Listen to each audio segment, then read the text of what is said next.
What's the word, man? For those who don't know, man, you should know. And if you don't know, it's cool with me. Because, you know what I'm saying? That's why I'm here to inform you. You know what I'm saying? You tapped in, you logged in. To the one and only yours truly, man. Karbon 12 Boxing Club. You know what I'm saying? We here. We lit. You know what I'm saying? It's Thursday. You know what I mean? Definitely hot as hell in Atlanta, GE. You know what I'm saying? We here. You know what I mean? We blessed. You know, we grateful to be here. You know what I'm saying?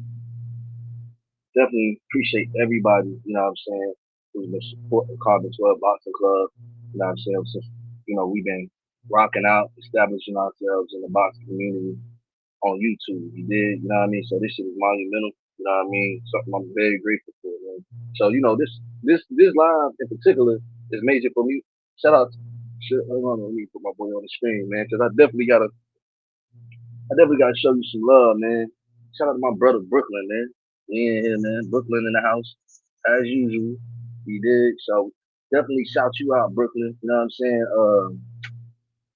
I wanna it's a lot of motherfuckers I gotta think. Well not a lot, but it's a good handful of people I need to think, you know what I'm saying, as far as, my journey on this YouTube shit.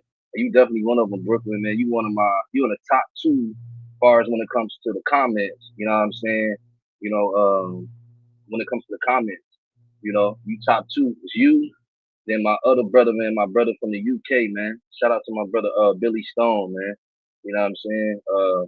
Yeah. So Billy Stone, then we got King of Brooklyn in the top two when it comes to supporting Karbon 12. When it comes to the chats, you know what I'm saying? Hitting the chat, taking time out of their day. You know what I'm saying? It's 24 hours. Let them tell it. You know what I'm saying?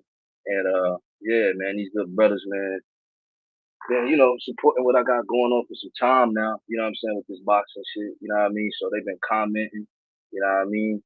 And taking their time out through the day. So I'm forever grateful, man. Don't nobody got to do nothing for me. You know what I'm saying? Don't nobody owe me nothing. Well, I ain't gonna say don't nobody owe me nothing, because some motherfuckers definitely owe me.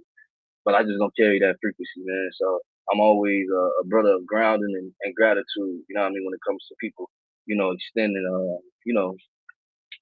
in any type of way to help me on my journey. You know what I'm saying? It's something simple like, chat, comments, hitting the like button, things of that nature, man. That help keep brothers like such as myself, you know what I'm saying, in the algorithm. So, we always appreciative of that shit because, hell, I'm guilty of it too, man. I watch because I'm just not really too crazy about social media in my own way. So, nigga, watch motherfuckers videos and don't hit the like button and shit like that. But I try to get better with that type of shit now because, you know what I'm saying, as a fellow content creator, you know what I'm saying? It don't take nothing to, like another person's video or take time out to interact with them. You know what I'm saying? Let them know that you see what they're doing. You know what I mean? People need that. You know what I'm saying? It's a lonely journey in a lot of these things that we pursue, whether it be entrepreneurship or whatever. You know what I'm saying? So it's much gratitude to you, Brooklyn, man.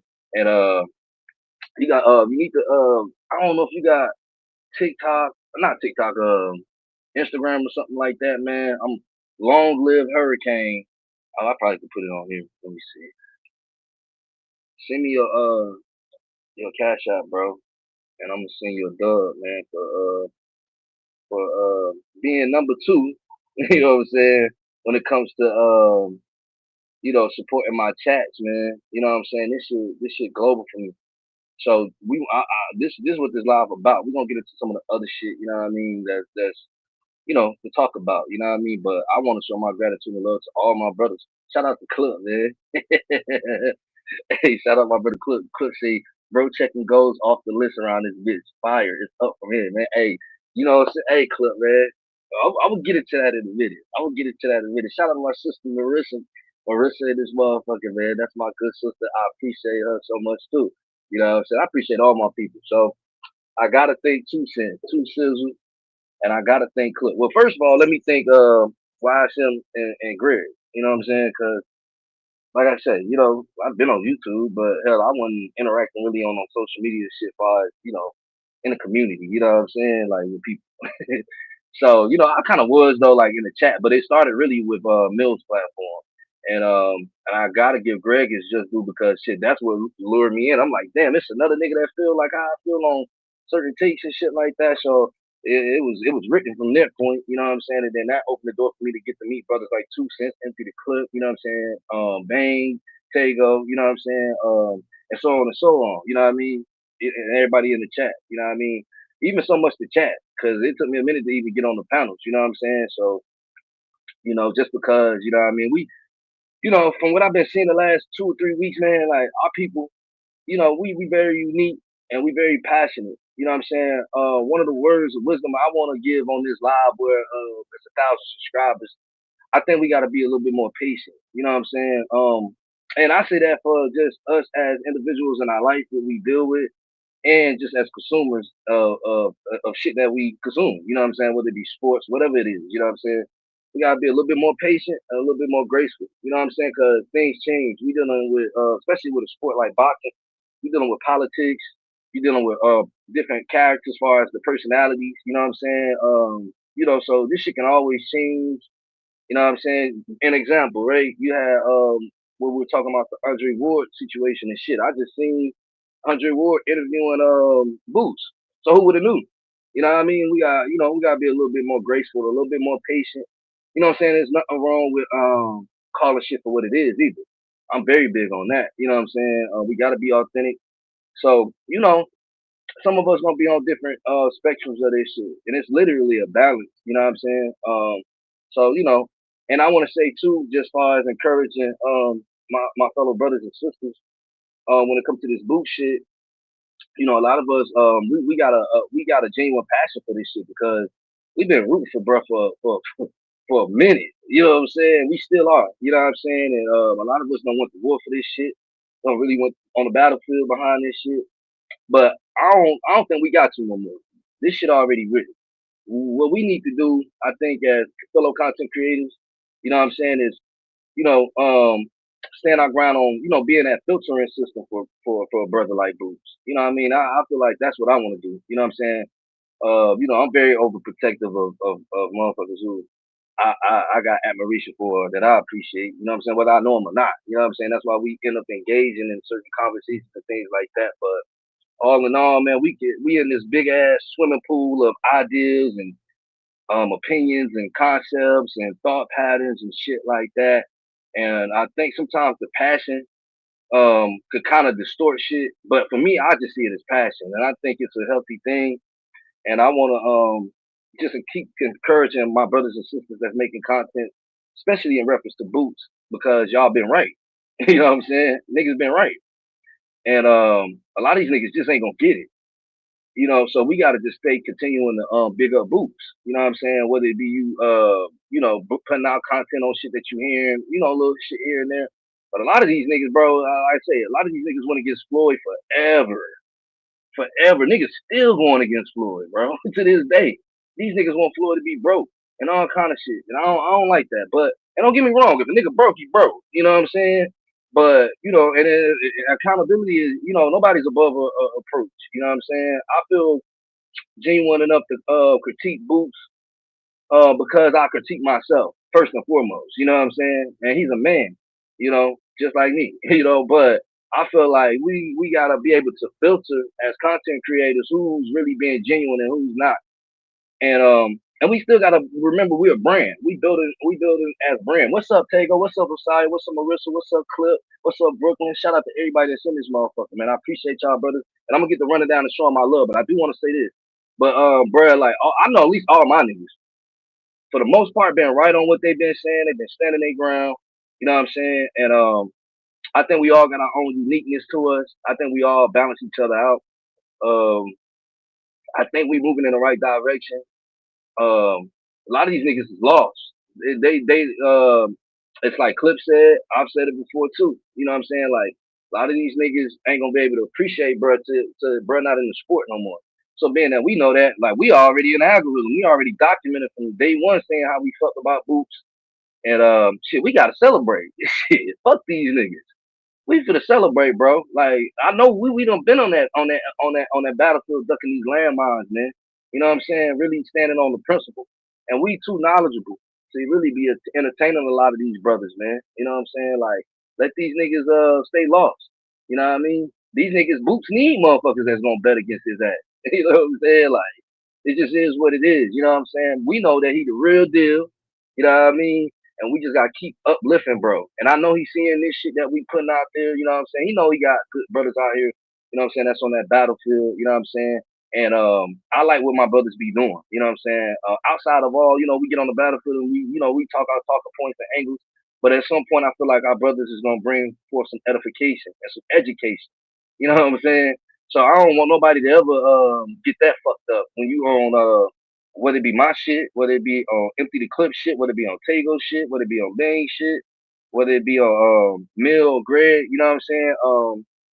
You know, look forward to getting some type of form of education. You know what I mean? It's all fun with the shits and the giggles and we talking our shit, but our people really need it, bro. Like a lot of motherfuckers don't. They cosplaying that they know boxing and they don't. And this coming from somebody that I never hesitate to tell niggas I'm not no guru with this shit. You know what I'm saying? But I think it's fair enough. I've been consuming this shit pretty good amount of time since I was a kid. I've been in several different gyms, you know what I'm saying? Different things like that, you know what I mean? And I still don't feel like I got the right to really just shit on any pro boxer. Now, don't get me wrong. I'm gonna talk my shit. I'm gonna talk my shit. You know what I'm saying? But I still try to keep myself grounded too, bro, because I done been hit before. Like I done been in that bitch far. Like this shit is you know what I'm saying? Even certain shit that I critique certain boxers on. You know what I'm saying? Like I try to still have whether it be in time or when I gotta go back and be like, you know what, check myself. You know what I'm saying? Like let me ground myself because I do know this shit. You know what I mean? It ain't as easy to walk forward and walk backwards in a ring. You know what I'm saying? Like a lot of motherfuckers think it is. So, there's levels to this shit, man. But I just want to salute all my brothers. I want to definitely thank Two Cents. You know what I'm saying? That Two Cents gonna be my manager when this shit go up. I already told him. He gonna be my fucking manager, man. You know what I'm saying? Good brothers, you know what I'm saying? That's somebody who been motivating, you know what I'm saying, to do this shit when I ain't really even know what the fuck I was doing far as on these panel shit, as well as Empty the Clip, man. You know what I'm saying? Uh Good brother of mine, you know what I'm saying? That definitely, bro, you're like you sitting on some shit, you need to put it to work, you know what I'm saying? So you need good brothers that's, you know what I mean, they ain't gonna really try to push you because we all got shit going on, personal shit. You know what I mean? Niggas got bills to be paid, babies being made, all kind of shit going on out here. So, you know what I'm saying? We got real shit on these 24 hours that, brothers gotta tend to and sisters gotta tend to as well that's making content. But it's always good, you know what I'm saying, to be able to come and brush elbows with good brothers and sisters that's and in the sense of Two Cents don't do no content shit, but he sit back and soak up the game enough to, he'll drop some shit on you. You know what I'm saying? So shout out to Two Cents, shout out to Empty the Clip, man. I'm not singling nobody out, I'm not putting nobody on no high mountain. But for me, these was two brothers that really was, that took the time out they day. You know what I'm saying? You know what I'm saying? And out their journey to really, hey Karbon, pull me to the side and be like, hey, look. You know what I'm saying? Do this, do that, step it up a little bit. You know what I'm saying? And shit, I want to be able to bring forth the same thing. And shout out my brother Tego, just for always being solid. You know what I'm saying? One thing I hope you never change, Tego, is your rawness, bro. Like, of course you're gonna mature. You're gonna get more polished. Cause I see you growing. You know what I'm saying? I see you growing and having conversations with people. You know what I mean? Similar to these other content creators, as well as Clip and the rest of the guys. You know what I'm saying? But we all starting from somewhere. So, but I hope you never change your rawness, bro. Like that, fuck it. You know what I'm saying? Because that's what before I ever even engage with you or talk to you about any type of boxing, that was one of the things that stood out that made me like, yo, I could fuck with this nigga. Like he unapologetically, but it's not like you reckless with your fucking. And it's a difference. Sometimes it's not about what you do, it's how you do it. It's not about what you say, it's how you say it. Sometimes it ain't about what you saying, it's about what you thinking. You know what I'm saying? So facts, Clip. Hey, the babies definitely being made, dog. They being made. Shout out to all the new babies that have came into the world, man. Especially if they part of the sports, the boxing community. You did, you know what I'm saying? And shout out to Brooklyn. Brooklyn is top 2 in my chat as far as dropping comments and supporting me. Brooklyn was fucking with me before I even really just started getting on panels, as far as just taking the time out and leaving chats and shit like that. You know what I'm saying? That shit mattered to me. And shout out to Billy Stone. He got the #1 and he way over there in the UK.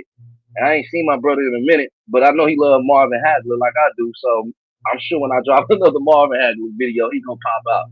But in UK they got different time scheduling and stuff like that. He told me that, but I'm definitely growing overseas as well too. So I got every bit of the reason to take this shit a lot more serious. Shout out to my sisters, right? I can't forget my shout out to Bang, shout out to Bang, shout out to I'm gonna get to Greg in a minute. And shout out to Mill. Um, but I gotta shout out my sisters because this is very very important. Me, I love my brothers. I ain't gonna lie to you. But I ain't never really been the type of nigga to hang around a whole bunch of niggas. I love women. You know what I'm saying? And not even on no lustful shit, no nothing. I just love getting game. I love chilling with that type of energy and that frequency. You know what I'm saying? And I think it adds a good balance to who I am as a masculine, masculine representation of masculine energy and to be, aggressive at times. I just look like this. I'm just light skinned. In my heart, I'm dark skinned as a bitch. And I'm punching. You know what I'm saying? But nevertheless, you know what I'm saying? I came into this world as a lover. You know what I'm saying? So I love my people. And being around the women a lot of times remind me of that. You know what I'm saying? And bring me back to my that grounding that I need. Because I could be high in the air, when you're around too much testosterone. So I definitely want to shout out my good sister, Rashonda. You know what I'm saying? Good sister Rashonda, man. Definitely appreciate her. She been solid since day one she pulled up. You know what I'm saying? And she been on me too. She quit this hey Karbon, what's going on? You know what I'm saying? So that let me know that people seeing something in me, in this aspect of boxing. You know what I mean? And I take that shit the good and the bad. I'm not above being critiqued at all. So, I accept it because I know it's coming from people from a safe place and people who I know got my best interest. You know what I'm saying? It ain't up to y'all to lead me to where I need to be. You know what I'm saying? But I just got to make sure I honor, the words. You know what I'm saying? That's spoken to me.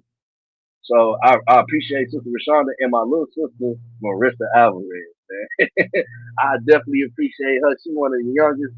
You know what I'm saying, in the camp, you know what I mean? And I respect her, you know what I mean? I definitely got protection for both of the sisters. You know what I'm saying? We definitely ain't gonna never let nobody raw them out over here because, it can be a tough task being around a lot of masculine energy when it comes to shit like boxing anyway, you right? So, you know what I mean, for them to be able to hold their own and most importantly, you know what I'm saying, they over here rocking with me. They the only two sisters. Well, no, shout out Auntie. Shout out Auntie. I can't forget Auntie. Shout out Auntie. Cause Auntie done been on this motherfucker rocking out with me for hours. You know what I'm saying? So shout out to Auntie, man. You know what I mean? And she be whipping that shit up. So shout out to Auntie. I appreciate her too as well for pulling up. You know what I'm saying? And supporting everything I got going on. So we appreciate the women that come over here and support just as well as I know I'm gonna speak on the behalf of my brothers too. You know what I'm saying?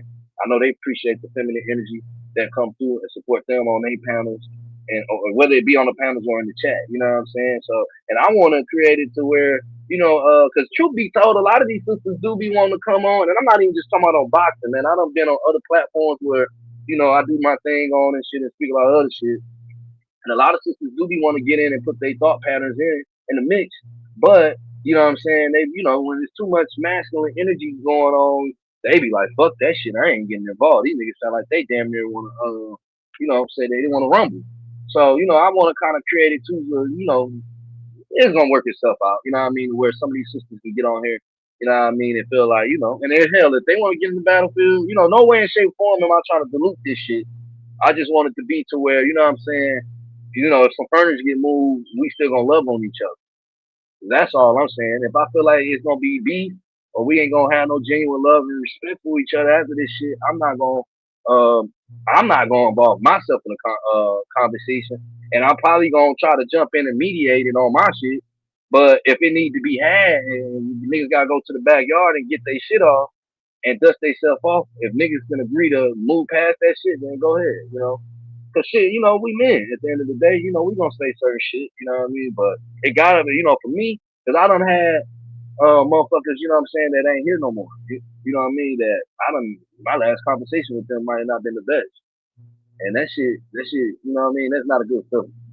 So as a 37-year-old, I'm not moving in that trajectory, even if it's on the internet. You know what I'm saying? I live how I live off the internet, on the internet. And you welcome, Tago, man. Always, bro. I'm proud of all my brothers.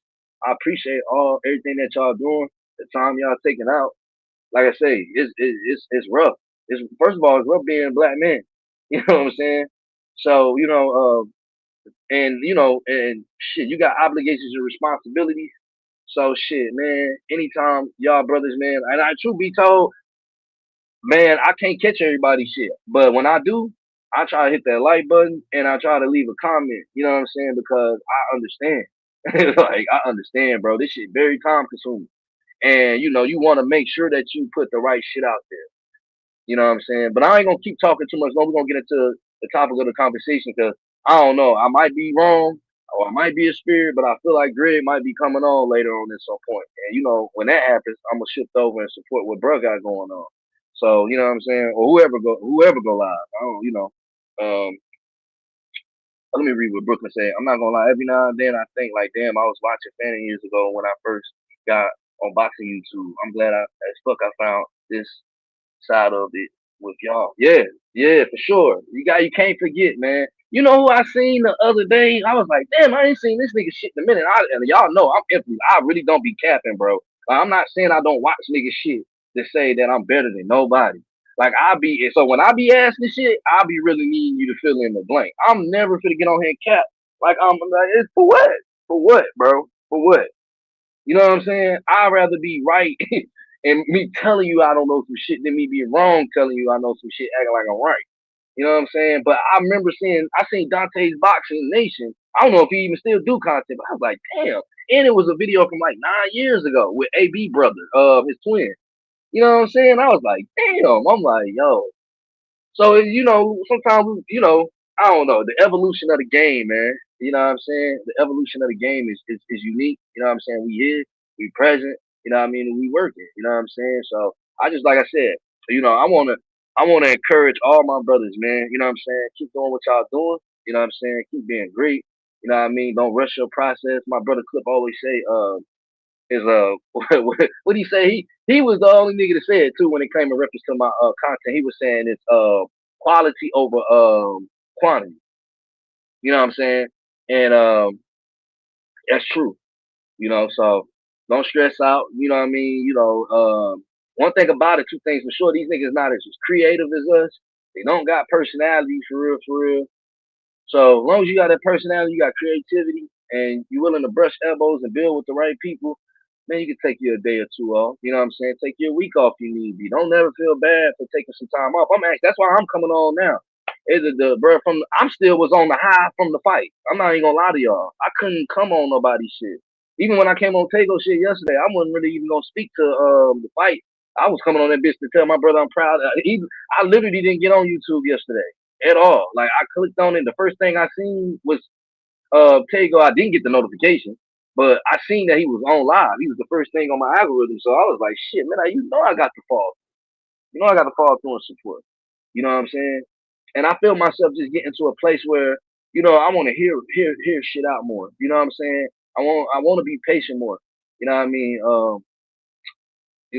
Because it's crazy, man. Like I said, look, Andre Ward just fucking interviewed Boots. You know what I'm saying? Like today. Like today. I don't know if it was today, but I seen it today. You know what I'm saying? So, just like when Eddie Hearns put the shit together, it's politics to this shit, man. You know what I mean? But at the same time, I think it's safe for us to talk about some of this shit. I think it's got to be a safe space for us to talk about it. It's got to be a safe space to speculate certain shit because we is watching this shit.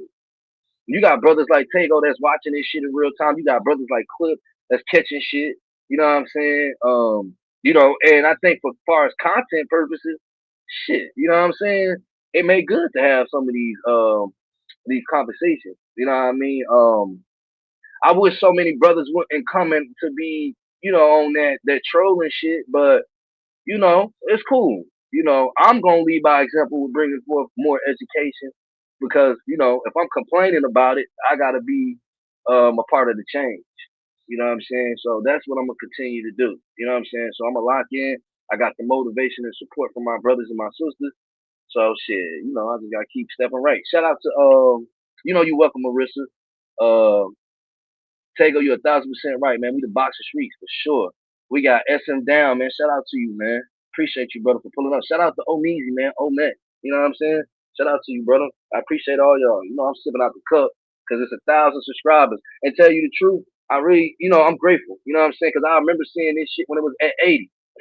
I was just doing highlight reel videos. I remember seeing it go from 80 to fucking 200. I'm like, God damn.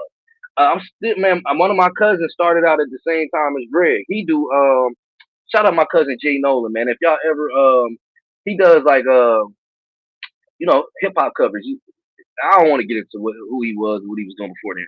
But shit, that nigga started with around the same time Greg started, and I think now he at 40,000. I stopped. I was inconsistent. When you inconsistent, you get inconsistent results. But so that's why I'm so grateful that I am at 1,000. But shit, I got so much work to do, man. But I'm gonna celebrate this shit because you know what I'm saying. I've had times to get to that 1,000. I was like, man, fuck this shit. So that's why I hold. Like I said, I'm not singling nobody out, no favoritism, no nothing. But I really do appreciate 2 Cents and Clip because them niggas caught me at vulnerable times where them niggas probably don't know. I'm like, man, fuck this shit. I'm not doing this shit. Between niggas saying crazy ass takes, arguing, just some of the shit that I'm hearing from reputable people. Like, man, I love this shit too much, bro. Bro, I'm gonna tell you how much I fuck with my niggas, bro. Bro, when that Boots fight, I've never watched Boots fights live on a panel ever. Like, bro, Boots fight so sentimental to me. I cut the lights off, the LED lights come on, 50-piece wing, hot lemon pepper come out. I had no plans on talking to nobody. I wasn't even gonna go on Greg live, but there wasn't no way that I wasn't gonna come on and support my brother.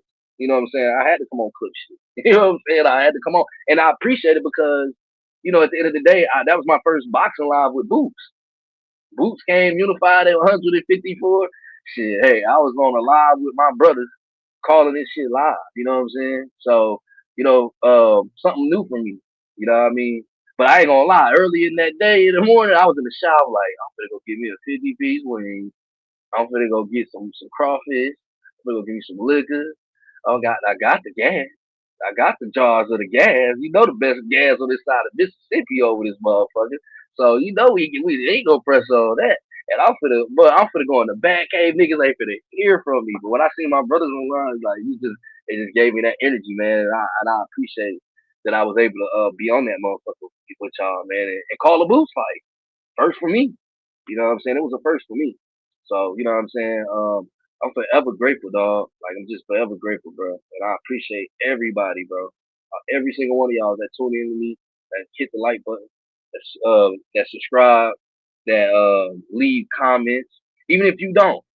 Cause shit, I'm like I said, I've been guilty of it too. You know what I'm saying? And I'm getting better on it. You know what I'm saying? Cause I can't expect nobody to leave no comment or like my shit if I'm not putting that frequency out there in the world. So, I'm a work in progress too. You know what I'm saying? Another thing I want to say too before I get into this shit, and I'm not just speaking for myself. I'm speaking for my fellow brothers. No, and nobody's talked to me about it. Nobody said nothing to me about it. Hold on, y'all. I got somebody calling me. Hold on. That money call a little man. I knew they was gonna do this shit. Hold on, y'all. I got a point that I'm gonna make. On live, man.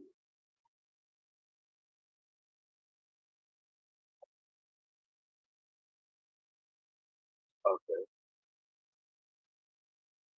Hold on, y'all. Hold on. Let me put this shit on me real quick.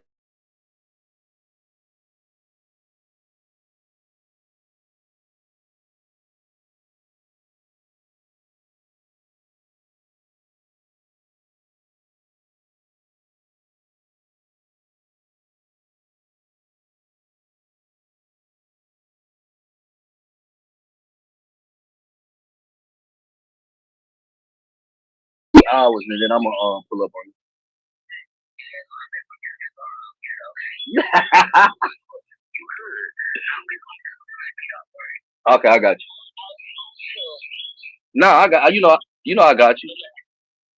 I'm gonna let you know when I head there too. I'll let you know. Okay, yeah, bet. Hey, that works. All right, be safe. I got you. What that boy Gucci say? Yeah.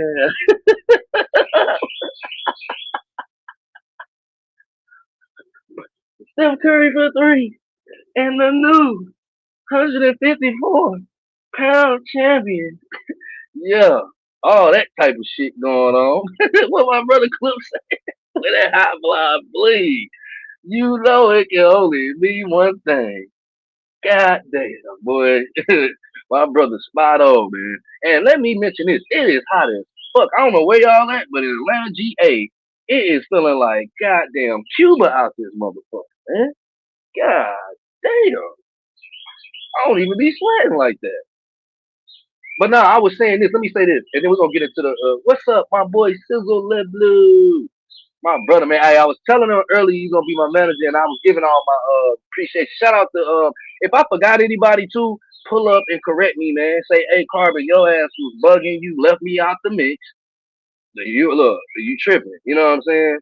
You tripping, and cause you know I be getting geek sometimes. You know what I mean? I ain't high right now, but you know what I mean. I'm making sure I wasn't high because I want everybody to know this shit genuinely from my heart, y'all. You know what I'm saying? But yeah. But I want to say this. You know, now I've been on social media platforms. I've hosted rooms on other shit, so I know how high this shit can get, as far as the tensions, the passion, this and that and the third. Um, so there's a role for the host, and then there's roles for us as co-hosts or on these panels. Um, what I have been seeing and what I've been noticing, um, for the people that are on these panels, I'm speaking abroad. Nobody said nothing to me about it. Nobody's complained nothing to me about it. This is just what I see, just like I watch and critique this boxing shit. We gotta be a little bit more protective of our brothers and sisters if we got any that's doing boxing content. Um, so fuck it. I ain't gonna say what nobody else gotta do. I'm gonna say what I'm gonna be doing, right? Uh, our brothers and sisters, well, I'm gonna say our brothers.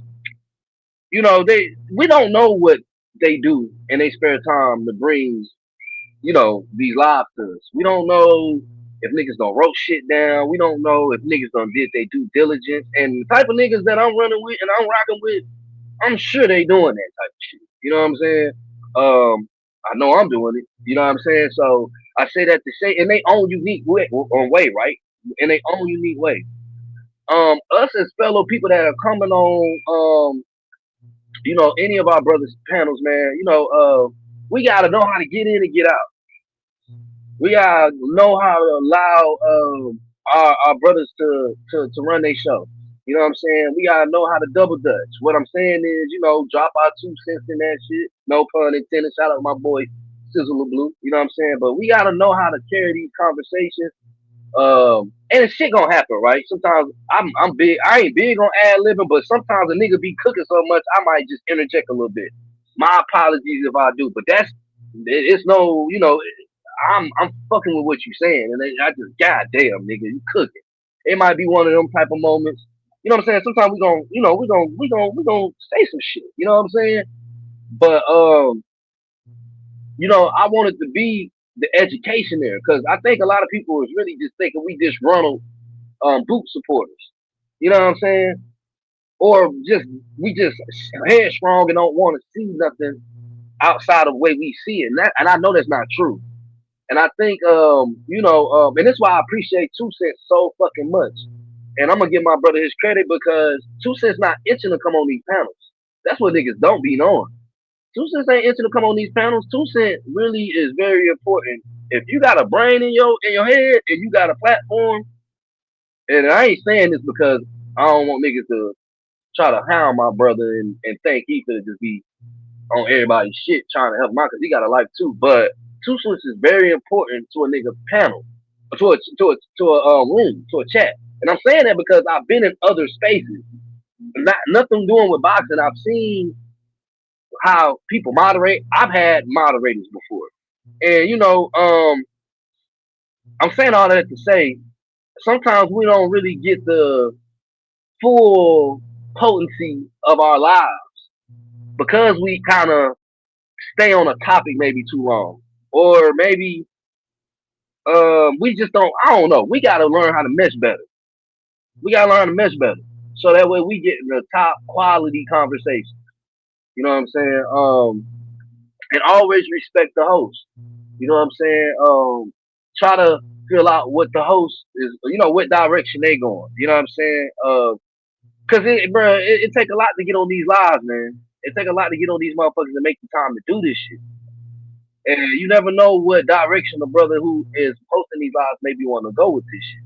So we kind of got to build a rhythm with each other and grow with each other more. And, you know what I mean? It just put the pieces to the puzzle together. I'm not saying nobody in particular. I'm saying, because I sit back and I watch all my niggas lives. I don't really watch nobody else shit. You know what I'm saying? So I'm not really concerned with nobody else. It's just my opinion. You know what I'm saying? It's just my opinion. You know what I mean? I think that we gotta kind of orchestrate this shit a little bit better. You know what I'm saying? We gotta orchestrate this shit a little bit better. We gotta be a little bit more patient, and we gotta be willing to understand each other more too. Cause we all unique in our own right. We ain't gotta go against each other. We know what the fuck going on. It's these niggas. But even on that, we don't even gotta too much entertain these niggas. We trendsetters. Bruh, I know every nigga that I've been rocking out with on this boxing shit ain't been wrong about boots. This is why they so passionate about it and damn near crashing out on you niggas about this shit. Cause you niggas is still talking crazy. But what I had to accept is these niggas is lost. And it's not just in boxing. This shit is in real life. This shit is in real life. And some niggas is gonna take for them to get hit by a car and ran the fuck over for them to get it.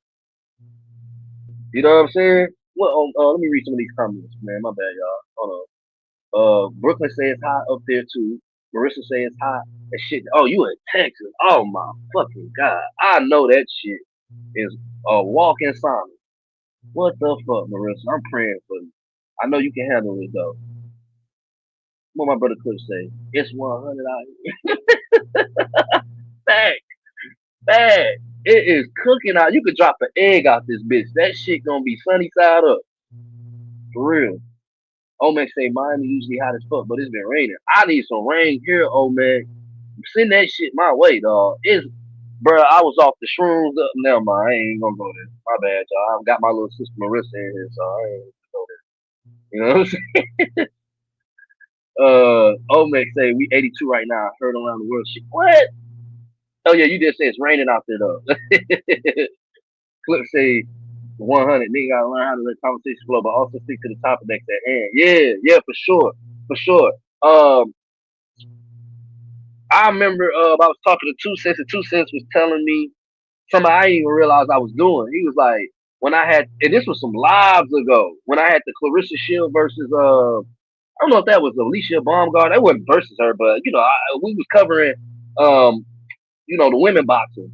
You know what I'm saying, for a little period. I never it was like a week or two. I was just doing somewhat of women shit, which I want to get back on because I love doing women shit. You know what I mean? I feel like that keeps us not on this getting caught up in what niggas got going on, bro. Like we just gotta stick and move. We gotta be 5 levels ahead. And I'm gonna, as y'all brother, I'm gonna do my best to make sure I remind, and lead by example. But he was telling me, he was like, bro, even though that live was damn near 12 hours, might have been longer, but he was like, one thing he liked about me, you know what I'm saying, that about what I was doing in that live was bringing niggas back. You know what I'm saying? No, we might go and talk about Floyd and some other shit, but we're gonna come back to what the topic is. You know what I'm saying? And some of our brothers don't know this. You know what I'm saying? They new to engaging on this social media realm. So we kind of still gotta, even though we know, you know what I'm saying, we still gotta kind of usher them in. Now, how that looks, I don't know. I don't got. What's up, Mill? Man, my brother Mill is in this motherfucker, man. I was just giving you your credit too earlier, Mill. You know what I'm saying? But I'm gonna get to that in a minute. But we gotta learn to, like Clip saying, you know what I'm saying? Like I'm saying, like we gotta allow these conversations to build, and we gotta protect our brothers, man. You know what I'm saying? Mill and Greg doing some important shit. You know what I mean? I'm gonna just be real, bro. I'm gonna just be real, y'all. I'm probably gonna be. I hope y'all don't not. Y'all, hopefully y'all be mad at me. I love y'all. You know what I'm saying? But I'm y'all brother. I'm gonna tell y'all the real. None of all my family members. My mother know. I'm not gonna tell my mother. Like me and my mother will go back and forth. I still my mother. I love her. I ain't gonna disrespect her. but I'm not going. Like, so I feel like I'm gonna just be real, bro. I'm not no top dog in this shit, but I have had a couple niggas that I see, like southpaw motherfuckers like that, who I don't even give a fuck about, engaging with my shit. So who knows who's engaging? Who knows who's watching your shit? So I feel like the Godfather is is physical Mill. I feel like Greg is really throwing the oop buzz. The rest of us, the ones that that they do fuck with, that's creating content. And I think when it comes to certain shit, we kind of got how do I want to say this shit without like prime example, fuck it, the Andre Ward shit. Who knows that? Now I don't know if Mill knew that Boots had a fucking interview with Andre Ward already. I don't fucking know. It's probably a good chance he did, but I seen in the universe that Greg was hollering at Ward. He was hollering at who the fuck else was he? Najee. Um, I'm gonna tell you what I'm not gonna do. I'm not gonna tell what nobody else what the fuck to do. But what I can't I appreciate these brothers so much. I appreciate all my brothers so much. Which is why I'm saying what I'm saying about not allowing the hosts to do their thing, and then we kind of we build with them on that. It's not my show. You know what I'm saying? I'm only here to support. I'm thinking in my head when I see certain little shit in the algorithm, I'm like, all right, well, damn, if Greg get an interview with Andre Ward, that's big for him. You know what I'm saying? If he get an interview for with Najee, you know what I'm saying? It ain't to the degree of Andre Ward, but shit, he's somebody in this shit. But far as like motherfuckers like Andre Ward and shit like that, I want them brothers to land that shit. What I don't want is them to come across a video of a nigga who got 1,000 subscribers who really still putting is trying to put his flag down in this game, talking crazy about him, and then now he feels some type of way about my man Greg, and he don't want to do the interview. Now that can happen. It cannot happen. But I care enough to not undercut Greg. That ain't a conversation that I gotta have with Greg. That ain't a conversation I really gotta have with nobody else. That's how much I fuck with my people because nigga, I do this shit. I see how hard it is. This shit is not easy. It can be. It can be a mind thing, or it cannot be. You know what I'm saying? But I don't want to undercut none of my brothers. And all of us gonna be in that position one day. Like far as us that's continuing to grow. You know what I'm saying? I see Tago interviewing important motherfuckers. I see Clip interviewing important motherfuckers. I see Bang interviewing important motherfuckers. So, but we see how they did Greg shit with the whole Greg wholeheartedly letting niggas come up on his panels and niggas want to show a dick pic. Where does that come in a nigga brain to do that? Now, granted, I'm not even saying that niggas is gonna probably do that. I'm saying probably as far as just going different way. You know, I don't. What I'm saying is I don't want to undercut some shit. That's why I'm saying patience. You don't know what the fuck is gonna happen because all behold, I wake up today and see fucking Boots on an interview with Andre Ward. You know what I'm saying? So we got to move. I'm just saying this, and correct. I'm gonna drop the link in a minute. Fuck it. I wanted to do this shit about Boots and really walk down. I'm not going to talk about the third round. I don't give a fuck about the third round. I don't really care about what everybody else is talking about. I want to talk about what I've been consuming from Boots throughout the years and how much I appreciate him.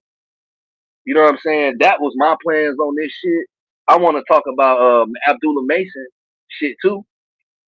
Cause there's so many things that the niggas is trying to put out there with Boots on the negative shit that it's a million and one things we can highlight with this young brother that's done what he's done in this sport, bro, that we've been all speaking to and frontlining. You know what I'm saying? We've been frontlining this shit, you know? So, I ain't trying to go on no rant. I ain't trying to tell nobody what to do.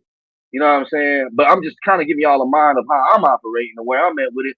I'm only on this YouTube shit to continue to grow. I see you can monetize off it. That's cool. I want to continue to build relationships. I want to follow in the footsteps of good brothers like Mill, you know what I'm saying, and Greg, because I do feel like they paving the way and taking some of the, they facing probably some challenges that we may not have to face down the road because they faced them already and they can help us to the game. So I want to kind of move on that similar beat. You know what I'm saying? Because I in some form of fashion, I'm attached to these brothers, and I don't want it to be that they say, "Oh, Karbon said some fly ass shit," so I'm not fucking with Mill or fucking with Greg or Clip or Tago or Bang. So as a brother, I feel like it's my just do to kind of move a little bit better. Like I said, I'm not talking about nobody. Ain't nobody had no conversation with me in reference to this shit. But we got to do better when we on each other's panels. You know what I'm saying? Respecting each other, hearing each other out, and allowing the host to really you know what I'm saying, host their shit, man. Host their shit and get their shit off. And so I'm coming on some security shit pretty much. That's where I'm gonna be with this shit. I ain't really caring to be heard too much, and all that. I want to be able to drop the link, drop the cash out, and get in there and get out. You know what I'm saying? Type shit. You know what I mean? And really see my brothers cook. Because when I come on, bro, it be hard for me sometimes. I don't really be wanting to come on these panels sometimes. I really be wanting to hear y'all niggas cook. You know what I'm saying? I really do. I swear I do. I can sit there and listen to y'all niggas talk all day, bro. You know what I'm saying? I like when I say Clippers a chemist, I mean that shit. You know what I'm saying? When I speak highly of Go, Tago, or Bang, or I don't even gotta really say nothing about Greg. Greg is who he is. You know what I'm saying? You know. So that's just my sentiment. I'm sorry, y'all, if I kind of went on a rant, but I gotta put that out there because I know we could be better than what we is. We is them niggas. We definitely are, but we could be better. You know what I'm saying? We could be better, and we gonna be better. Shit. If I got anything to do with it, you know what I'm saying? We gonna be better. And it's all everything I'm saying coming from a pure place, y'all. From a pure place. And I want to make it a safe space for the OGs to come over here and talk, and I want to make it a safe space for the elders to come over here and with me. So that's what I'm on. Shout out to Neil. He said, bro, 1,000 subs is a big accomplishment. That's that first K hit. Oh yeah, man, Mill. And like I said, bro, I appreciate you. I appreciate Greg. I appreciate Two Cents. I appreciate motherfucking Empty the Clip. The Clip made me feel like, damn, I could come on these panels. You know what I'm saying? I was tap dancing with Greg shit here and there, but I said, oh no, these niggas too crazy on this. But I'm a bit of crashed out and fucked up my man shit. And I don't never want to be the nigga that fuck up my homie shit. I just don't, bro. I don't. And I don't want any of my other homies to be the nigga that fuck up somebody else shit. So, that's just kind of where I'm coming from, bro. I swear I'm coming from a genuine place, bro. You know what I mean? But it is difficult, Mill. So I appreciate all y'all brothers. Y'all never act Hollywood towards me. Y'all embrace me. You know what I'm saying? And I try not to bother y'all brothers either. You know what I'm saying? I respect that y'all got what y'all got going on. And if hopefully if any day I can reach out and maybe if I need some assistance, some advice, I ain't gonna never ask for no money or no shit like that. I feel comfortable enough to do that because y'all brothers made me feel comfortable enough. I ain't gonna lie, I'm a brother. I'm one of them niggas. I go out here and do shit on, figure it out on my own. Cause I've had people throw shit in my face. You know what I'm saying? I've had people when I finally do allow myself to be vulnerable to them and to help me, they shit on me. And you know what I'm saying? I know I'm a creative ass nigga. I'm a nigga who you want in your corner, and I don't got to be the star of this shit. You know what I'm saying? And I do a lot of other shit that I do that I don't announce on this motherfucker. Trust me, y'all. So if it's anything I can help my brothers on that you might not have time to do, if I got a little time to do it, I'm gonna tell you I can do it or I can't. But just know you ain't in this shit alone. I'm rocking out with y'all. You know what I'm saying? And if we do get on some shit where it's fuck them niggas, at the end of the day, it's gonna be that too. Don't get fucked up what I'm saying. You know what I'm saying? I'm riding with my brothers to the end now. But I feel like we players. We players, dog. We players. We players and we intelligent, we knowledgeable, and we really got the frequency in our voices amongst these other niggas to where we speak, people listen and hold in that high regard. And you never know. My mother always tell me, she's like, you never know who the fuck watching you. You never know who watching you. You never know who watching you. You never know who listening. You never know who really respect you. You know? So I just want to put that out there, man. I'm proud of all my brothers, man. I swear I am. I'm proud of all my brothers, and y'all motivate me, man. For sure, man. I definitely am, man. I just, like I say, bro. I don't. I be trying not to. I don't know, man. Maybe I be being too over considerate. I don't know, man. But that's why I'm glad I do got 2 cents clip and my good brothers, you know what I'm saying? Sometimes I hit some niggas up and reach out to them like, cause I don't be want to be doing too much either, you know what I mean? I'm up for getting corrected, you know what I mean? But I'ma definitely tap in with you, man. I gotta tap back in with Greg because I got a new phone number, so and I like I said, I know Greg be busy and shit too, so I don't never be wanting to just inconvenience the brothers, bro. I swear I don't. You know what I mean? But I definitely could use some advice, man, on some shit. You know what I mean? And just some guidance. You know what I mean? Because I'm out here in Atlanta, and I really want to be somebody important for all my brothers that's in Philly, whether they in Texas, California. You know what I'm saying? In the DMV area, I want to be a hub for my brothers out here. You know what I'm saying? Just like when that fight happened, I'm gonna drop the link because I don't know. I got a feeling that Greg might come on, so we'll get into the other shit later on. But fuck it, this about my 1,000 subscribers. I ain't want to make it about that, but I wouldn't mind chopping it up with my good brothers, man. And you know what I'm saying? I'm hoping Greg come on or somebody come on. Uh, yeah, that's what I'm saying, Mill. That's what I'm saying. You figured out the hard way. Shit, when Greg that shit happened with Greg and when he lost his channel, like me meeting Greg in person, I'm like, man, I know I ain't gonna say he don't give a fuck about this shit. I know he care. You know what I'm saying? But bro, all of us, bro, we got real shit going on in life, bro. So I felt like he ain't have to give a fuck about it, but he give a fuck about it to know that people really fuck with him on this shit. Greg, I'm sure it's changing people's perspectives and lives with this shit. Just like Mill, you know what I'm saying? Just like Clip, just like Tango do, you know what I'm saying? Just like Bang. You know what I'm saying? So we gotta protect each other, man. Sometimes we gotta slow down a little bit, bro. You know what I'm saying? Like, you don't wanna jump too far off the handle and say some shit because at the end of the day, Mill is in a space where he gonna interview these niggas. If he can, he don't hate these niggas. If Mill can get an interview with these niggas and still stand his ground on his talking point and put that shit together, he gonna do that. Just like I know Greg, from what I see, I'm sure if Greg can have, if Tank was up to have a conversation with Greg, it would happen. Even though I'm sure Greg don't fuck with that shit and how Tank probably coming at him. You know what I'm saying? You know, so this shit, it's a business aspect to this shit too. And I don't want niggas to never forget that, bro. I'm telling you, bro. I see big things for us. I do. I do. And what had helped me do that is kind of I took a week off and I'm like, what am I doing? And why am I doing this shit? And what am I doing it for? You know what I'm saying? And part of that was, I'm gonna tell you, I'll be wanting to see my people succeed even more than I do. That's kind of been my detriment a lot of times, to where I don't really even focus on myself. So yeah, man, let's just keep that in mind for our brothers that come on the panels, man.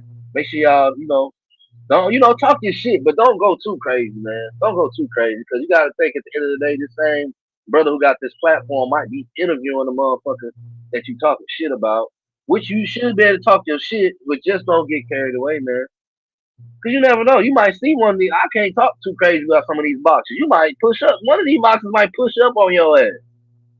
You know what I'm saying? And be like, what the fuck was that shit you was talking about? You don't want to be. You don't want. Hell, I'm in the gym. I be in gym, but nigga, I don't think I could beat none of these motherfucking pro fighters up. But I'm not no bitch either. You know what I'm saying? I ain't no bitch. Far from one. So you just gotta move it a little bit more. On that player type vibe. Man, we players, man, and we kick ass too, though. We players that just kick ass. But the way we kick ass gotta be different from everybody else, bro. We can't be on this motherfucker operating like these bitch ass niggas. You know what I'm saying? Cause it's all the same shit. I don't watch these niggas shit because I don't got to. I ain't missing nothing. I only watch my niggas shit. I ain't missing nothing with these niggas. They all saying the same shit. They all talking about the same shit, and they all want to argue. I want to get education and argue. If we gonna argue, I at least want to get some education. Cause I don't know it all. You know what I'm saying? For sure. But nevertheless, man, we here. Karbon 12, 1,000 subscribers. Shout out to all my people that pulled up. You know what I'm saying? Shout out to King of Brooklyn. You know what I'm saying? Shout out to my sister Marissa Alvarez.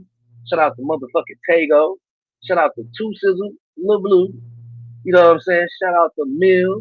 Shout out to my motherfucking brother. Empty the Clip, ETC Boxing. If you don't know, you need to know. Go follow him. You know what I'm saying? Hit the like button. You know what I'm saying? Subscribe to them. You know what I mean? Support these brothers. I promise you, if you're not already supporting them, you know what I'm saying? If you're not already following them, you know what I'm saying? And Bang, I can't forget Bang. Fine words with Bang. If you're not already following these brothers, supporting them, trust me, you need to be on that. You need to be doing that because they got the edification that you need in this boxing community, man. You know what I'm saying? So that just is what it is. I dropped the link. If nobody don't want to come on, that's smooth too. I'll kind of get in a little breakdown of what I was gonna cover. You know what I'm saying? And shit. Hopefully Greg will be on. If he probably ain't already on, check my phone, make sure he's on. If not, then I'll hold this shit off. That's how I'm stepping. If any of my brothers come on and say they finna come on, guess what? I'm gonna move out the way for them. You know what I'm saying? My shit ain't based off my. I'm a highlight reel nigga for real, for real. I like the film. I like the study film. I like the breakdown film. You know what I'm saying? In my own unique way. So, you know, but fuck it. I don't see nobody on here yet. So we just gonna let's get into a little bit of what my mom was in with this shit. You know what I'm saying? And I ain't even talking about the fight. Let's just go back down memory lane a little bit. You know what I'm saying? To how we got to this point of Xander and Boots. Let's go down the memory lane. And how y'all know I'm not capping on why I'm saying you gotta respect these brothers when they taking the time out to host their lives and doing their thing. Cause guess what? I'm right. I'm writing shit there.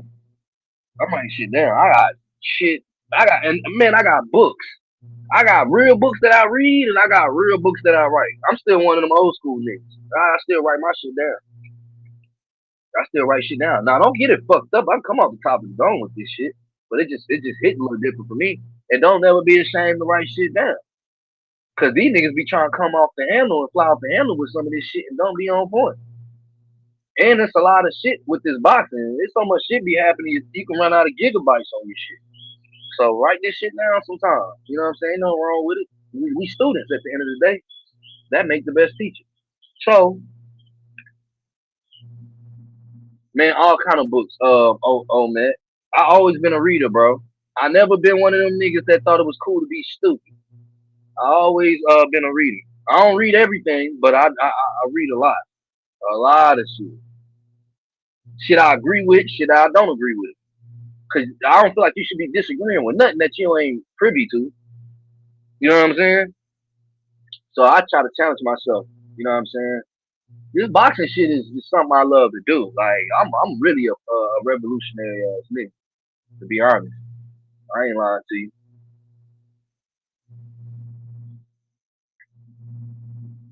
Yep. I don't know how to pronounce that shit. I ain't read too much of that shit, but a lot of people that I have my platform on where I be educating and shit like that, they be into that. Hell yeah, you gotta write shit down, man. You gotta write shit down. You gotta write shit down. For sure. Gotta write shit down. Shout out to Marissa, man. Shout out to Omek. Omek say I be on the mind conscious book heavy. Hell yeah, dog. You gotta be. Man, bro, you're supposed to learn something new every day. Even if it's you hitting your feet and not hitting your toe the same way you hit it yesterday. You gotta learn something new every day, man. You know? And don't wait till shit get too real to learn it. What's up, Real Red, man? Shout out to my boy, man. Double R, man. Real motherfucking red, dog. Shout out to him, man. Shout out to Philly. Shout out to my whole Philly squad. You know what I'm saying? Shout out to Real Red. Shout out to Mills. Shout out to Greg. Shout out to Clip. That's my motherfucking dog, man. Shout out to who else? Who else I'm forgetting? OGEH. Shout out to Nico. Anybody else I'm forgetting from Philly, man? All my Philly brothers. Shout out my pops. My pops from Philly. Shout out to my cousins from Philly. They from South Philly. and shit. You know what I'm saying? So shout out to all my Philly family. I got Philly family out here in Atlanta too. I might have them come on this motherfucker one day. They be into the boxing and shit. Yeah, yeah, I got a channel, Sister Fury, man. I appreciate you pulling up too. You done been on here before, so I definitely know you ain't lying about the forgetting part. But let's get into this shit, man. I don't talk enough. Man, I could talk all day about how I feel about my bros, man. You know what I'm saying? And remember, if y'all don't take nothing else out of that shit, I meant it with pure intention. I'm not targeting nobody. I'm not singling nobody out. This is just what I feel and what I know far as hosting platforms and allowing niggas to respect the host and then the host respecting the people on the panel. Because we don't want no echo chambers. We don't want no echo chambers either. We don't want this just to be no echo chamber where niggas feel like, oh, that's just what's going on. Nah, we're not doing that either. This is just a space where it's good, bad, and ugly to this shit. You know, but if we gonna tear a motherfucker down, we gotta be willing to build them up. If you know, and that's what things that I think our culture of people got bad. They quick to tear a motherfucker down with no intention to build a person up. You know what I'm saying? Nobody got to do nothing I said or recommended at all. You know what I'm saying? But that's just how I feel, and that's just what I think, and I think that's what's gonna continue to help us grow. You know what I'm saying? And I feel like all my niggas is lit. They on point, and shit. I feel like this shit is up from here. You know what I'm saying? And you know, if any of my brothers ever feel like, you know what I'm saying, I'm doing anything detrimental to their platform, let me know. Pull me to the side. Hell, I might be like, you know what? I try to catch myself because I'm the type of nigga I like to correct myself before the world can correct me. Not because I can't be corrected by the world, but I just feel like, goddamn, if you got consciousness, like nigga, correct yourself. You know, especially if you got an ego, you correct yourself, bro. You know what I'm saying? But if you can't correct yourself, you gotta have a counsel, bro. So my counsel is my brothers and my sisters that's on here. You feel like I'm tripping?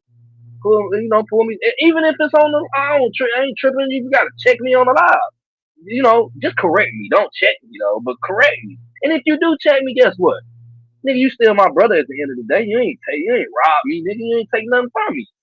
You ain't just don't be my enemy behind my back, though. Don't do that. Cause that's where you're gonna see another side of me. That's where you're gonna know my other name. Don't do that. Don't do that. Don't fake kick it with me. Don't do that. You know what I'm saying? Cause I know how to work with niggas I don't like. I don't have to do it plenty of times. I know how to coexist with people I don't like. There's a lot of motherfuckers I don't like. There's some motherfuckers I listen to on this boxing shit that I don't fuck with. I ain't gonna say I don't fuck with them. I don't care for their takes. And it make me look at them how they carry themselves as a character, as a person in real life. Because a lot of these niggas is really who they is on the internet in real life. You know what I'm saying? So, you know, but I ain't above approach. So nothing I'm saying to y'all, everything I'm saying to everybody on here, I'm holding myself to the same standards. You know what I'm saying? To the same shit. You know? And I just can't wait, bro. And I keep saying this shit, but I really feel this shit wholeheartedly, y'all. If I could take my heart out and put this shit on the table, I mean it, dog. Like I'm proud of all my bros. All of y'all, man. Just don't limit yourself. Continue to think big, bro. Cause I see I'm outside looking in with y'all niggas. So whatever y'all don't see about yourself, I see it. You know what I'm saying? I see it, bro. Y'all niggas is bigger than what y'all really. Even Mill and Greg, them niggas bigger than what the fuck they is. I don't fuck with any and everything, bro. I'm quick to say, man, get the fuck out of here with that shit. You know what I'm saying? I'm quick to hit that, get on that type of shit because I'm a tough critic. But I don't come with no tough criticism from the lack of being pure. If I'm wrong in real time, I'm gonna tell you I'm wrong. Like, nigga, I was tripping. You know what I'm saying? I don't really hear niggas do that too much with strong opinions. We gotta start doing that. We gotta start doing that. We gotta be everything that these niggas ain't. You know what I'm saying? And we ain't gotta worry about niggas giving us our flowers. This shit documented, dog. It's documented. And it can't be duplicated. Can't nobody be ETC boxing. Can't nobody be fighting words with Bay. Can't nobody be fucking YSM sports media. Can't nobody be Tago. Tago ain't even really just got in his bag on the YouTube shit. He that nigga on Twitter though, if you ask me. And he already, you know what I'm saying? Like, he already coming with an ill technique on how he doing this shit. Don't worry about these niggas stealing shit. That's what they supposed to do. That's what they gonna do. We already 5 steps ahead of these niggas. That's why we in the lab. They think that they ain't doing this. And y'all shit might not look like this. It might be niggas doing this. Shit, Drake was one of the first niggas I seen writing this shit on the phone, spitting it on the mic. I thought that shit was corny at first. But everything evolves and changes. Y'all niggas is the niggas. Y'all ain't got the man, these niggas gon' steal y'all shit. That shit is inevitable. Like, they gonna do that. That's confirmation that you are that nigga. Keep working. Keep working. You don't think these young niggas stealing shit from Boots right now? I'm seeing niggas tightening up they drip and shit now. You know what I'm saying? You seen spurts of that shit in boxing before Boots got in there, but Boots always had the drip on, from what I've been seeing. Now you starting to see certain niggas, come with the drip and shit in the ring. I'm talking about in the ring. You know what I'm saying? Niggas starting to do certain shit. You know what I mean? I think Cook was bringing that up too. So yeah, you know. Let me read some of these comments. Shout out my brother Cook, man. So yeah, we got love on each other, bro. Because at the end of the day, I fuck with y'all niggas outside of boxing. This boxing shit can go away any day if it was to. I'ma still fuck with who I've been fucking with. You know what I'm saying? So I don't want none of the best for y'all, but the best for y'all. For real shit. Let me see what I don't know how you say your name, but I'm gonna just say Jack. Yo, Boots definitely gonna be the new star in the face of boxing really soon. You know what's crazy is? Shout out to my brother Tego. He say Boots era hashtag. My boy coined that. You know what I'm saying? And I'm not. What I'm gonna say is not to say that he don't know this shit, because he definitely knows it. I've been talking about this shit forever. We've been talking about this shit together for years. So it's funny we here now, but it's been Boots. It's been fucking Boots era. This shit been Boots era. That shit Xander did in the ring, grabbing him and hitting him behind the head, and I literally got a Boots video with Tango that I'm shouting out in that motherfucker where you gonna see a nigga grabbing Boots and Boots. I'm breaking it down how he said, damn near saying, hey ref, you gonna get this nigga or not? But every nigga does that in Boots fight when Boots fights. Cause Boots be dropping that hot shit on they Mac Nugget. They get to grabbing them and shit and doing all this weird shit. So everything we really seen in the Xander fight was nothing too new. Now what I will say is that nigga came, that nigga was brawling. The shit that you think you'll see in the 9th, 10th, 11th, 12th round was in the beginning. And what's so dangerous about that shit is, I'm gonna tell you, that's why I say I don't give a fuck about the he got hit, he got hurt. I don't care about none of that shit. I got 2 or 3 other videos where Boots done got hit. I say I'm not one of them biased ass niggas. You gonna see in my videos where I'm gonna put Boots got hit with some shit. And guess what he did afterwards? Victorious. Floyd with Chop Corley got hit with some shit. Victorious. I just put a video out with Zab Judah and Tara Millett. Zab was kicking a nigga ass and got hit with a crazy tight. I think what was that? Was that a left hook? It was a left hook. Yeah. He got hit with a crazy left hook. Came out victorious. He dropped that nigga 2 times. I'm talking about Zab dropped that nigga. So what I'm saying is, all boxing matches ain't gonna look the same, but the adversity or anything can happen. Of course, we understand this shit. You know what I'm saying? But all that shit we kind of seen already been happening in previous Boots fights. You know what I'm saying? To be honest, Boots done got hit with shit before, and the shit that is so crazy, I think he got hit with other shit in other fights more flush than maybe possibly the shot that everybody's talking about. But I don't really care about that shit. You know what amazed me about that nigga in that motherfucking fight was that I personally feel like that nigga could have banged like that for 12 rounds. Y'all now nigga might say what? But niggas was saying that the shit might go 12. Do y'all really did y'all really want to see 12 rounds of him doing that shit to Xander? Was it even gonna be possible? But let's just say if it was, right? That nigga could have banged like that for 12 rounds. which is why I keep correlating him to Marvin Hagler, because Marvin Hagler would come in that bitch. Oh my goodness, he looked like Marvin Hagler to me in that fight. He really did, bro. He looked like, I keep saying he's a throwback fight. I'm not comparing him to Marvin Hagler. I'm not saying he's Marvin. Well, maybe I am comparing him to him, but in some sense. What's up, Big Money? What's up, old man? What's everybody that's in this motherfucker? My bad. I see y'all comments. But yeah, man, that nigga, man, he looked, bro. Everything I loved about Marvin Hagler, that nigga gave me in that fight. He gave me in that fight. He said it was a C plus performance. I respect him for not capping down and being like some of these other boxers. I don't really feel like it was a C plus performance. I really feel like it was maybe like an A minus. A minus. I'll give him an A minus. Cause me being this is me. It is certain shit that I like to see from Boots. I'm not gonna see it everybody. But if you look at the narrative of how that shit played out and what was all being said and what Xander was saying he wasn't gonna be able to do, it made all the sense in the world that he went in there and fought the fight how he did. You know what I'm saying? So, you know, so it's gonna be a thin line of talking like, okay, what he did in the fight and what I want to see him do. You know what I'm saying? It's kind of difficult to kind of get that type of conversation because you have so many people coming with this I hate Boot shit. So that shit could spill over in a conversation or in a dialogue. You know what I'm saying? Because niggas be coming from that angle so easily. That shit crazy. But he banged, man, he put on a hell of a performance. Shit, I had the round wrong. I picked the 6th round. He had the 7th round. And this how much I'm not a Boots fan. I ain't gotta say this, but I'm gonna say it. I made a bet. I bet this shit was gonna go to 6th round. I lost my bet because it was in the 7th round. He got him out of there, which I really felt like that shit should have been ended in the 5th round. But I lost fair and square, and it was to one of my brothers. So shit, I wasn't tripping. I wouldn't have tripped if it wouldn't have been to one of my brothers. You win some, you lose some. But hey, we still won. So you know what I mean. I picked the round wrong. You know what I mean.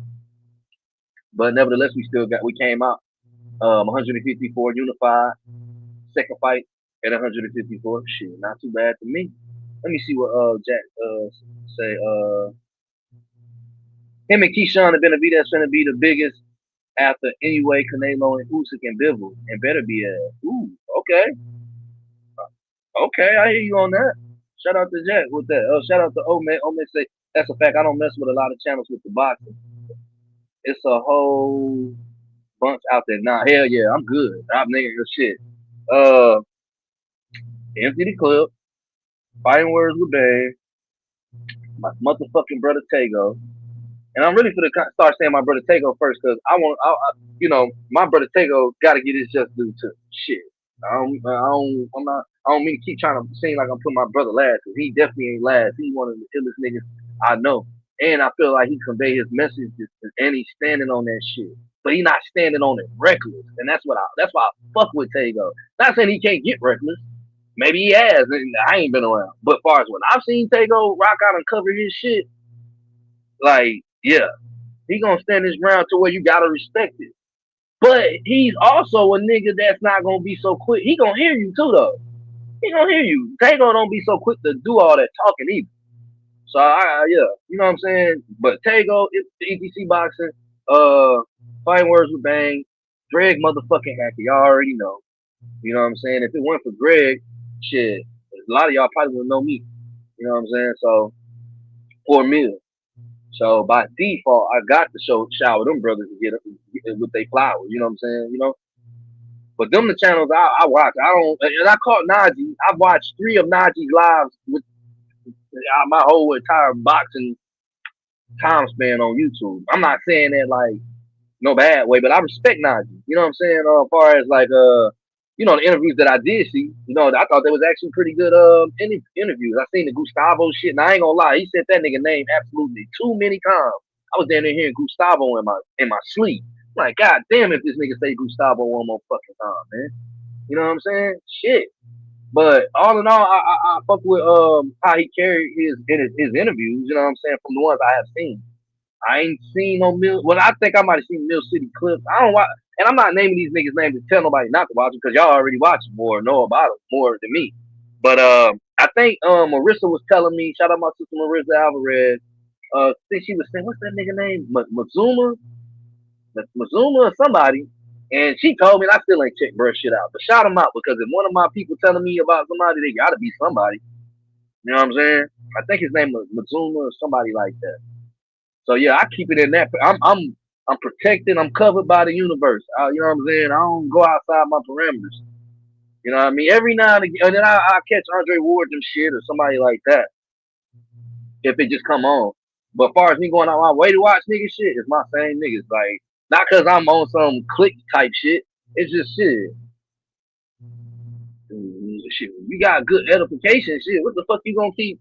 If you got some fire shit next to you, what the fuck you know what I'm saying? Like sometimes you gotta know when to just don't get greedy. You know what I'm saying? Stay where you at. Stay put. You know what I'm saying? Jack said you can't forget how Tucker performed this weekend. Yeah, shout out to Jahad Tucker, man. Shout out to Jahad Tucker. Shout out to Barclays too. That was to tell you the truth. That was my real first Barclays fight watching live. I didn't. And shout out to Real Rare because Real Rare was one of the ones I heard speaking highly about Barclays. I'm not saying he was the only one, but as far as that I can remember. So shout out to Real Rare, man, on that. Shout out my boy Big Money, man. I respect. I fuck with Big Money in the chat. Them chats is important, man. That's why I said you gotta have a nigga like 2 Cents in full effect sometimes, or shit, all y'all in here. You know what I'm saying? But hey, man, you know, 2 Cents help moderate this shit and keep this shit going, man. I gotta give my brother his flowers, and I see him being consistent. Man, I was sitting here one day smoking a gas. And it was on when I was watching the Najee shit. Matter of fact, I didn't even plan it. It just so happened I went on YouTube, but I was editing some content, and I was on my phone, and in my laptop, I was watching some shit on YouTube, and then it went to the Najee shit.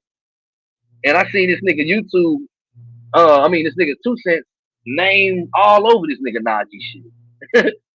You know what I'm saying? So, you know what I mean? Shout out to everybody in the chat, man. We appreciate y'all. I'm gonna speak on the behalf of all my brothers. I know they appreciate y'all. You know what I'm saying? Hit the like button, subscribing to them, sending y'all hard earned work money in. You know what I'm saying? Supporting whether it's $2, $5, $100, whatever the fuck it is. You know what I'm saying? I know they appreciate it. I appreciate y'all for supporting them. You know what I'm saying? And supporting me. You know what I mean? So. What Jack say? Jack say I'll be dead ass no hate though. But I'm judging. But you don't look like a boxer. You must be a boxer fan. A boxer who? Who me? Am I a boxer? Not no pro boxer. That's what I'm saying. Niggas will be surprised. Y'all be surprised. What the fuck? So I'm gonna just tell you this though. I mean, you go check out my channel. I'm not no boxer at all. Like, nah. Furthest thing from one. When it comes to being professional, a nigga try me though. Yeah. And that was before I ever laced up no gloves. I'm just light skinned, nigga. I just look like this. I kick ass. I got 6 brothers. I don't got no sisters. 4 of my brothers is older than me. And none of my brothers was into boxing.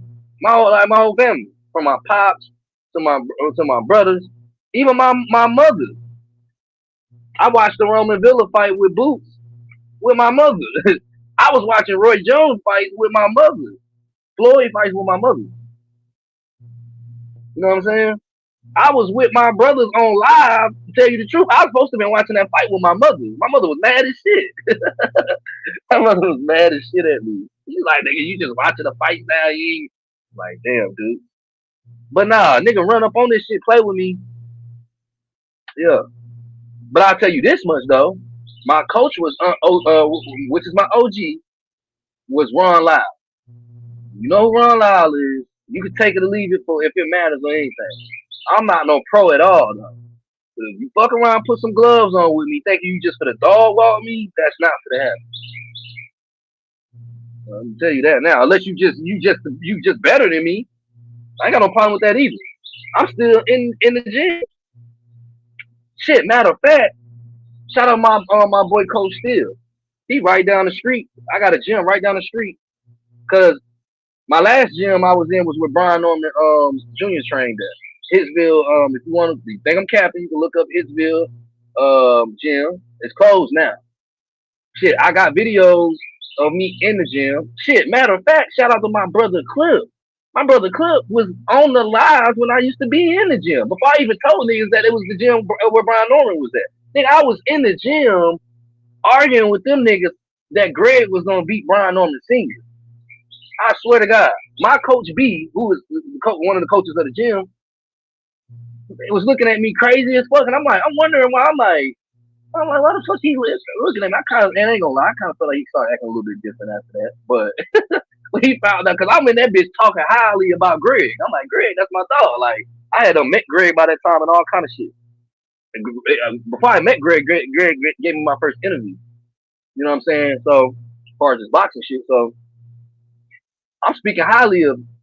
And tell you the truth, at this time, I'm not even knowing Brian Norman trains at the gym. I'm like, nigga, Greg, my man, like they robbed Greg. I'm like, damn.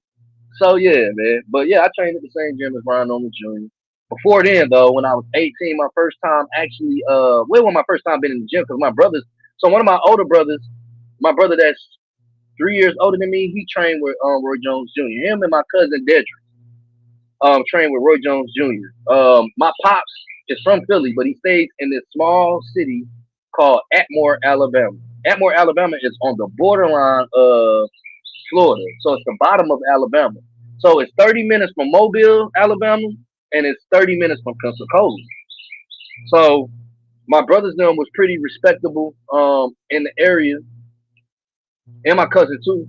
So they used to try and go and train with Roy Jones Jr. I didn't train with Roy Jones Jr., but they did. I used to go and ride the four wheelers and shit because Roy had the four wheelers and shit. Yeah, they was really chasing chickens.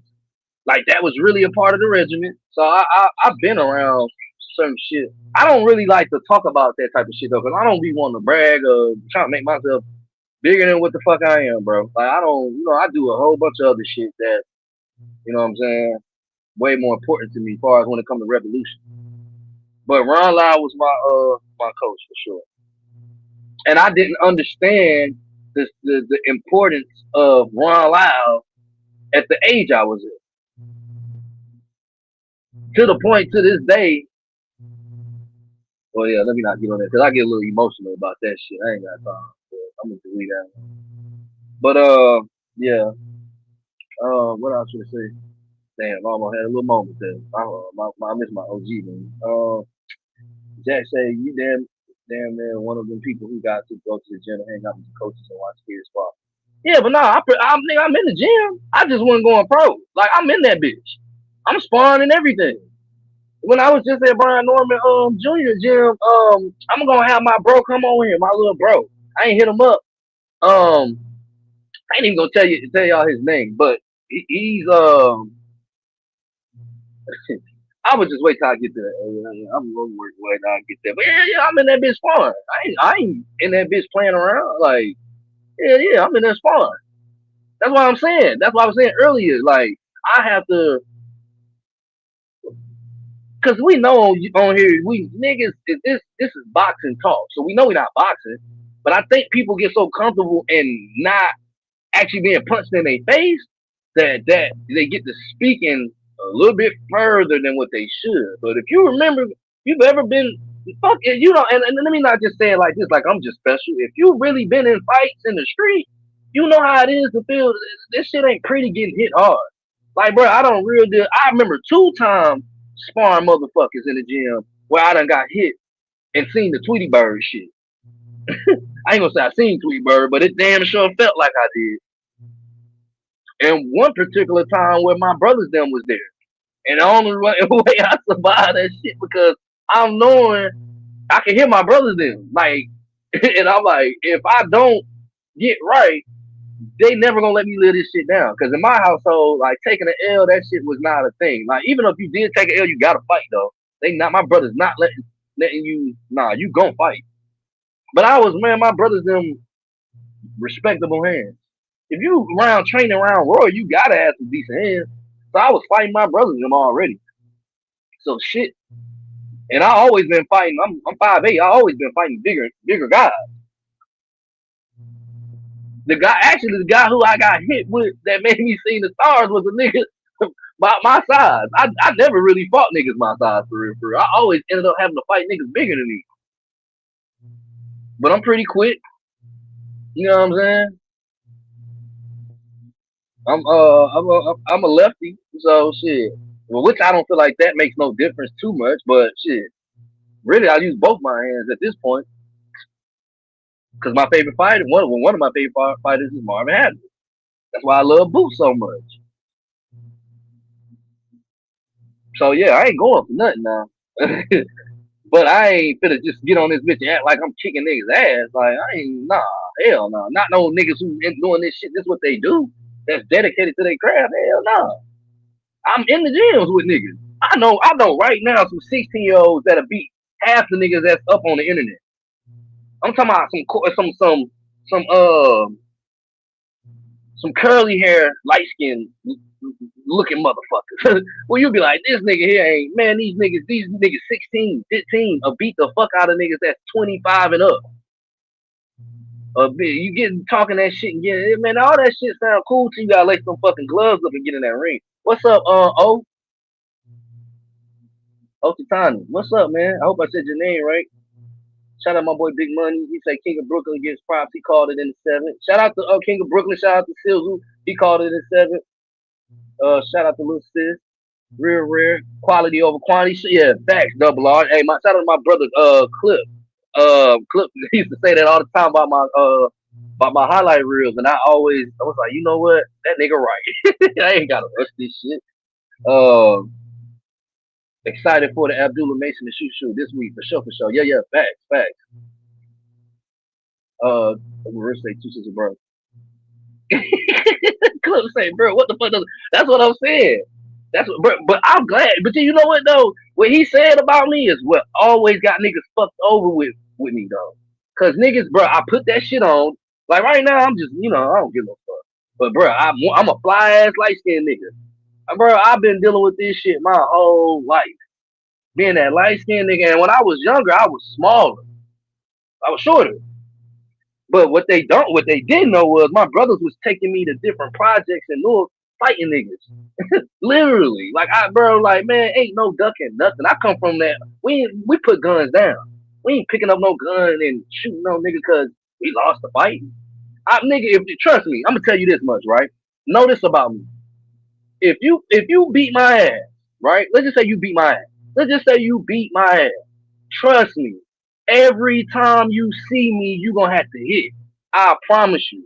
We gonna hit every time you see me. Every time. Hits that goes back to shout out oh my god. I'm wrong. I'm so wrong. Man, shout out my motherfucking brother Trav. How the fuck did I have a lie this long and not shout my brother out? But that's why I said earlier, if I'm tripping, pull up on me and correct me. My dog Trav, that is my motherfucking round, dog. That's my brother. Shout out to Trav. Trav, all my niggas done got me some thousand views on my videos. You know what I'm saying? As far as collaborating with me and building with me, and Trav one of them. Shout out to my brother Trav, man. And my brother Trav said he had to fight his brother 9 times and won one. And so we had them type of conversations. Cause he right. Nigga, if you whoop my ass, I don't give a fuck who you is. If you whoop my ass, nigga, we gonna fight again. You gonna have to put me in the hospital, dog. I'm a real live honey badger. If you know how the honey badger get down, and that's my favorite animal. Well, one of them. I'm a big animal guy too. I watch animals and shit all day, and I study they characteristics and shit. I'm the honey badger. I'm small, but nigga, the lions ain't just rawing me out, nigga. Lions ain't none of these motherfuckers in the animal jungle just. Now they might try me, but they ain't rawing me out, bruh. If you beat my ass, nigga, I'm going to hit with you every single time. We could be at the grocery store, and we could be wherever. I don't give a fuck where we at. I'm one of them light skinned niggas. We gonna hit. So that's what niggas gotta be prepared for if they misjudge me. And it's easy to do. Like I said, I ain't the stature size wise, I'm not the biggest nigga. But I always had heavy hands and I punch hard, niggas. And I'm smart. I'm not no dumbass nigga either. I ain't one of these niggas just on here just talking about boxing and critiquing and doing all that shit. Like nigga, I done been hit. I done been sparring and been hit. You gon' get hit. If you ain't seen no guy, if your shit ain't went black in that ring, or fuck the ring. If you ain't put gloves on and nigga ain't made you see black, you wasn't fighting hard enough. You ain't got none of those type of stories. You ain't if you ain't damn near felt like shit. That nigga had look. That nigga had me goddamn. I had to go to the drawing board on, bro. You ain't had one of them. You weren't doing shit. You probably was selective picking. I don't select the pick because I really don't do the picking. Niggas will try me, thinking this shit is sweet. And then, bro, I done had niggas I done had to whoop on. I'm cool with to this day. I swear to God, cool with them to this day. I had to whoop on them because to get my respect. But I'm really a lover. I never came into this world wanting to put my hands on nobody. Nobody. Until I realized, I'm like, damn, I'm light skinned. These niggas gonna keep trying. They gonna try me. You know what I'm saying? And you know, and it was never really with my brothers because my brothers kick ass too. And I got enough brothers. But I'm the type of nigga where I'm not gonna go run and get my brothers. I was always the type of nigga that end up fighting in my brother's ear about it. Cause I'm gonna react. I ain't finna go run home and go get them niggas. And I'm not finna be no nigga where I feel like shit, I'm tell my brothers and then you catch me a couple days from now down bad. Hell no, nigga, you gonna respect this shit cause you respect me. If that mean y'all niggas gotta jump me, I done been jumped. They ain't just jumping on nigga that's light skinned 5'8" for no reason. I done been jumped before. Them yeah. And I took it as a sign of respect. Shit, that's what you better do, cause if I catch one of you niggas by yourself, it's gonna be one of you better be hitting too. That's all I can say, cause I can lose. I've only, as far as the street fighting shit go, I only came close once to losing a fight. Close once. And that's just me being honest. And it was a nigga that was like 2 years younger than me. That young nigga had them bitches. But I wasn't going. I wasn't going. I'm being 100% transparent, no rap cap in my shit. I ain't get my diploma till I turned 24 because I ain't want them to put that goddamn cap on my head, man. I ain't capping right now. And I ain't lying about me getting my diploma at 24 either. Real shit. So nah, I'm a fighting motherfucker, bro. I'm tired of fighting. I've been fighting all my goddamn life. Nigga, I done been light skinned with the hush puppy under my shit. And I'm the type of nigga, if I bleed, I'm tasting that shit. I'm one of them. I'm completely thrown off. That's why I be trying to now, in my later years, I come more reserved and it be hurting. It be hurting. I don't be wanting to be on that contention shit for real, bro. I'm kind of going back to how I came back in the world. Just a little. I ain't gonna lie. I don't be wanting to be beat out and shit like that. But I don't. Now I'm still with the bullshit though. I still a hit at a heartbeat. I still put it. Look, what? Don't get to talking crazy about me or none of my people around me. Like, yeah, nigga. I'm not trying to shoot you right away. And I'm with that too. That's what fucked it. Took it to another level. I'm with that too. I ain't gonna go too crazy on here, but if you know me, if you know what I got going on my eyes, I'm with that too. And I ain't talking about it's going deer hunting, niggas. I'm with that shit too. It's a time and place for that too. But I'm not a nigga. I ain't never been no nigga who couldn't take no L though. That's why niggas respect me because I fight. That's why my brothers will kick your ass if they feel like you trying me to the max though, because they know I'm a fight. They know they gonna come and want to crash out because they know I ain't fucking with nobody. You know what I'm saying? That's the difference. I don't go fucking with people. You know what I'm saying? I mind my business. You come fucking with me though, it's gonna be up. What Big Money say? They robbed G Homecoming like yeah. You talking about? Oh, what you talking about? Money? You talking about when he fought in Atlanta? Yeah, shout out Real Rare, man. Yeah, and that's real rare. I'm just saying, bro. For real, dog. But I've been in that gym a lot more than I speak to it. You know what I'm saying? But I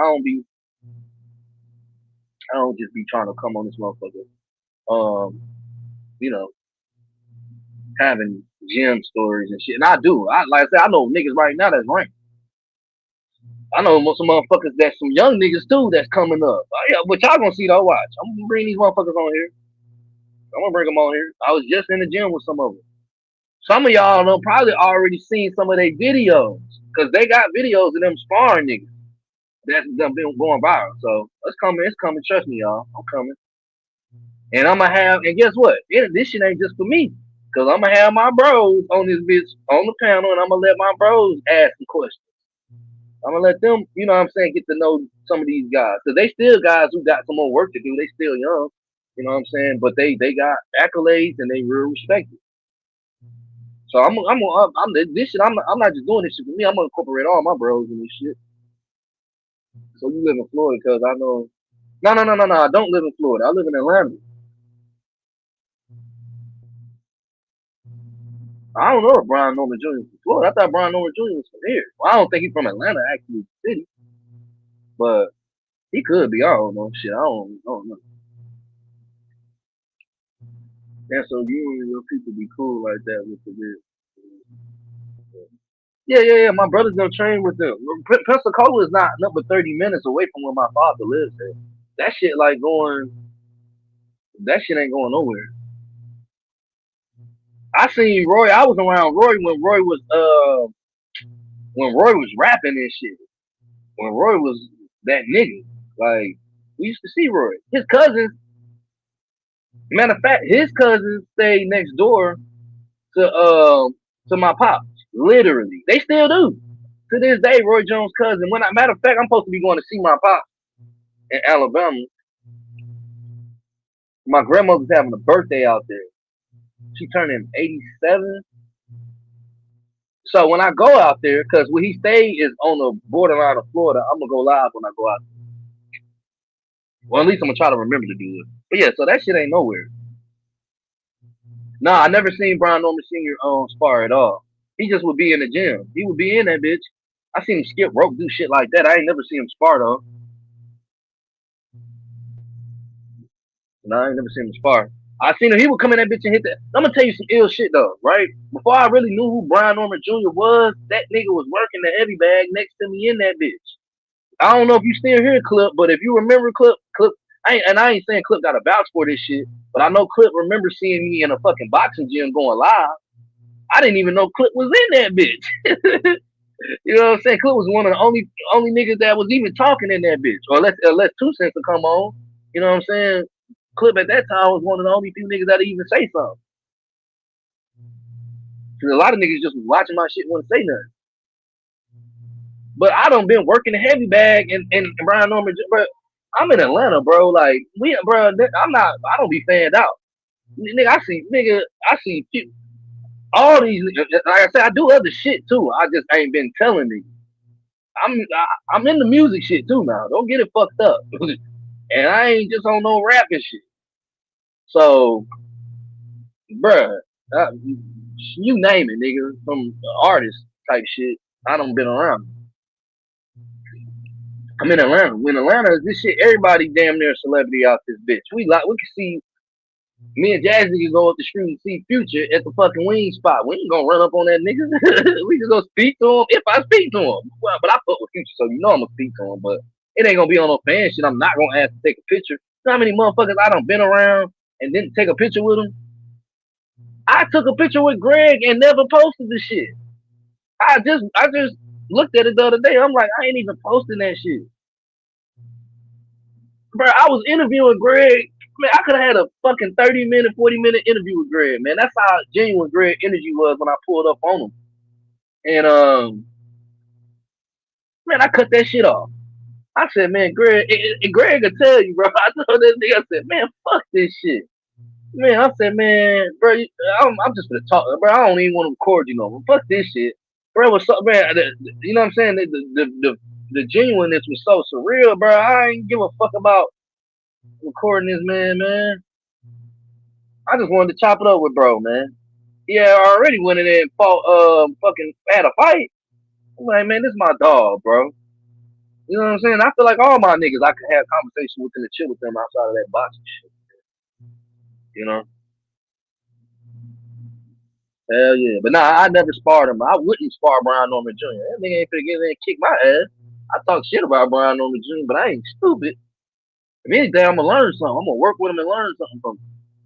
Shit, he might need to learn something from me too. To be honest.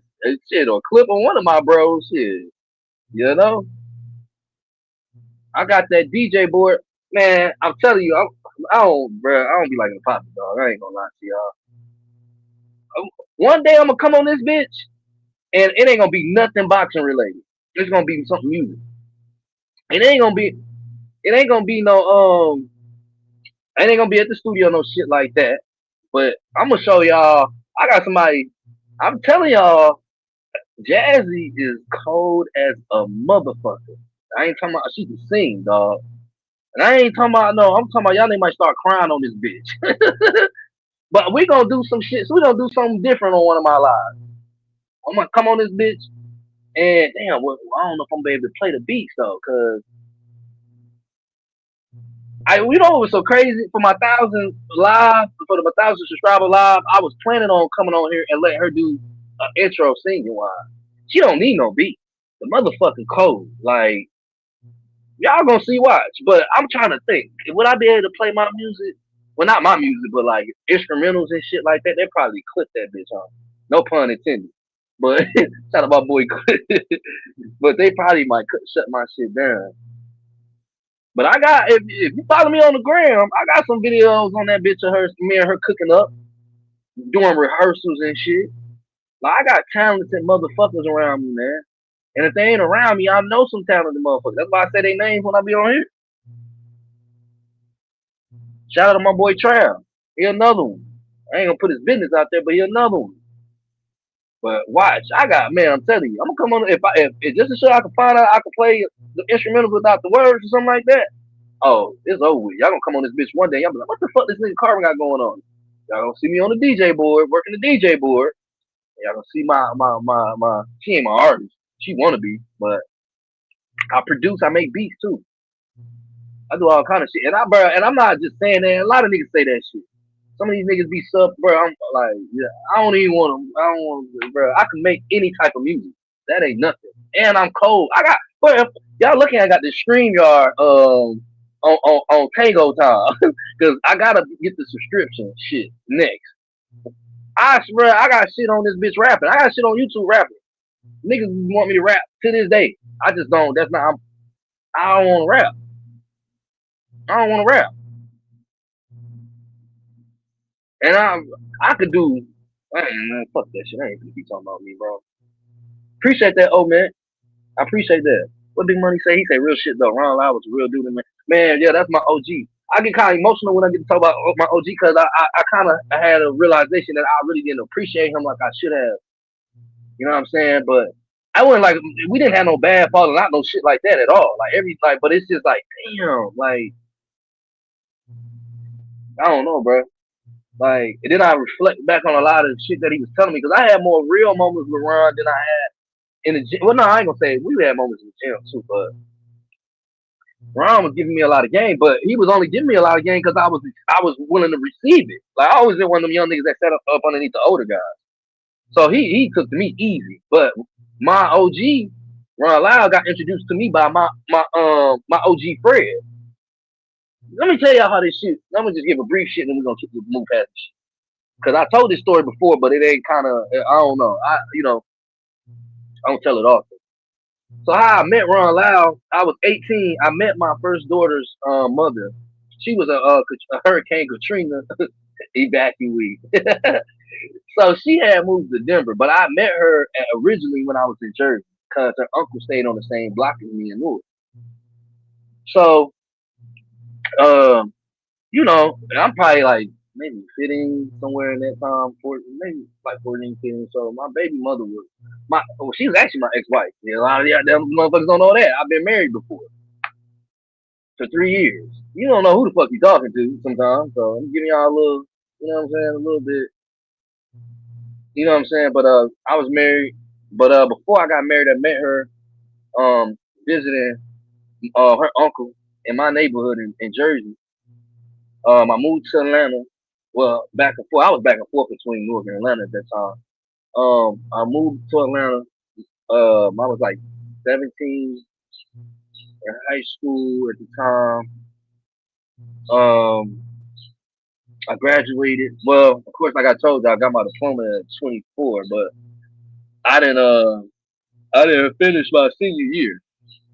So yeah, a lot of shit was going on. Smart as fuck though. Smart as fuck. Yeah, that's my story too. But anyway, moving past that. So my at that time I was trying to get a job, and I was just like I was kind of fed up with like Atlanta at that time, bro. I was like, man, fuck this shit, nigga. I need something different. So I always been a risk taker, and I always been a nigga who ain't never been scared to go and try something. So I left Atlanta. It was either go back to Atlanta. I mean, leave, stay in Atlanta. At that time, this is like 2006, 2000. Well, it got to be 2007 going into 2000. Yeah, 2007 going to 2008. But it was really 2007 because I graduated in '07. So around this time, this the recession. I don't know if y'all remember that, but shit was fucked up at that time. Like jobs and all that other shit. You know what I'm saying? Was like it was rough out here. You know what I'm saying? Especially in Atlanta. So I was like, shit, I'm either go back home to Newark or I'm gonna stay out here. And I didn't want to go back home to Newark because I felt like that shit. I was better off in Atlanta. So I said, fuck it. I ended up going to Denver. Um, with not at my time was my ex wife, but we weren't even married at the time. But I had knew her for years. So went out there. Um, got on my feet. I ended up getting a job. Well, I ended up getting two jobs and shit like that. So one of my jobs, I'm saying all this to say, my first job that I had was called Panera Bread. I don't know if y'all know what the fuck that is. I'm pretty sure y'all might have some of y'all areas. But I was working at Panera Bread when I was like 18 years old. So some of the same reasons why y'all fuck with me, the people out now mind you, I'm 18. I'm in a whole different. I've never been to Denver, Colorado a day in my goddamn life. My ex-wife, which is my child's mother, is there, but she's a Hurricane Katrina evacuee. So the most she done did was went to school a year or two out there. So she hipping me, but she ain't. There's only so much she can tell me. I get the job at Panera Bread before I got my second job. So the people who was fucking with me there, customer service top notch, A1. I know how to respect people. I was raised with manners. I treat people how I want to be treated. You know what I'm saying? And I always thrived on trying to be the difference in a person's day. You know what I'm saying? And I'm goofy as shit anyway, so I like to laugh, stuff like that. So people was getting cool with me and shit like that. One guy in particular was my OG Fred, and he would come in that bitch, get the cinnamon toast crunch bagels. I ain't capping. I remember all this shit. You know what I'm saying? He get the little bread, the little sourdough bread, all that little good little shit. So boom. So he would come in there, and I started building a rapport with him. He was an older guy, of course, at that time. Both of my OGs passed away. That's the crazy shit. That's why I be getting fucked up about talking about it. But I met him there, and one time in particular, he came and I don't know who Floyd was fighting. Who the fuck was Floyd fighting? I don't want to say when March is at that time. This was like '08. What's Floyd? It was somebody fighting somebody. It could have been Floyd. It had to be Floyd though. I want to say, was it Floyd? Or somebody was fighting. I don't know if it was some MMA shit or what. But long story short, I ended up having a conversation with him about how much I was into boxing. Because I was. Like I said, my brother them was training. I would go to the gym with them and train. We was the niggas when we went in the gym, we had trampoline. We'll take the mat out the trampoline and turn that bitch into the boxing ring and film it. This back in one days and shit like that. When niggas had the VCR camcorder shit. So I'm just expressing to him how I love boxing and shit like that. You know what I mean? And then I fuck around with him. So he was like, as time kept going on, he kept hearing me talking about. He would want me to go pull up on him because my OG Fred was a manager at this pool hall because he was like one of the top niggas in the state. That's what I'm saying, bro. I be always meeting the right motherfucker. I don't never got to be fanned out of fishing for no shit because I come from a pure place, so I get pure results. This nigga is one of the top niggas in Colorado when it comes to pool, which made sense that he was a manager, the store manager of a pool hall. So he kept trying to get me to come to this pool hall. I can't remember who the fuck was fighting, but he was trying to get me to come to his pool hall because they was having a fight party. Now, mind you, I like to watch my fights in solidarity to myself. You know what I'm saying? Back then at that time, man, I'm in a new city. I ain't, not to mention that I had cousins in Denver the whole fucking time that I ended up meeting a year later. I had cousins there the whole time, but I'm living doing this shit, not even knowing I got cousins. So anyway, I tell this nigga, telling him like, yeah, like he like, bro, you need to pull up to my job, man. We be having fight parties there. Come. I'm like, nah, you know how you get when you with your girl and shit. You don't do shit else. Become boring as a bitch. You know what I'm saying? So at this point, I'm boring as a motherfucker. I'm just going to work. I don't even know if I had my second job at that time. I might have yeah, I did. I had my second job before I had my daughter. So I'm working. I'm 18 with two jobs in a new city, and all I'm doing is watching boxing, going home, going to work, and watching boxing. So he knew how much I fucked with boxing. So he was telling me to come to look down there and watch the shit. I wouldn't never come to the fight parties. One particular time, I think Floyd did fight. I don't know if it was around that time or whatever, but I ended up. He was telling me one day he came. He was like, "Bro, I'm gonna introduce you to one of my best friends. He's a boxer." So I'll never forget this shit. I remember where I was at, literally in Panera Bread, bro. He was telling me this shit. He was like, "Bro, I'm gonna introduce you to one of my friends. He's a boxer and shit." He's like, "You probably know who he is." He was like, "His name Ron Lyle. He big out here in Denver." I'm like, "Ron Lyle." I'm like, "Who the fuck is that?" You know what I'm saying? Mind you, I'm 18. Now, I feel bad saying that shit because I should have knew better because I always hung around with my pops them. My pops them always was talking about motherfuckers like Sugar Ray Robinson, Georgie Benton, Floyd Patterson, uh, motherfuckers in that type of category. That's who I hung around when my pops was talking that. And then of course, they'll work their way to like the 70s and the 80s and shit like that. So I'm not gonna lie, I don't remember them saying nothing about Ron Lyle. So when he's saying Ron Lyle, I'm thinking he talking about a nigga that's just because he told me the nigga got out of jail.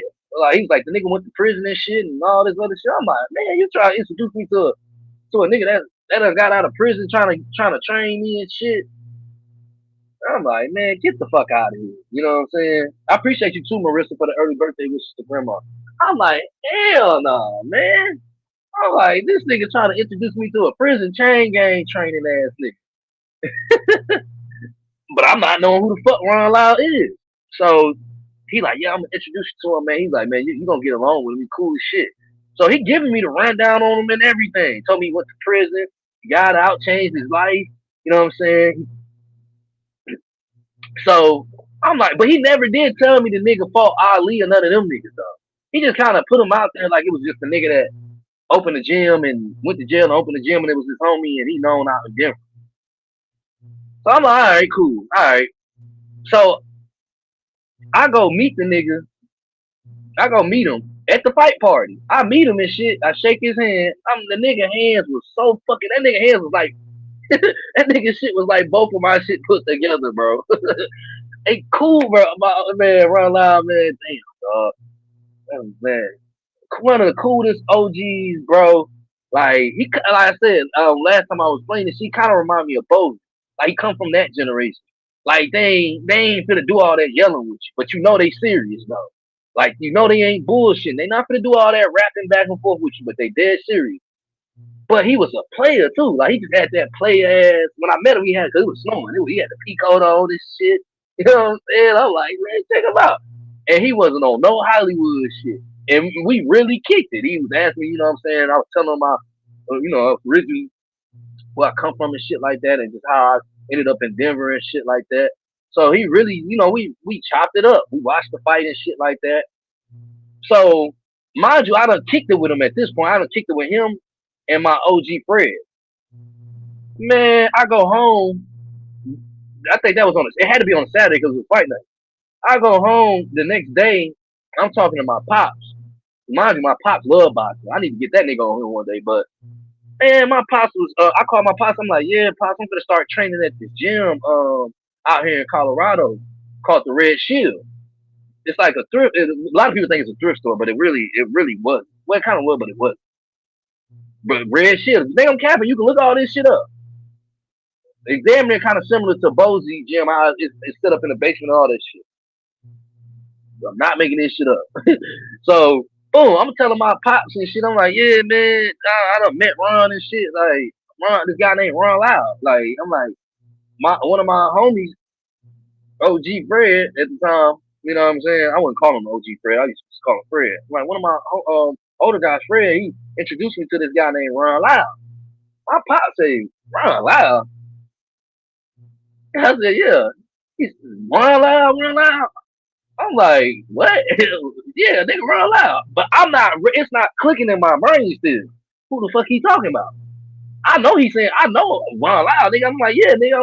I'm saying run loud. But I guess my response to him was kind of like, nigga, what? Like, is this nigga Kevin or is like I'm saying it like it's some regular shit to be doing because I'm not understanding the magnitude of who the fuck Ron Loud was. Because even when I met him, I still didn't go do my due diligence. So I tell my pops like, nigga, you don't know who Ron Lyle is? I'm like, no. I'm like, nah, nigga, I don't know who Ron Lyle is. He's like, nigga, Ron Lyle fought George Foreman. And now, if you know me, you know I love Big George Foreman. I'm like, wow. And then, but this what really did it. When he said he fought Ali, I love Ali. You know me, you know I love Ali. In and out the ring. I just feel like Ali was a revolutionary motherfucker. You know what I'm saying? When that nigga said that, I said, bro, I swear to God, y'all, I ain't gonna lie, I started panicking a little bit. I started panicking because now I'm realizing this shit is real. I'm like, I'm knowing now my pops know who the fuck he is. I mean, I asked my pops because I'm like, maybe he might know him, but like I said, I didn't do no research on him. I'm starting to kind of like get a little hot around the collar and shit because I'm like, oh shit. Because at that time I wasn't active in no gym and shit like that. All I knew was, you know what I'm saying, what I had been already learning. You know what I'm saying, from gym bouncing around and shit like that and going and seeing my brothers and just fucking with my brothers. So I'm like, oh shit. I'm like, damn, this nigga fought George Foreman and Muhammad Ali. Then my pops was like, yeah, the nigga went to jail. He was like, he got out of jail. He was kind of like how B-Hop is. I'm like, now it's coming back to with my OG, because mind y'all, I'm telling y'all that I thought he was saying the nigga was a chain gang ass nigga that just wanted to box now and train people. Now it's starting, all this shit coming back like that, so Raven on some Jet Jackson shit. I'm like, oh shit. I'm like, and mind you, Ron never told me none of this shit. He didn't really get into his professional career when I first met him. He didn't say none of that shit. He didn't even act like he had ever even been into no professional shit. You know what I'm saying? So I'm like, damn. I'm like, oh shit, this shit hit me now. I'm like, oh shit, I might have bit off more than I can chew. I'm like, this nigga is one. And then I started, so at that point, I started getting into who he was. That's when I started learning more about, you know, him going to prison, how he did his, you know, all the little shit that he, you know what I mean, he had to deal with. So then I had, at that point, I'm kind of caught between like, damn, this Ron Loud, nigga. To the point of like, oh shit, nigga, I still gotta go to the gym. And if I don't go to the gym and I don't look like I'm looking like something, he probably gonna think I'm wasting his time. So now I got to deal with that pressure. Long story short, I ended up going to the gym and shit. He actually, he was like, he was asking me, he was like, nigga, what's your experience in boxing? Because I ain't gonna lie, I kicked it to him like I ain't really had that much experience. Even though I didn't know what he was on, but I ain't telling him I was just on no basic shit, but I ain't no pro, you know what I'm saying? So I tried to get it to him to understand, like, I'm willing to learn. That was what when I met him, you know what I'm saying? I was on some, like, I'm willing to learn type shit. But I ain't no bitch either, you know what I'm saying? So he was actually kind of shocked too, as far as me going to the gym and what I was able to do in there. And he always credited me for my work ethic. I was always one of the first ones in the gym. I ain't never cut no corners on the workouts and shit. You know what I'm saying? And I always allow him to push me. But one thing I like about my OG Ron Loud was that he was always one of them. Like I say, he I ain't gonna say he's soft spoken, but he one of them niggas. He not for to go back and forth with you to get you to do no shit. He's still old. He's still on old school time. So being that I was already acclimated and used to that because I come from a family that's on that type of timing and straight raw and gonna be like that with you. I kind of cut some of the bullshit out because I was willing to listen. And whatever he was telling me to do, I was gonna do it. And if I couldn't do it, I was gonna try my best to where he was gonna have to respect me not doing it. So that was really our my rapport. I went and had a good training session with him at the gym, and then I just started going. So I trained with Ron Lau for a year and six. Nah, I ain't gonna say it was like a year and 6 months. I say probably like maybe a year, about a year. What a year? It might have been like a year, anywhere from like a year to 2 3 months after that. Because I ended up having my first daughter. And once I had my first daughter, that kind of slowed up everything. Because mind you, I had already had 2 jobs. So at this time, I'm 2 jobs. I'm married. For one, I got married at 18. I got 2 jobs. I done picked up going to the gym. Now I done had my daughter. And that shit kind of that my daughter was my life change. My daughter changed me into the person. My oldest daughter changed me into the person who I am. Well, she activated it. I'll tell you that much. You know what I'm saying? So I started pulling back. I would still go to the gym and shit like that and train, but that shit, that pro shit, all that shit went out the window. Cause even back in that time, like 18 was late. It wasn't kind of like how it is now, where a nigga kind of start a little bit later, and it's kind of more unconventional now. That shit was still conventional. Like nigga, 18 is over with, nigga. So I was going in there getting. I got a good amount of sparring work when I was training with Ron Lau. You know what I'm saying? We used to chop wood. That's where I get my. I still chop wood to this day. I chop wood with Ron Lau. He used to have us doing a lot of running shit. I remember him doing a lot of him running shit. He had, and the main thing he had us doing a lot of too was the heavy bag. That's why I love the heavy bag to this day. A lot of niggas don't fuck with the heavy bag. They be want to do the mitts and all that shit. The only reason I fuck around with mitts and sticks like that really because uh shit where I'm at right now I don't got no heavy bag. You know what I'm saying? Like I got my my Cobra bag. I mean not a Cobra bag, the reflex bag, but I love it, bro.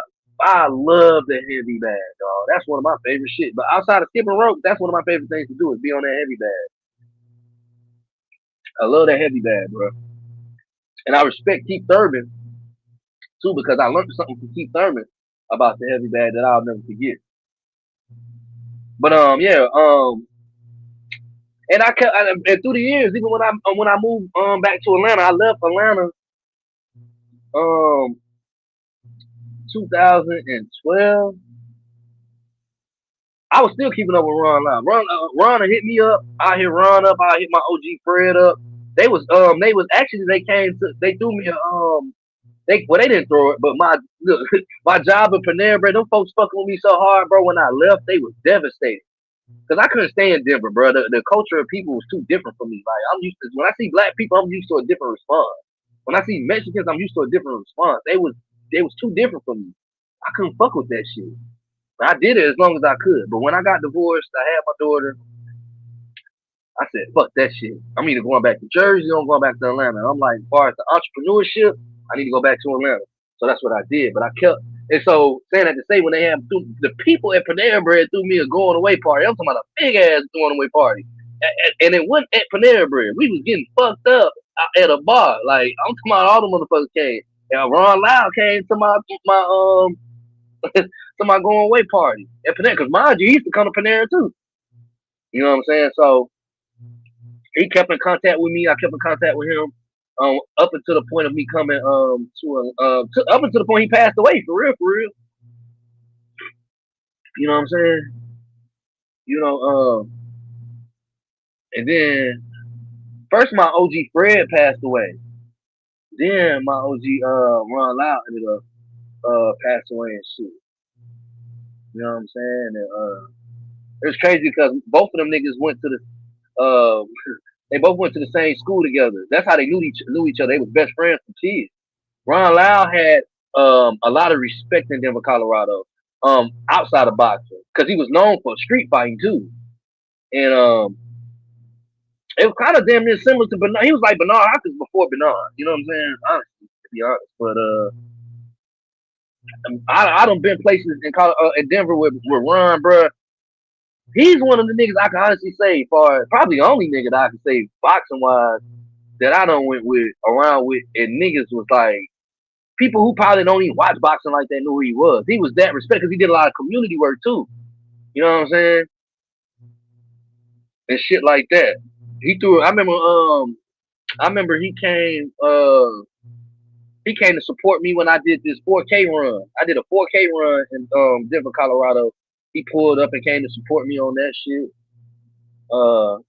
More than anything though was the most important shit he told me outside of the ring, far as making sure that I'm there for my daughter and shit. You know what I'm saying? My child. I only had one daughter at that time. I got two now, but he always made sure he put emphasis on me, making sure that I'm being there as a young. And he respected me too though. Like he really took me on his wing because he seen that I wasn't no young dumb nigga. Like, and that I wanted to be Moses. Like I wanted to soak up the game from him. You know what I'm saying? So a lot of times me and him will be on some shit that ain't really had nothing to do with boxing. We hung out a lot outside of boxing, to be honest, too. So, he was a good friend. Him and my OG friend, man. My OG friend, I miss him too. Like, if it wouldn't have been for him, I probably wouldn't have met Ron Lyle. You know what I'm saying? Honestly. My bad I'm ranting, y'all, but I'm kind of reflecting on this shit. Cause honestly, I don't really even think about this shit too often because that should be fucking me up, man. To be honest. I'm gonna cry when I get off this bitch. I ain't gonna lie to you. That should be fucking me up. I'm trying to hold it together now, but that should be fucking me up, man. Because now I understand. I wish I had Ron Lyle. You know what I'm saying? Like I wish I had that nigga at the age I'm at. So it's fucked up, man. But let me read some new comments. What the hell could say? Could say, yeah, I'm here. I'm a ghost man. I remember what I was talking about. Yeah, Cook used to, yeah. That's one thing I love about my boy Cook. My boy Cook got that sniper rifle, motherfucker. He said, nah, let the cup finish for a minute while. Okay, bet. So that's what I'm gonna do. I'm gonna do that. My bad, I had to shift the conversation. I was about to get fucked up. Where my cup at, man? I ain't even hit the gas, dog. That shit was gonna have me a little fucked up. Yeah, Trav really is that nigga. Your Grammy, come on, man. You can't beat that. That's what I'm saying. And Greg, I mean, not Greg. Trav don't come on this bitch. And Trav be so humble, bro. I don't even want to say humble, grounded, bro. That man, Trav, my nigga, dog. For real. I can talk to Trav all day about any fucking thing. You know what? Trav be a huge part of the reasons why my lives be going on the marathon. Trav will fall right in this bitch and get to talking to me, bro, and I be feeling like we right at home, bro. In my head, we be in the same room. All y'all though. My niggas who I talk to, bro. You know what I'm saying? Man. Okay, let me shake back, y'all. I'm trying to shake back. I'm really trying to say. I was about to get in my feelings, man. What Marissa say? That's crazy. You had cousins over there. You didn't know about. Yeah, I mean, man, and it's crazy. Well, I ain't gonna put this too. Fuck it. It is what it is. So I ain't gonna say the street's dead. They is dead. But as far as the street background, I don't want to say I'm a big homie. I am though, but I'm a poverty man. So sometimes you see me with that Philly hat on. It's cause I fuck with Philly. But that P and I ain't gonna buy no beauty supply rag. So when bro was asking me earlier, I was saying in my boxes, shit, nigga, I've been fighting my whole life. Nigga, I didn't buy no beauty supply rag and get put on this shit. Like I real deal got involved with this shit. But I don't really like to tell niggas that shit because I'm not trying to have no game banging conversation with no niggas. I don't give no fuck about that shit for real. I ain't made $1 off of no game banging. I only almost ended up in jail several different times. Imagine getting phone calls at 2 or 3 o'clock in the morning and you gotta go do some dumbass shit. Laying in the bed with your shorty and shit. That shit not cool. And it's a blessing I'm still here. You know what I'm saying? So and my favorite color is burgundy. And I do fuck with Philly, so it all do make sense. But yeah, I got cousins. I was saying that to say though, my cousins, Marissa, they Crips. So I really slick was good though, because you know West Coast is it's different out there. And then my cousins, they hoop.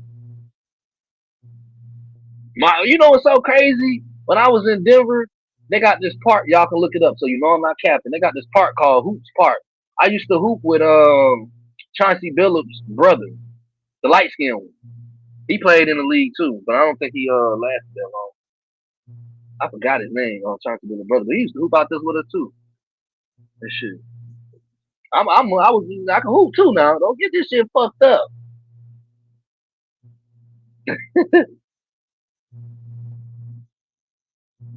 And I'm willing to play because I don't hoop no more though. These niggas done fuck the game up for me. I don't even enjoy this shit. Omek say, fam, you look young as shit. You say you graduated 2007? Yeah, I graduated in '07, man. Everybody be thinking, niggas be thinking I'm young as shit. Not like I'm trying to say it like I'm young, you know what I'm saying? But man, my little brother that was just over here the other day, he had his partners and shit. I was around his partners and shit. Them niggas thought I was around their age. I'm like, bro, y'all niggas look, watch who y'all talking to. Like, I ain't around, nigga. I'm old enough to be y'all niggas' dad, man. My daughter, man, I got a 17-year-old daughter. I got a 17-year-old daughter, and I got a 6-year-old daughter. My 6-year-old daughter looks just like me. And I look like my pops. My 6-year-old daughter look like me, and my oldest daughter looks like my mother, which is crazy. It's crazy how the genes. And she look like her mother. She look like her mother and my mother. I'm saying my oldest daughter looks like her mother and her grandmother, which would be my mother. Look exactly fucking alike. And then my youngest daughter looks like me and my pop. This shit crazy as hell. And it's crazy because my youngest daughter, uh, when we had a baby shower was a boxing baby shower, and that's what she into. You know what I'm saying? That's what she into. And she is, but but I'm tell you the truth, my daughter really a hooper though. My youngest daughter a hooper, and her mother is went to what's the damn school in Mississippi? Oh, what did she hoop at? Ole Miss. And before that's how she got her scholarship to Ole Miss because she hit the game winning shot. You know what I'm saying? Yeah, my youngest daughter mother is a hooper. She cold too. Um, so yeah, my daughter naturally is a hooper. My youngest one. My oldest daughter more like she more like me, like more create, like in that aspect of like creativity. She's a writer. She like to paint, draw. She fuck with the boxing shit too though. But I pay my oldest daughter fucking with the boxing shit at 3. I was working with her on the mitts and shit like that because I knew me and her mother was gonna be together forever. And you know, at that time she was a single. You know, she was the only child. You know what I'm saying? Of course, she got more siblings now, one by me and more by her mother. But I wasn't going for that shit. I wasn't gonna get no phone calls about my daughter getting picked on at school and shit like that. So when we used to be in the hood, shit, I used to just have her shit working the mitts and going to the gym with shit. Matter of fact, Clip probably I don't know, Clip probably seen one of the lives where she was at when I was at the gym with Brian Norman Jr. She was in that gym with me there when she came out to visit me last summer. And matter of fact, some of y'all probably seen the video of her working with me on the sticks. You know what I'm saying? If she would have lived with me and have been with me more, she definitely would have been boxing.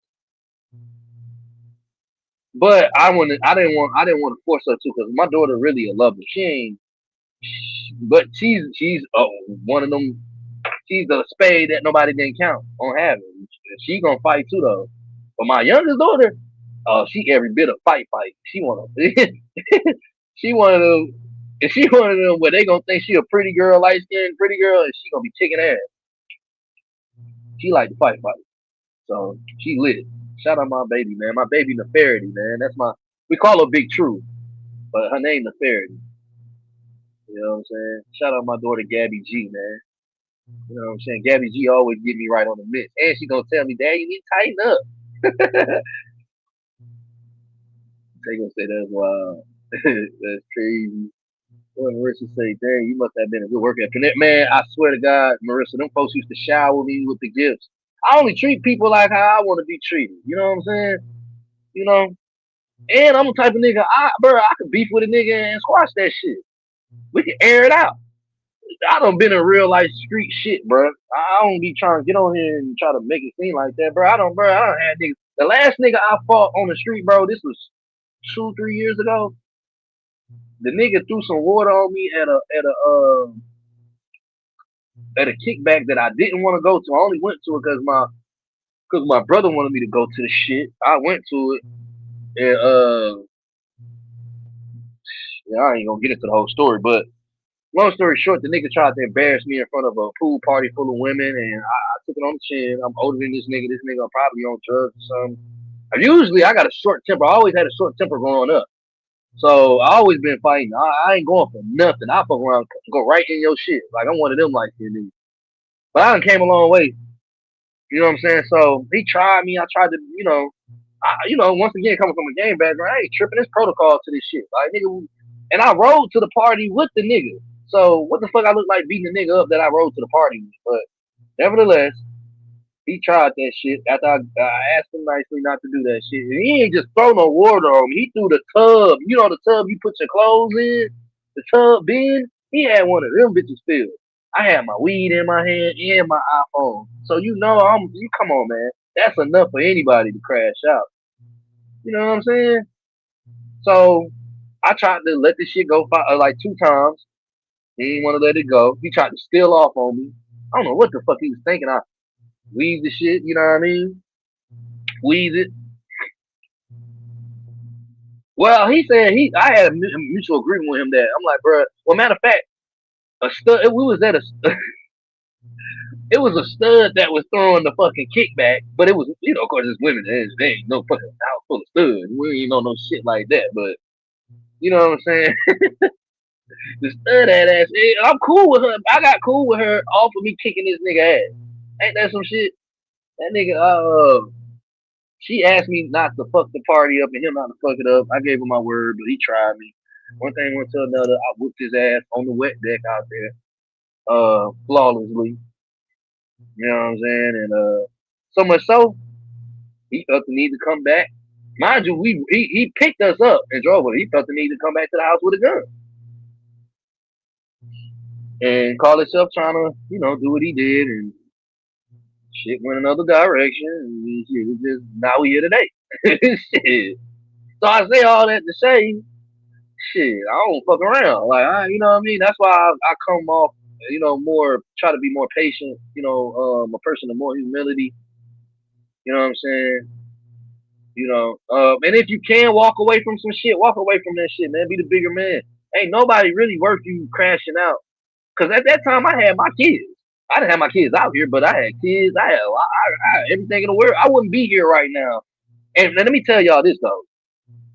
Well, I ain't saying the nigga name, so it's all good. I literally seen this nigga pew, shoot that bitch out the barrel.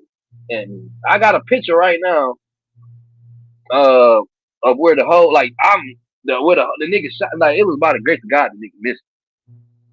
Because I wasn't going to run. I felt like if I would have ran from that bitch ass nigga, he was going to try to hit me with that bitch for real. Even though he hit me right next to me, but he was going to try to hit me for real. What's up, Greg, man? We here, man. I was just giving a little rundown just about some life and shit, man. I was talking about my OG Ron. I had to get away from Ron Live because that shit was about to make me get a little emotional. Both of my OGs, man, they ain't here no more. You know what I'm saying? But yeah. So man, yeah, I don't play that street shit too much no more because niggas ain't willing to take a L. I come from that generation, nigga. We'll put the guns down. It really tell you the truth. We might be 20 deep, and it might be one nigga with a gun. And let me know if you going on live, Greg, because I only been trying to I don't know if I'm a spirit or not, but I told them earlier, I said, Greg might be going live in a minute. You know what I'm saying? I mean, well, not in a minute, but at some point. So, I was just trying to catch it live and, fill in a little area, you know what I'm saying? And then if you go live, I'm going to shift over. But yeah, man, you know what I'm saying? I just been celebrating my 1,000 subscribers, Greg, man. I just wanted to say I appreciate you too, because I know you on here, you know what I'm saying? I done told you a couple times, man. But I always appreciate you, man, for real. I don't be never really want to hit you up and bother you and shit. You know what I'm saying? In the due time, it's gonna be right. But you know what I'm saying? I appreciate you. You gave me my first interview on this motherfucker. You know what I'm saying? Like you took a chance on me. You know what I mean? You ain't never at Hollywood on me. You know, and just bro, you just a solid brother, bro. I don't have to do no boxing content with you. You know what I'm saying? I just want to be like making sure like you straight. You know what I'm saying? Your mental good and shit like that. You know what I mean? We all got kids and obligations and responsibilities and shit too. So, and you know, most importantly, shit, I always say Greg was one of the ones that let me know this shit possible. Greg and my cousin Jamar, he just do another, he do something different on this YouTube shit, though. You know what I'm saying? So, but yeah, man. So, but yeah, we used to, be 20 deep and shit. Nigga, we might have one or two niggas with a gun, but I come from that era. You gotta put that gun down, nigga. If you talking shit, you gotta put that shit down. Niggas want to see what your hands like. And if your hands ain't official, you gonna have to shut the fuck up around here. You know what I'm saying? You can't be coming here talking all this shit and your hands ain't official. You know what I'm saying? So it wasn't no such thing as being no weak light skinned nigga. At least around my environment. You got to, you know what I mean? You had to be hidden.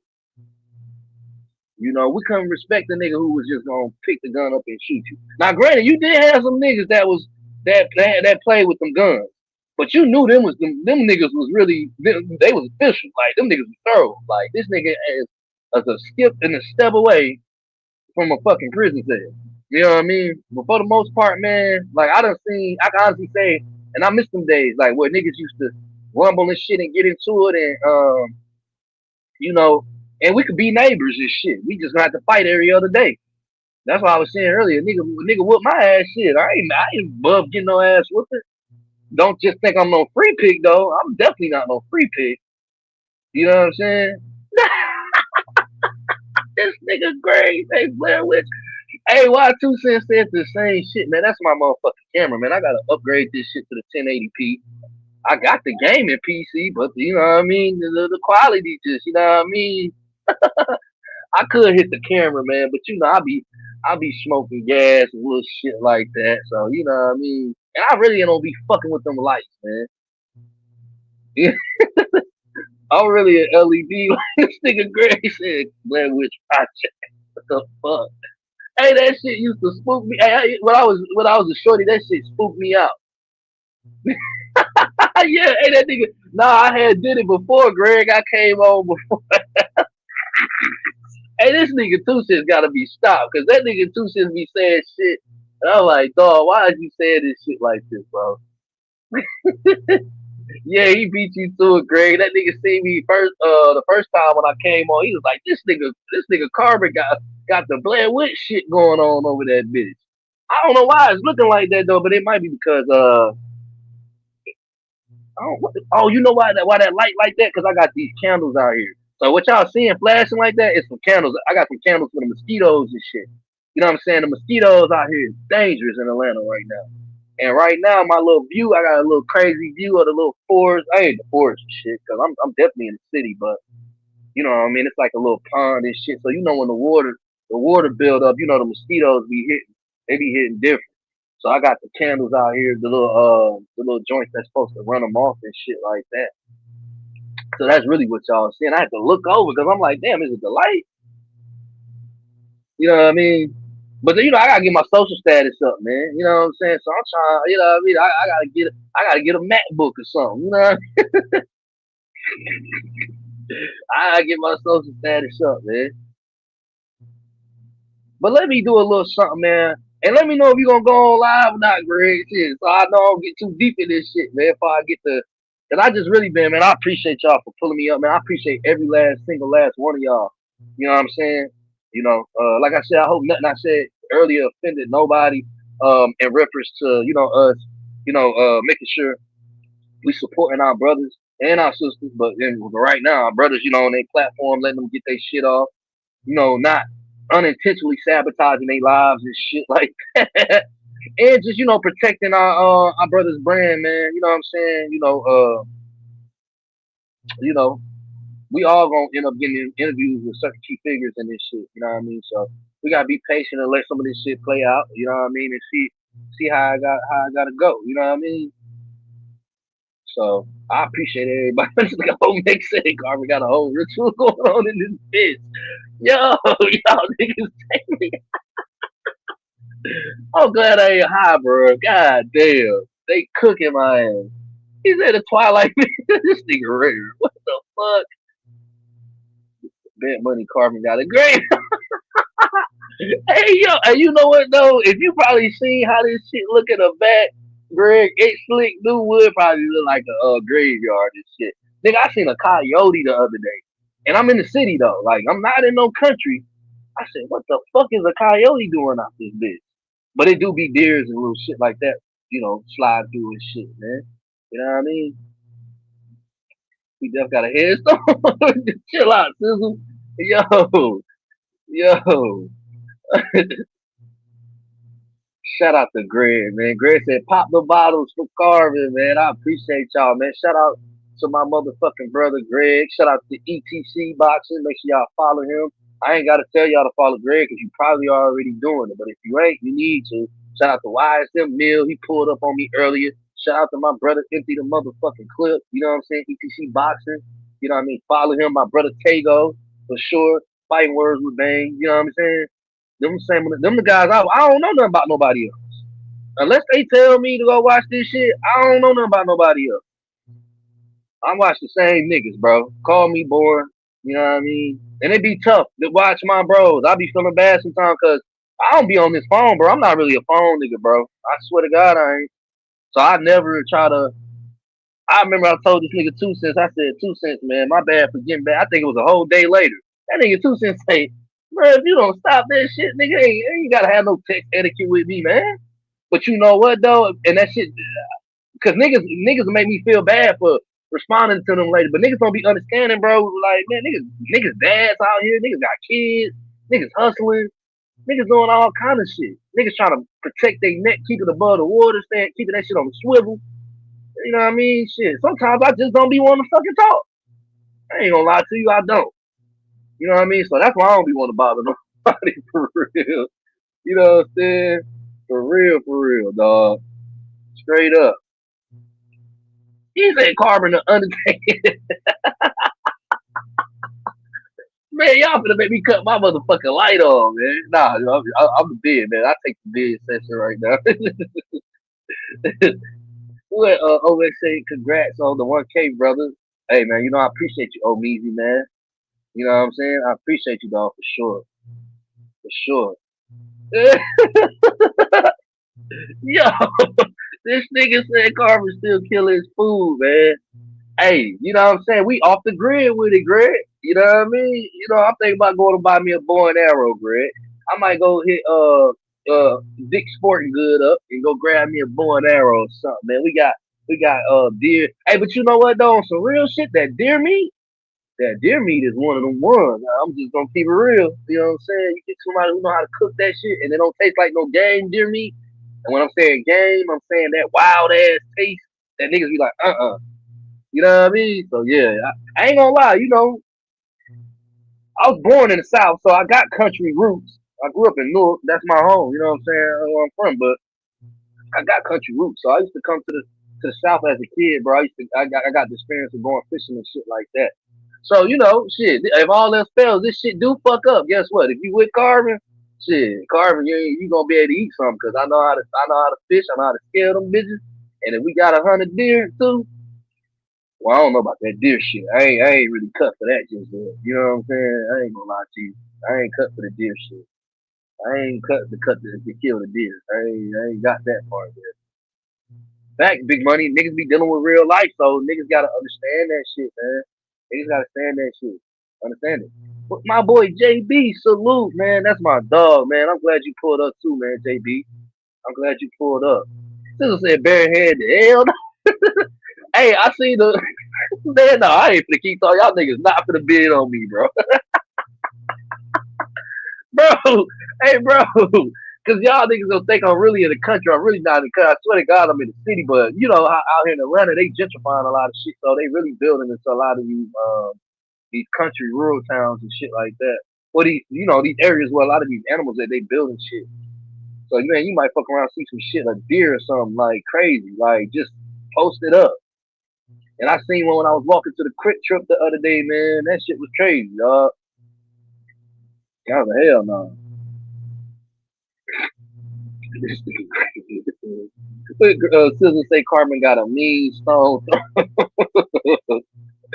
Man, I'm finna go tell Jazzy y'all niggas on here bid on me, man.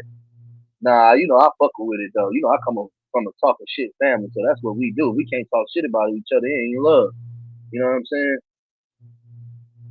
What Rare say? If you see Karbon in a bear, be scared. Hey, you know what? I just told Jazzy that shit. Hey, Rare, I was walking to the same store where I'm talking about I seen the deer and through the cut. I took the cut and shit. The nigga got the cut. I tried to make a shortcut and shit. And I seen the deer and shit, but I ain't see it that day. But I was walking the other night. It was nighttime and shit. And my little brother was just over here. He was like, bro, I just seen a coyote and shit. I'm like, what the fuck? I'm like, again? So, walking through the cut, I'm like, oh nah, hell nah, bro. So Jazzy was like, man, you need to make sure you be safe and all that. I'm like, nigga, you need to worry about the bear. Worry about the fucking bear, man. I ain't worried about no other man. I'm coming out this bitch the same way I went in, I'm coming out. You can bet your life on that. Oh, I ain't fuck with them raccoons. I've had a bad experience when I stayed in Denver with the raccoons. I had a whole raccoon. I was over my cousin's house in Detroit. Well, not in Detroit, but in Denver. He was from Detroit. Matter of fact, it was my cousin's girl who was fucking with in Denver. I ain't even gonna get into that whole story, but I real life done seen the fucking raccoon. I didn't see him do it, but that motherfucker took his hands and slid the screen. You got the screen on the mirror and shit. Well, the window.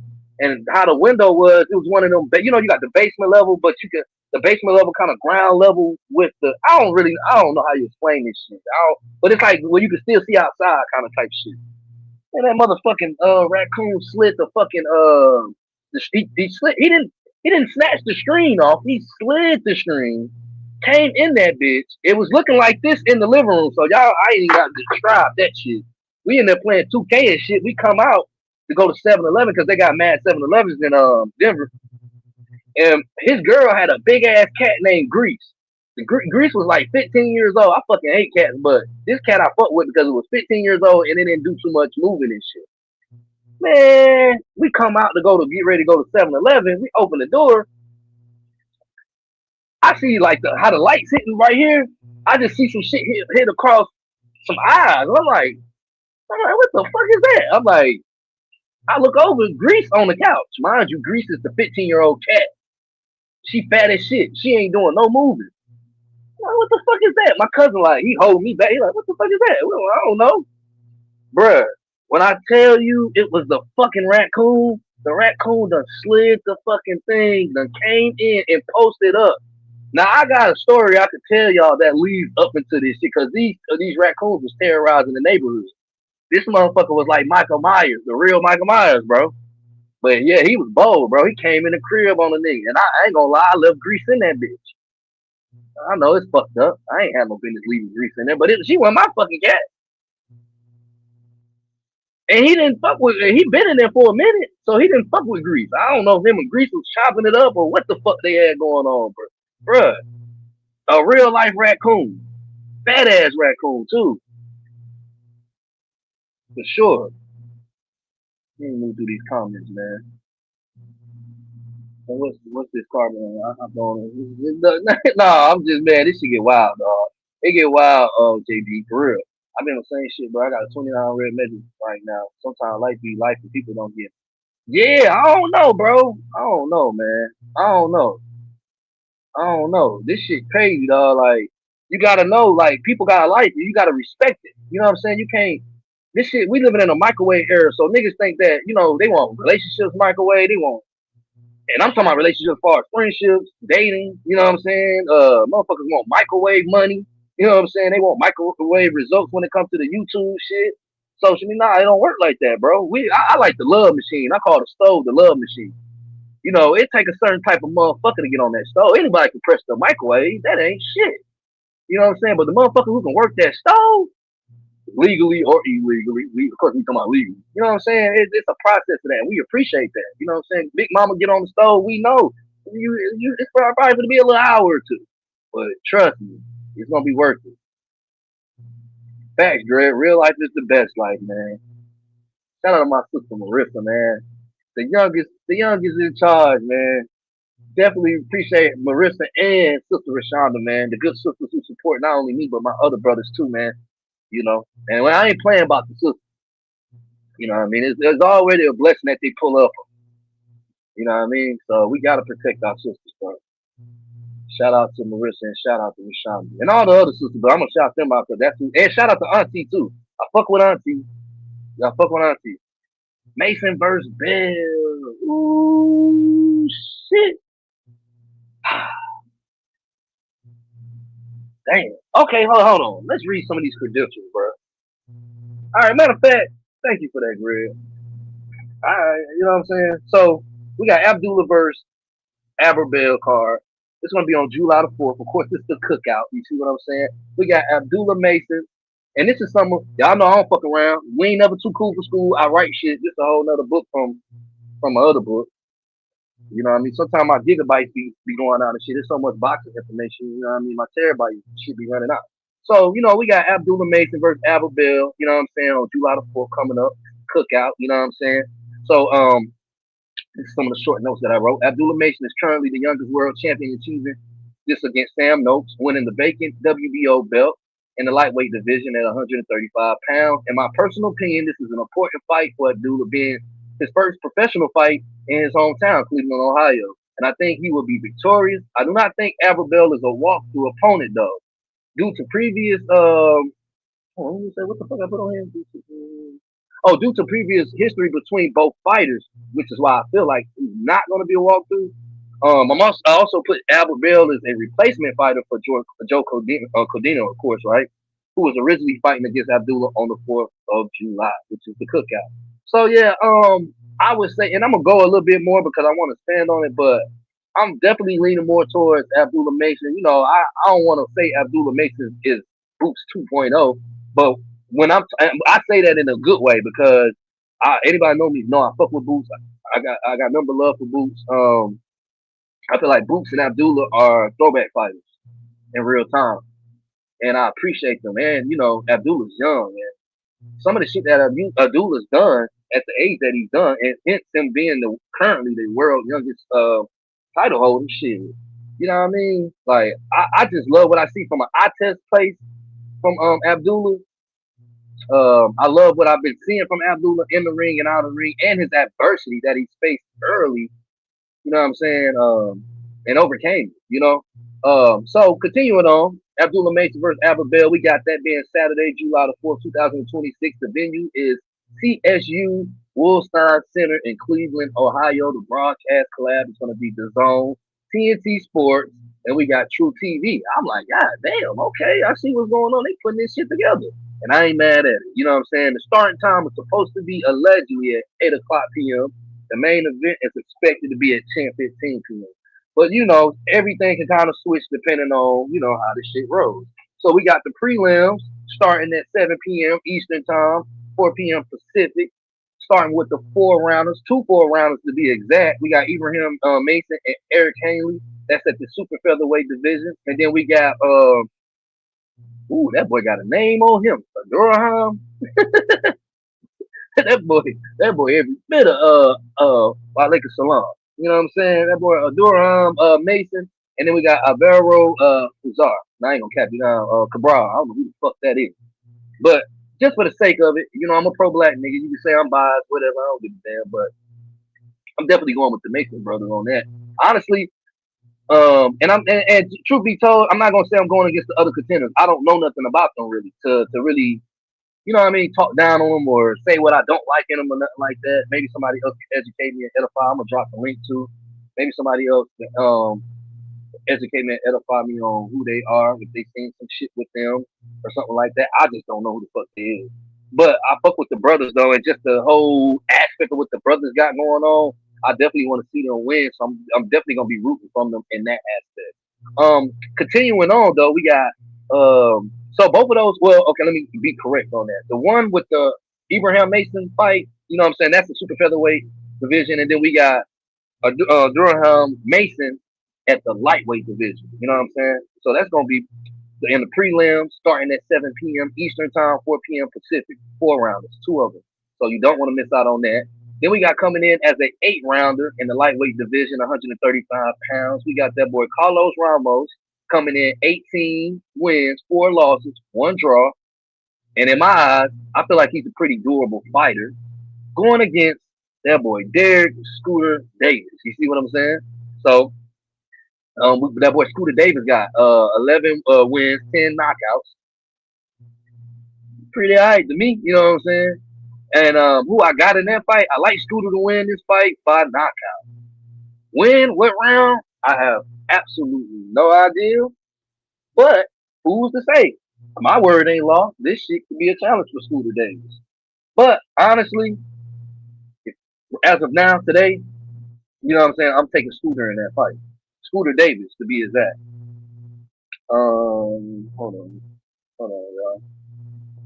We're gonna continue to keep this shit moving. Oh, and then another thing I like too about Scooter Davis, that I feel like would give this guy Ramos a problem is his style, which was, you know, what not his style in totality, but one of the things I like about his style that I wrote there, is his aggressiveness. You know what I'm saying? I feel like his aggressiveness allows him to be able to apply the proper pressure to fighters. So I think that's something that stands out to him. With me personally, that I like about him. So shout out to Scooter Davis. I think I like him in that. Well, I ain't gonna say I think I like him. I do like him in that fight. But I'm not gonna make anything that I'm saying like his law. Like it can't be no other ways to look at this shit. Like I say, other people probably can kind of help me more to that shit. 10 rounder coming up next. After that, we got at the 147-pound division. We got Tiger Johnson, man, coming in at 17-0 with 8 knockouts. Going against that boy Christopher Guerrero. That boy, not Eddie Guerrero, but Christopher, man. RP Eddie Guerrero, man. You know what I'm saying? Uh, so yeah, Christopher Guerrero coming in at 16-0, 9 KOs. He likes to cut off the ring. And I'm speaking about Christopher Guerrero. What I did notice about him when I went kind of looked into what I seen about him real quick. I ain't did no deep analysis on him. So I can't say I'm 100% correct, but what I did see from him that I seen him fighting against other opponents is that he likes to cut the rings off. Become to cut the ring off, which could, you know, potentially help him prevent angles that maybe Tiger Johnson may try to create. And he's kind of heavy-handed too, from what I've seen. But I don't know. I don't know how that shit gonna turn out because if we really look at it, just based off of the credentials, Tiger Johnson coming in 17-0 with 8 knockouts, and Christopher Guerrero coming in 16-0 knockouts. So you know, Tiger got more fights by 1 fight, and then shit, Christopher Guerrero got him edging him in 9 knockouts, and Tiger got 8. I mean, that could mean nothing night of the fight, but you know, what I mean, just looking at it on paper, that's what it is. So, and then we're gonna continue to shift on to our 12-rounder. You know what I'm saying? Co-main event. This should be a pretty nice one, in my opinion. At the 126-pound division, we got that boy Renee Pala. What the fuck? Whatever. We just gonna say Renee. And then he's 19-0 and 1. And he has 10 knockouts. He's coming in the orthodox stance. That's one thing I did notice. If anything, I ain't really do too much watching on him. I couldn't really be honest. I ain't really. Oh yeah, but nevertheless, he's 19-1. We got that boy Bruce Shoo Carrington, man. Shout out to Shoo coming in at 17-0 with 10 knockouts, and he has the WBC featherweight championship. And shout out to my brother 2 Cents. One thing my brother 2 Cents broke down that was so ill to me, which is it's really simple, but it makes when you think about it, you're like, damn. So, and I'm gonna correlate it with the Shoo situation. And shout out to my boy Real. I know he on here and shit. I'm gonna wrap this up and then I'm gonna let my boy get in here. Whoever else wanna get on here too. You know what I'm saying? But you know what I mean? Being that Shoo got the WBC featherweight championship belt right now, he has it right there. The night of the fight though, that shit is up for grabs. And that's what makes it so important. And with 2 Cents, I was like, okay, but when I really went to thinking about it, what made me really make that shit resonate with me was wrestling. And you remember when like Jeff Hardy them used to have a label tables and chairs matching shit. The ladder chairs and table match and all that. TLC. Yeah, facts, Rare. and they used to have a fucking belt hanging up there. It's like you could have walked down that bitch with that belt. But nigga, you gotta obtain that belt. You gotta make sure so it really ain't yours. You owning it right now. But when you get in that ring and you stepping upside at the night of the fight, that shit is up for grabs. It's not your belt no more until you solidify it. Like you know what I'm saying. So you got to maintain it and obtain. So for Shushu, I like Shushu a lot, man. Like I just seen his interview earlier with when they was at the press conference and shit. I ain't gonna lie, bro. I like Shushu, bro. As far as his personality, his character, I think Shushu I think me and Clip talked about this shit a little bit. I do think he should be going up in weight. I don't, but who's to say? A motherfucker might say I'm wrong, I'm tripping. I probably shouldn't be saying that. You know what I'm saying? They might give me a million and one reasons why. But for right now, he's at 126 pounds. I do want to see him come out victorious.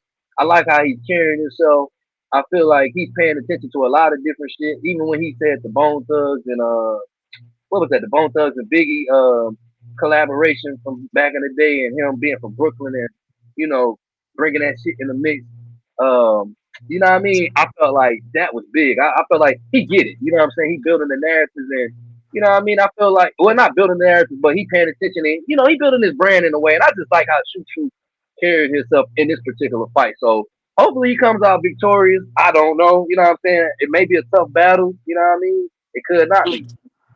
And then the last but not least, I ain't got to go too deep into it. We got my boy Greggy motherfucking Cash, Greg, acting hot shot. We got my boy Real Rare up here.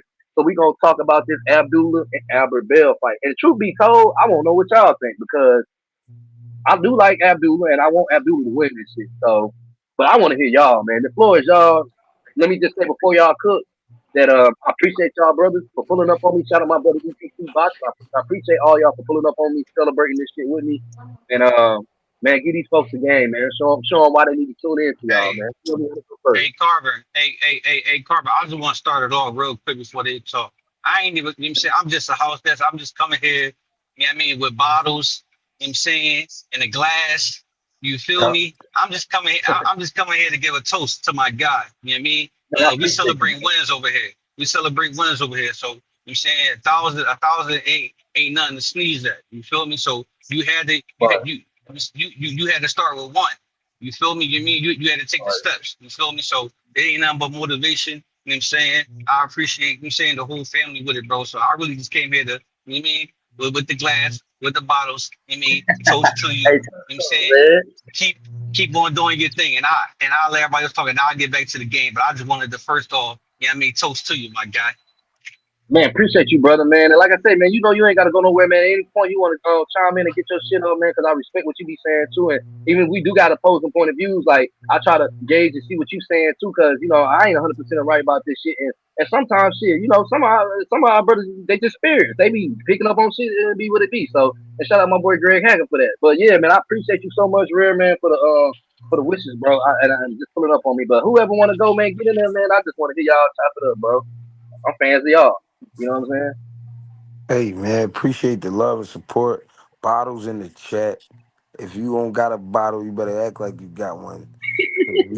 We celebrate my man 1K, man. Fuck that. I As far appreciate that. as the fight, man, I think Abdullah Mason is going to handle business. I think he's going to stop Albert Bell in the 10th round. I think it is a tough fight. But Albert Bell is past his due date.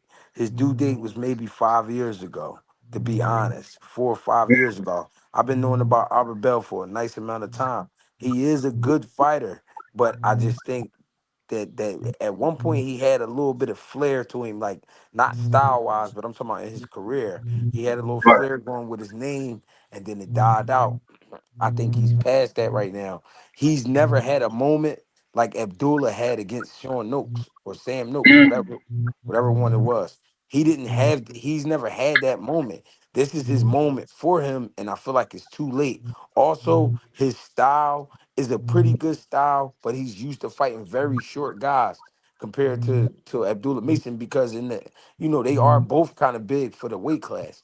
But I just feel like Abdullah Mason with the youth and with that experience against Noakes, I think his confidence is through the roof. And as long as he stay behind his jab, I got this being a good fight and him breaking him down. Appreciate the love and support. Man, I appreciate you, Greg, man. Definitely. And you know what's crazy too, Greg? I I didn't know. I said the 10th round. I was thinking the 10th, but shit, hey, nine sounds good to me. Shit, nine sounds good to me. for For sure. sure. I appreciate that breakdown for sure.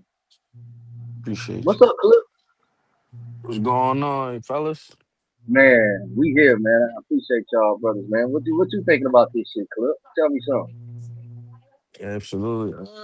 I'm kind of leaning towards what G said, mostly the fact that he might be past his due date. He's somebody that Top Rank had under their ranks for a little while, but they were saying it was hard to get him fights or whatnot and shit like that. And he's been getting wins recently, but it definitely ain't been to the level of opposition that Abdullah Mason is, or the level of opposition that Abdullah Mason himself been fighting over these past couple. So I'm definitely leaning Abdullah Mason. Will he stop him?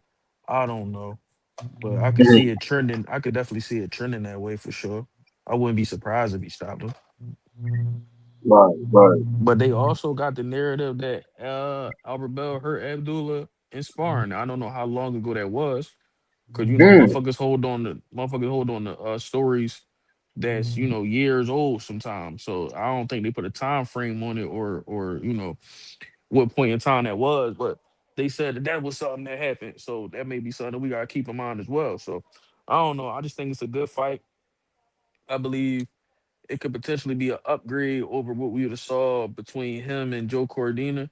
And it's kind of good because I was hearing that, I don't know how true it was, but I was hearing that the fight wasn't like selling too crazy. So now that you got somebody else that's also from Ohio, that kind of gives it, a little boost. So I think that's good though. Yeah, it's a hell of a card too, man. It's a hell of a fucking card, man. I think we're gonna get some really, really good fights, man. I think a lot of these fights are some really, really good fights. They gonna have a it's gonna be a hell of a card. I know that for sure. Yeah, I'm interested in seeing the Tiger Johnson versus Christopher Guerrero fight. I know Christopher Guerrero, he was somebody that sparred with Boots a little while ago, like probably like a year or two ago. I remember him being down here sparring with Boots and stuff like that. And he been winning pretty consistently and pretty convincingly since that. So you know what I'm saying? So I'm interested in seeing what he looks like against Tiger Johnson. A lot of people high on Tiger Johnson after that knockout he got over Nick Flaws on Pro Box. But I like Tiger Johnson, but it's still more I Mhm. want to see from him. So I definitely be Mhm. tuned into this fight to see how he looking. I share that same sentiment too, Clip. Like, I like him. I feel he got the style. He looked like he belonged in the ring for sure, but I definitely want to see a little bit more from him to kind of separate himself. Or I don't want to say establish himself, but like, make his name bigger to where niggas was, calling him out and wanting to put them Mhm. fights together with. You know what I'm saying? Hey, Greg, what you think about Tiger? What's your point of view on Tiger? Y'all can hear me? Yeah. Yeah, I mean, I like Tiger Johnson. I like his attitude. I think he needed to work on his skills. I did see that his last fight. That's how he got that clean knockout. He's definitely working on his skills. I think these guys be going through like different maturing levels. Well, I think we've Mm. seen guys like Keyshawn maybe mature a little faster than a Tiger, but Tiger is he knows hard work. He know what he got to do, and I think he's on the right path. And I like Clip said, this supposed to be a good joint. So I'm just waiting to see how this turn out with him. But I do like Tiger Johnson. Okay, Fact. good. Yeah, you know what I'm saying? I just think he got a little bit more seasoning. You know what I'm saying? He can use a little bit more seasoning and shit. You know what I'm saying? Yeah. Because not to cut you off, Ray, I'm gonna be real quick You with good, my bro? point. Because I watched that fight against Nick Flaws in the punch he ended that shit with that overhand right.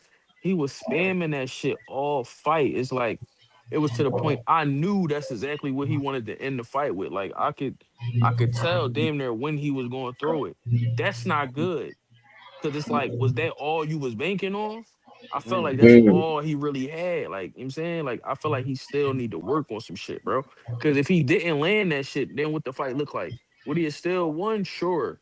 but we wouldn't be talking about him the way we talking about him now. Not to say that we talking about him like he on some type of pedestal, but a lot, like I said, a lot of people was high off that knockout, but it was something he was telegraphing from the first fucking round. That's not what you do at the top level. So he still got a Right. Right. ways to go. Hey, Oh, you took the words out of my mouth. But I ain't even gonna hold you. I was about to say the same exact thing. Like he definitely rely on his speed. He got good speed, and like you said, like that right hand. I don't know what else he got. I'm still up in the air with him. I definitely want to continue to see more. Um, but I mean, I think he got good skill, but I mean, he got good arm length and all that and speed. I just need to continue to see more. I think he right where he need to be at as far as I mean his level and how we talking about him. For right. sure. And Carver, I know you said they was talking about Shushu moving up. I think Shushu's still waiting on who is it? Espinoza is somebody that he's still trying to wait on in that division. You know what I mean? It's a couple more Yeah, fights that he trying to clear out. He trying to clear out division. There's a couple dudes holding him up. You know what I mean? Mm, That he trying to fight. That's why he's yeah. still right there. And I can understand that because he a 126 champ and Top Rank got three of the four pieces of the pie at you know what I'm saying at 126. 'Cause Angelo Leo, he signed the pro box, but he also on a co-promotion with Top Rank. He got the IBF. Then you got Espinoza with the WBO, and then he got the WBC. So they can really make some shit happen. And then you got Brandon Figueroa, who I'm guessing That's he's what. still Yeah, on. yeah, yeah. I'm guessing Yup. he's still on paper with PBC. But they can definitely make some shit happen. But Top Rank can make some shit shake in house. So it's a lot mm, for him to still accomplish there if he can get these fights. You know what I'm saying? After he get this fight over on Saturday, maybe he can go towards the Angelo Leo, who was supposed to have a title defense, but this shit fell out with Raisa Salim and shit. That's a payday that fell through. You know what I'm saying? He could probably use some paper or some shit like that. I wouldn't necessarily send him towards Espinoza, um, right now, but I think him and Angelo Leo could definitely be a good scrap. And like I said, I feel like his days at 126 definitely numbered. I've seen him see one time, we typically see the ceremonial weigh-ins, but one time I think it was 2 fights ago, Top Rank did actual weigh-ins. And this mm. motherfucker was looking bad, bro. Like Yeah. bad, bro. Who's Tiger And I'm Johnson? I mean, not Tiger. no, Shushu. no, Nah. Shushu. Shoot, shoo. shoot. Yeah, Yeah. yeah, yeah. Shoo Okay. shoo. Yeah, And he I'm was like, skinny as shit. yeah, and I'm like, but he be skinny as shit at the ceremonials, but they did one where it was the actual joint. And it seemed like he Oh was shit. looking. I'm like, nah, bro, you damn near 30, if not 30 now. Like, you done stuck around this weight too long, bro. Like, you probably been holding this shit since around the amateur. You see that shit get to everybody, bro. You gotta go Let up. me ask, let me ask you. Well, I ask everybody. So, do y'all think he's gonna try to go undisputed, or he just gonna try to get certain fights and then get the hell on? Yeah, I think that's what he was trying to do. That's why he was holding on. That's why he called out those fighters. I think that's what he was trying to do. Mm. Oh damn! If you talking, Greg, I can't hear you. But yeah, go. What you was saying, Rev? You was saying what number? No, that's it. That's it. I was just saying that I definitely think that's what he's trying to do. I think he's really trying to clear it out. But like Clip said, that shit Mm. numbered, bro. That shit numbered. He ain't got too many more fights right there, bro. Mm. Okay. Now let me ask y'all this, man. I definitely want to hear what y'all opinion on this. Of course, we had the Boots and the Xander situation. You know what I'm saying? Long time coming. This shit was already written at 147. You know what I'm saying? Second fight at 154. You know what I'm saying? A opportunity to become unified, which he did. He accomplished that. We know a lot of narratives are going on out here, and I don't want to talk about the narrative. I want to talk to my brothers about what's next for Boots. It don't got to be politically correct. It could be absolutely wrong. But for you guys who've been watching Boots, I don't want to say fans as supporters. You know what I'm saying? What do you guys want to see, or who do you want to see Boots fight, and why do you want to see him fight? You know what I mean? Who do you want to see him fight at 154 next? I want Josh Kelly, man. I want Josh Kelly. I want him to go ahead and get up off that belt. I want Josh Kelly, and then I want Fundora. Man, I want him to start clearing this shit out, bro. It's like I ain't gonna hold you, bro. I think it's the first panel I've been doing since the fight and all that shit. Carbon and Boots hair, bro. The door been knocked down, bro. The door has been knocked down. He a superstar, bro. It's in the making. It's writing on the wall. Um, the fight, the electricity, everything we seen in that fight. Um, I, it ain't been like that since like tank fights to me. Just the Mhm. excitement, the electricity, and honestly, Boots is more exciting than Tank. I'm gonna keep it a being because Mhm. Tank, you kind of holding your breath and you waiting for it, and then it's a big pop. You feel me? Where Boots, you getting that shit from the bell.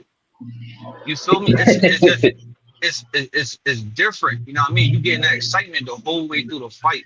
It's just and he throwing that shit, bro. So it's his shit to it's his shit to take, bro. Go ahead and get Josh Kelly. That front door shit. I think they gonna bullshit with it. If it's next, that's cool too. But he gonna do, you know what I mean? He gonna do what all that shit that Keith Thurman said that he was gonna do, chopping the tree and all that shit. It's Boots era, bro. Like it really is. The door has been kicked down. So I want him to go ahead and collect that shit and just shit up, bro. Start running this shit up. That's a fact. No, that's a Go ahead, big rock out, fact. cool. No, I'm in agreement with Real Rare, man. It should be Josh Kelly, and it's gonna be Josh Kelly. Boost just fought on the 27th. Josh Kelly fighting on July 25th. They damn near on the same schedule. And I was gonna put out a video about this, and I'm still gonna put out a video about this. I'll probably record it later tonight. But he Mhm. cornered, bro. When bless you, Mhm. welcome. Bless. When yeah, my girl just sneezed. Yeah, hey, look, I'm Like, look, you send the talking about blessings what? out. Yeah, yeah, send the blessings out. Right. Go ahead, quit my bad, brother. but My bad. but no, it's all good. But yeah, bro. Once Boost won them titles, Josh Kelly was cornered because one thing about me, bro. I listen better than most. A lot of people Mhm. was worrying about that Najee interview when he had Charles Oliveira on the joint. But Mhm. I mean, not yeah. Is it Charles Oliveira? I believe that's the name of the. Oh no, Gustavo. Yeah, Gustavo. Yeah, yeah, yeah. Yeah, Gustavo Oliveira, the head of the WBO and shit, right?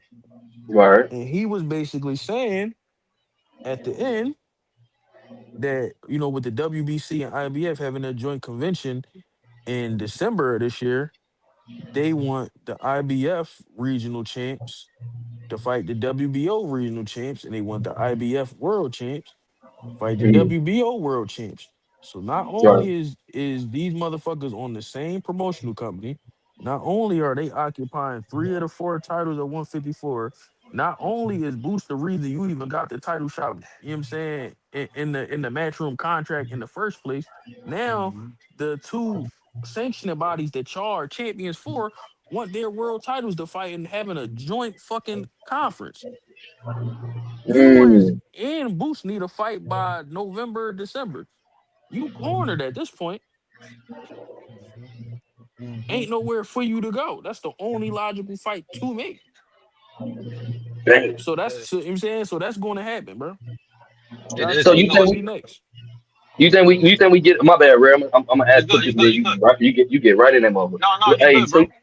so do you think it's gonna be at the end of the year, like possibly? No, yeah, Boost definitely gonna get one more in by the end of the year.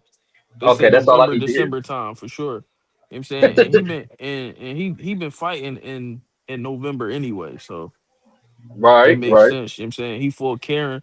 That was what, November 9th. Then he fought Lima. I think that was October 10th. So he been fighting around Mhm. that time pretty consistently, bringing shit to the crib.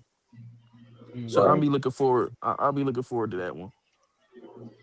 Yeah, and Okay. I see somebody said too, like, and that's what I mean. Carbon by the door has been knocked down, bro. Like he not about to Mm. be one of them fighters that fighting once a year, bro. He's still gonna be he Mm. gonna be looking for opponents and knocking shit down, bro. But I see somebody say Virgil too, and it's like, yeah, man, Virgil in chase mode now, bro. Like Virgil gonna have to start picking up the scraps.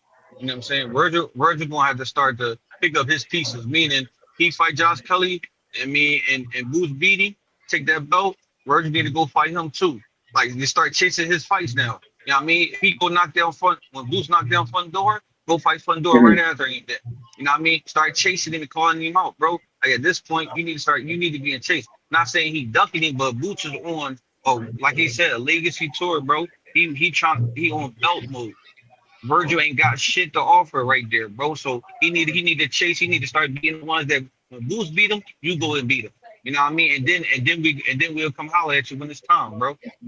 Bro, fact of the matter is, some people are so smart that they fucking stupid. Virgil and them outsmarted themselves. Facts. They thought they were gonna use Boots' name for promotion to sell the Lubin fight, and they thought they were gonna be able to use it as promotion coming out of the Lubin fight because they didn't want Boots and Eddie to show up. They didn't even know they was Facts. in the building. So when they found out they was in the building and shit, and after that fight, they got in the ring and they was trying to keep them from getting in the ring. But when they got in Yup. the ring, all the plans went out the window. That's why you see him say one thing in the ring, and then he get out the ring and start talking about Errol Spence. They never had a plan to fight in Boots. And then you see once they was talking all that shit. Oh, he ducked Virgil, or he won't fight Virgil. If I was Boots, I wouldn't show up. When he see what Virgil gonna do to Lube, and he's gonna be scared. Then contract negotiations start getting crazy. Then niggas start asking for 3 times the money. Then niggas start having problems with their promoter. That shit ain't happening for no reason. Them niggas was just getting Right, along. You feel me?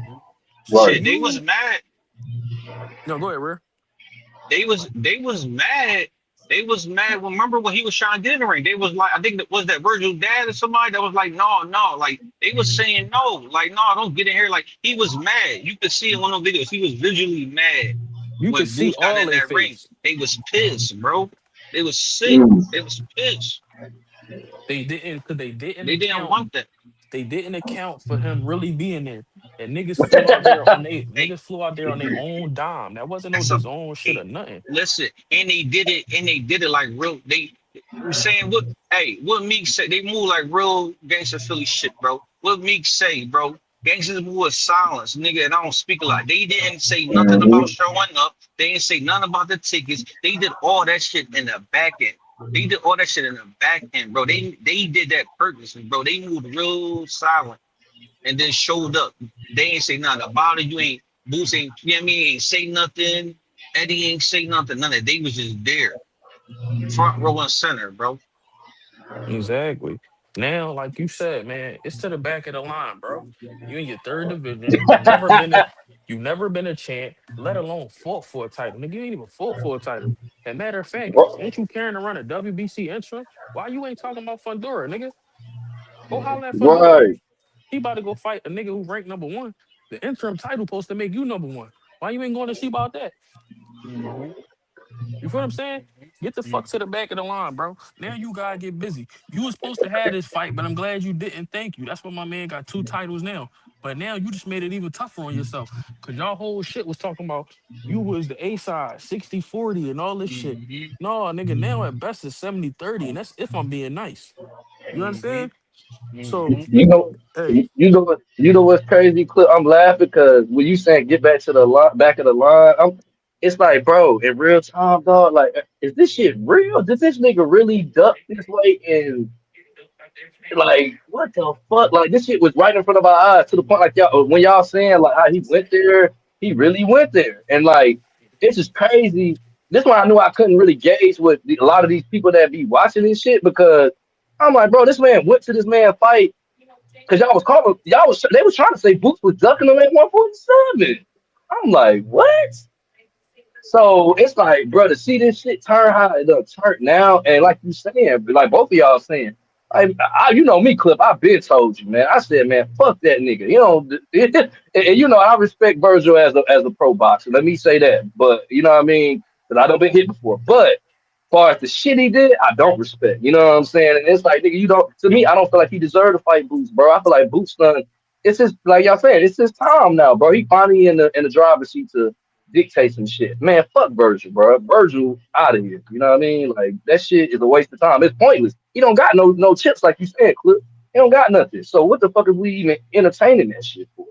He does. If anything, when is niggas gonna go in on him for ducking? You know what I mean? Opportunity present itself, man. It's kind of like with Abdullah Mason, same way. How he slipped through. You know what I mean? He made this mark, he slipped through it, then he got his opportunity with that Keyshawn shit. He wound up being the top dog. You know what I'm saying? He wound up, you know what I mean, doing what he was supposed to do, and now look at him. I mean, you're not getting these guys not getting no spots back when there's somebody right there lurking. That's life. You gotta stay. You gotta stay on Mm-hmm. top of your shit, bro. Right. And the fact of the matter, them niggas pressed, bro. Any media post, I guarantee, I challenge y'all niggas. Any media post from any big outlet on Instagram, go look at that shit. Y'all gonna find Virgil manager in that John talking crazy. He act like a bitch. Mm. He act like a bitter baby mom. Earlier, I saw some shit Tim Bradley put out. Tim Bradley called Boost baby Jesus. He in that John talking shit. Like, bro, like you be hitting these comment sections up too hard. If you put half that energy into getting the fight done, your man would have already been knocked the fuck out back in April. But don't worry, you know what I'm saying? Y'all like to keep Mm-hmm. niggas away from the real smoke, like to keep niggas away from the real trouble. And the fact that motherfuckers really think that Virgil can fuck with Boots is crazy. Yeah, we saw what we saw. Man. We saw what we saw, but what you gotta understand is, from what I understand, I'm hearing Boots came in the ring at 168. That's a 14-pound increase. I'm hearing that Virgil came in that motherfucker at 181. Some people saying 186. What that means is we was looking at a super middle versus a cruiser, bro. And he beat the shit Mm. out of him. And he beat the shit out of him, bro.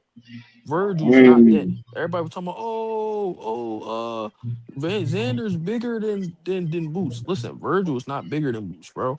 And he don't punch like niggas think. He ain't been knocking out shit since he got the 154, bro. Mm-hmm. All Boots got is destruction. He got 8 rounds of destruction at 54, bro. That's it. You know what I'm saying? He gonna beat the shit out of Woo. him, bro. And Virgil need everything close, bro. Virgil get off on body shots and get off on putting his head in your chest or his head against your head and landing uppercuts, bro. His jab is gonna get him fucked up. Every time he throw his jab, he got a bow and arrow. He dropped that right hand. You know what I'm saying? He needs you close. Boost jab is too fast, too accurate, too snappy. He not gonna be able to get Mm-hmm. close if Boost don't want him to get close. You know what I'm saying? Boost feet is underrated. Like I said, Xander for the last 2 weeks, Xander had motherfuckers calling Boost flat footed. Xander said in the ring on Saturday, no, he's not flat footed. It was just promotion. I ain't heard nobody say that shit since Saturday. You know why? Cause motherfuckers don't know shit and they get told what to think. Hey, That's Clip. Hey, no, go ahead. good. My bad, brother. Go ahead. Go. No, no, go ahead. No, My no, bad. I was about to say that's why motherfuckers is now thinking that he can fuck with Boots. He can't fuck with Boots, bro. And these motherfuckers not knowing what they watching and listening to these other people is going to be the Right. reason people continue to get fucked up. But it's cool. I love that. You know what I'm saying? Keep trying to pay to see my man lose. Go ahead, keep trying to pay to Right. see my man lose. Cause all it's gonna do is get more people fucked up in the process, and he gonna continue to get even more rich. That's what it's all about. It's way over. You know this shit. You know what's so crazy, Clip? I was thinking the other day, and I know you remember this shit. Remember when Boots was on that when he fought Karen the first time, and he was on Tank Card. If Boots would have, and it's only if, right? It don't even matter because we here. But man, niggas denying this shit and trying to act like they don't know what's going on. They wouldn't even be saying this shit now if that shit wouldn't have went with how it went with Karen. You know what I'm saying? So think about it, niggas like how Rare was saying with Tank, or somebody was saying in the comments too. I can't remember who was saying, far as like, he up there with, Tank, far as, and they saying probably far as the media and all that shit, the pay per view sales and things of that nature. And it's like, shit, that's why he was on Tank card, in my opinion, when he was, you know what I'm saying? Because Tank knew, well, whoever put the card together knew Boots was banging. Like, he's a knockout motherfucker. He could knock some shit out. Like, who don't want to see that? And like you said, bro, all the niggas who was leaving shit under my comments and all that shit, nowhere to be found. Like, I'm talking about these niggas done alakazam. Like, they gone. Like, I don't know where the fuck they is. Where they at? You know what I'm saying? Like, be fair. Like, you took your if you catch me on some shit and I'm wrong, I'm gonna stand up. I'm gonna be like, yeah, I was wrong. Man, these niggas had Puerto Rican flags. And shout out to my Bodiquas. It's all love, but god damn, like, niggas done disappeared. Like we knew, you know what I'm saying? But it's crazy that niggas gotta go through all of that shit for respecting something that we really stand for what it is, which is a talented black pro fighter in today's time. This is what we want. We want throwback fighters, bro. We want fighters of today's time that's bringing back the essence of this shit, man. And Boots is that. Been that. Facts He and been that. niggas. And niggas always comparing this era to the eras of yesteryear. And Mm-hmm. what a fighter like Boots really exposes is that these eras, all these motherfuckers be talking about these new fighters aren't like, they never watched those fights. Because they talking about, oh, Boots got hurt and this, bro, he weathered that fucking storm like it was nothing. Still was throwing hot shit back, was rolling and slipping shots, bro, and was Mm-hmm. fucking Bull up and came back and hurt him. If you really want these fighters to be like the fighters of yesteryear, then how could you have a problem with that when that's the type of Right. shit that made Sugar Ray Leonard? That's the type of shit that made Marvin Hagler. That's the type of shit that made Roberto Duran. That's the type of shit that, like, come on, bro. And the list goes on and on and on. Everybody that y'all say these niggas is not like, they built their reputation, they built their careers, Hall of Fame careers, and multi-division champion Mm-hmm. careers off of moments like that, bro. And it's the Mm-hmm. first time, and it's the first time, you know what I'm saying? Like, come Mm-hmm. on, bro. Hey, you know what I said? I told you who he reminded me of in that fight, Marvin Hagler. And I love Marvin. Marvin was coming in that bitch. As soon as that first bell run, Marvin coming in that bitch to do the whole 12 like that. And I felt like Boots was going if it would have went 12 somehow, some way, man, you would have seen still that type of performance from Boots. Like I can't even really get into what he really like that's the shit that they talking about he was hurt. Like how a fucking nigga hurt that's punching still like that? Like I don't get it. Like I mean, and the thing is, he was hurt, but I will say this: sometimes mhm, you can be more affected than you realize. A motherfucker mhm. might not even realize that they hurt, bro. Mm, On some shit, mm, you can get hit mm. with a shot, and you just, you know what I'm saying, the skill and the IQ and everything is just, and the reflexes is just there so much that you don't even realize that you hurt. You still in a flow state and you still going off of muscle memory and instincts type shit. And I think that's really what we saw. I don't even know he really know how bad he was hurt. But the thing is, it don't matter because he knew what to do in that moment. Now, could he have Mhm. clinched? Sure. But that ain't what he about. He about biting down and getting to it. If he really felt like he was hurt more than that, I feel like he would have grappled on a little bit. And he tried to a little bit, but Xander wasn't having it. But no problem. Get right back to it. Boom, boom, boom. Hit you with some shit. Boom. Stagger him. And a lot of people was talking about he won the fight 6-1. Honestly, I feel like he still won that third round because Xander had a good moment. Yeah, He didn't have a good round. but you know what, Boots, man, niggas. I mean, I'm talking about Boots. You know what? You niggas praying on Boots' downfall so much. It was just like that one thing was enough for niggas to start creating content about. And it's like, bruh, what the fuck? Like, like everything you saying, bro. Like, it really ain't nothing I can say because it's like anybody who really know what the fuck they saying this shit, and it's like, bro, what the fuck was y'all watching, bro? You know what I'm saying? But it's Like, good though, Carbon, because all that show, mhm. nobody make the algorithm jump like Boots. I keep telling niggas this. Everybody be talking about, oh, he not a star. Or they were saying that before this fight. He not a star. He not a star. Look at everybody YouTube channels. They don't. Their views are never higher than when Boots got some shit going on, bro. Right, right. Unless niggas talking about some shit that's going on with Crawford, or niggas talking about some shit that's going on with Tank, and neither of them niggas is around, bro. He the nigga that make the algorithm jump. Not no fucking in your way, not no fucking Devin Haney, not no fucking Usyk, not no you know what I'm saying? Not none of them niggas who they got over him in the pen. Not David Benavidez. None of that shit. When some shit is Right, going on with Boost, the algorithm is doing some shit. You feel me? right. That's a fact. Shit, he did. I mean, we can't be too far off or too fanned up because shit, he got that nigga ass up out of there with a performance that, like you said, we thought people would like to see. Like, who the fuck don't want to see a nigga biting down and rumbling? Like that shit was looking like deep waters early. Like I'm like, woo, like you know what I'm saying? And shit, I feel like everybody who paid for their ticket got their money's worth. You know what I'm saying? I feel like shit, I deserved. It. You know, I mean, I ain't gonna say I deserved it, but I enjoyed it. That's what I meant to say. You know what I'm saying? I See, enjoyed every bit of it. You know what I'm saying? And I remember shout out my boy Trash that he want to see him go against some adversity. And you know what I'm saying? We seen a little bit of it, but I don't think it was to the degree that a lot of people projected to be. But like you said, it's okay. You know what I'm saying? They're gonna keep my boy in the algorithm and shit. We're gonna yeah. keep on lifting his name up, man, and keep reminding y'all how great he is. And yeah, and Boots said he got hit in the back of the head a couple times because how he was ducking under the hooks. It's like not that Xander was hitting him in the back of the head intentionally, but because of how he was ducking the shots was kind of landing in the back of the head. Mm. And I had to go back and rewatch the fight. I only watched it when I called it. But one thing Mm. Tango pointed out to me that I did see was that right before that shot that knocked his head back, they got tangled up. And Mm-hmm. Xander hit him with a shoulder that went right It's, under his chin and kind of jarred his mm-hmm. head a little bit. And some shit like that Mm-hmm. can kind of shake you up real quick. You know what I'm saying? Especially when you're not expecting it. And then he got hit with the shot that knocked his head back. So it wasn't really as much Xander hitting him with that hook because they were in the exchanges. Xander hitting with a good shot, but people think that's what did it. But Boots took that shit well. I didn't really see him, you know what I'm saying, get wobble or really seem like that affected him that much. But when I go back and watch, just a small clip that like I said, Tego was showing, it did seem Mm-hmm. like it was the shoulder first and then that. But either way, like I said, he weathered the storm and came through that shit, and he still was wrecking that nigga, bro. It Facts. wasn't close at any point, bro. It was never close at any point, bro.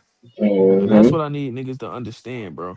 Boots is so levels ahead of these niggas that they gotta pick and poke at any little thing, but that's okay. Cause all that Mm-hmm.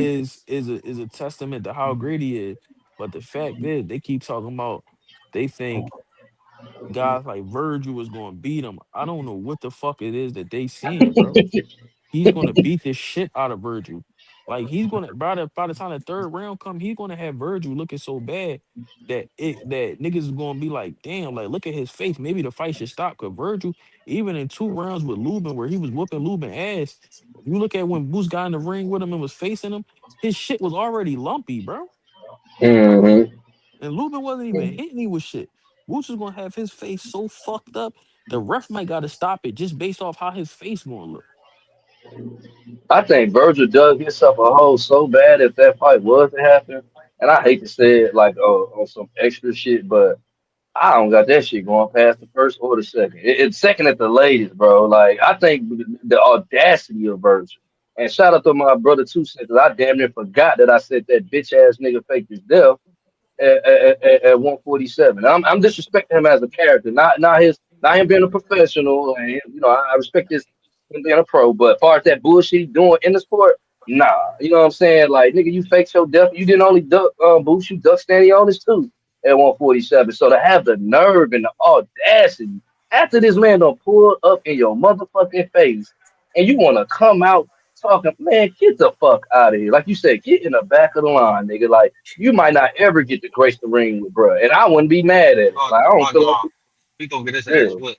No, he gonna get You his think ass he, whipped. so you think he gonna you think Boots will end up taking that? I'm not saying he won't, but do you think Yes, he'll take that fight and do you think he should in all actuality with yes. his I'm considering legacy?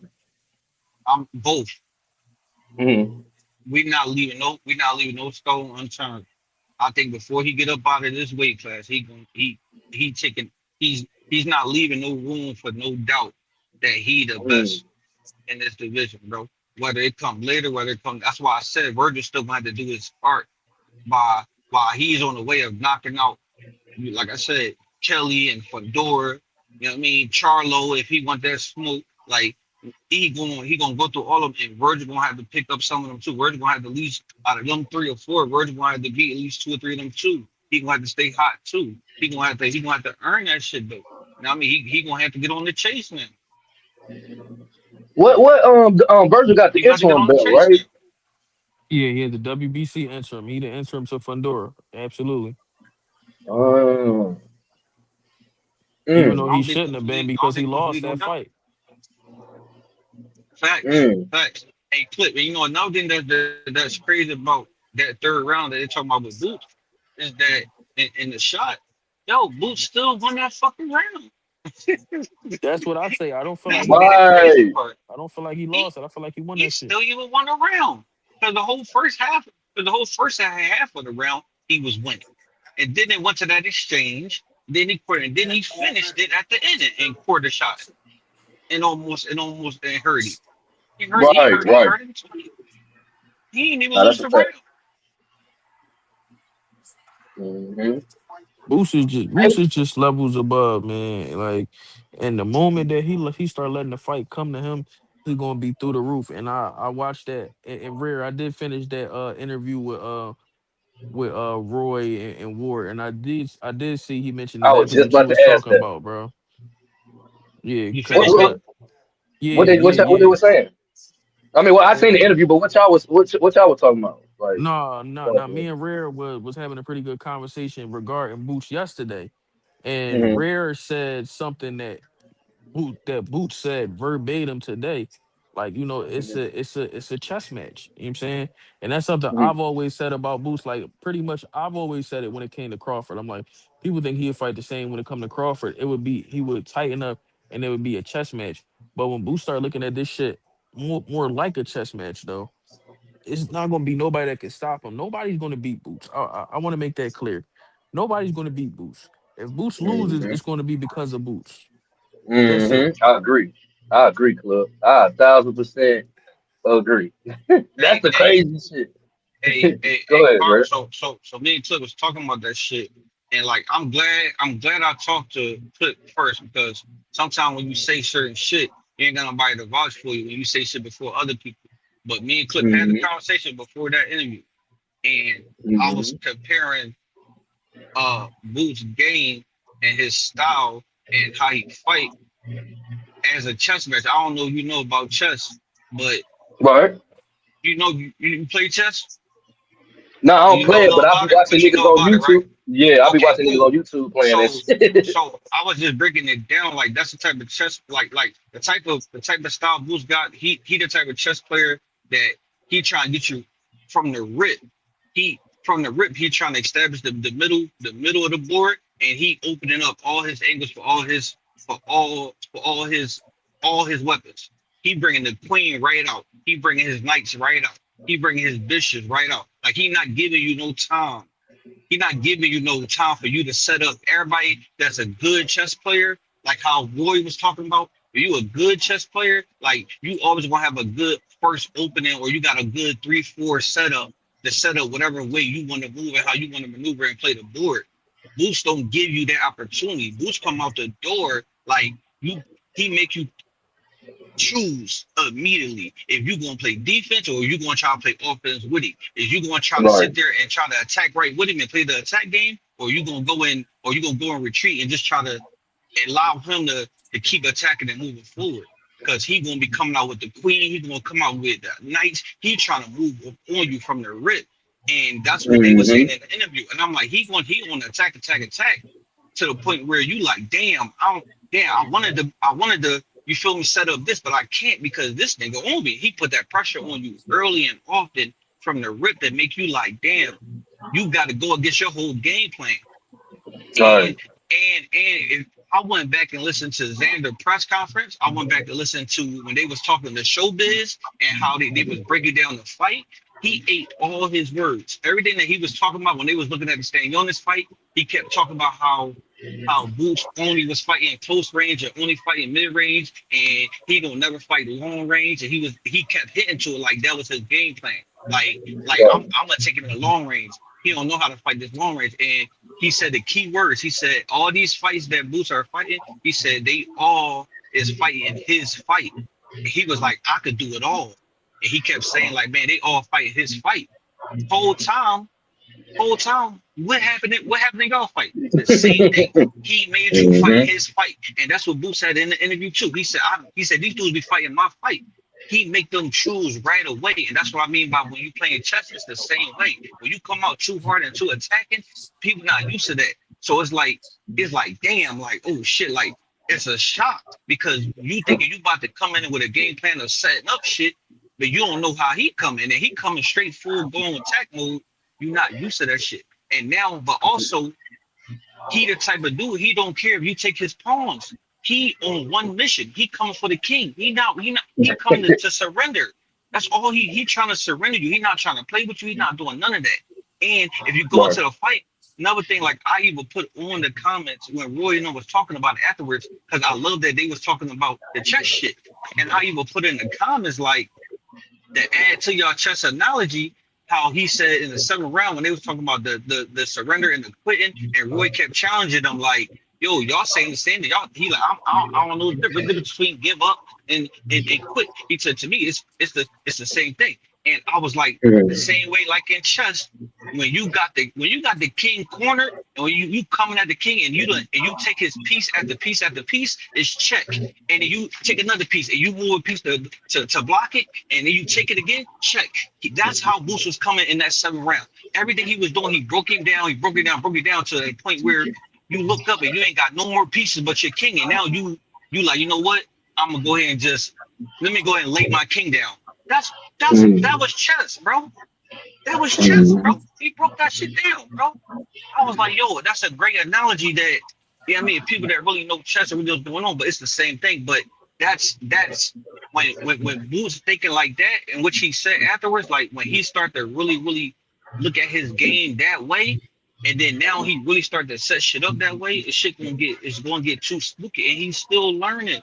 I don't care how many fights he Right, got, as long as he got the mindset that he's still learning, that shit lets you know what he about to turn into, bro. right.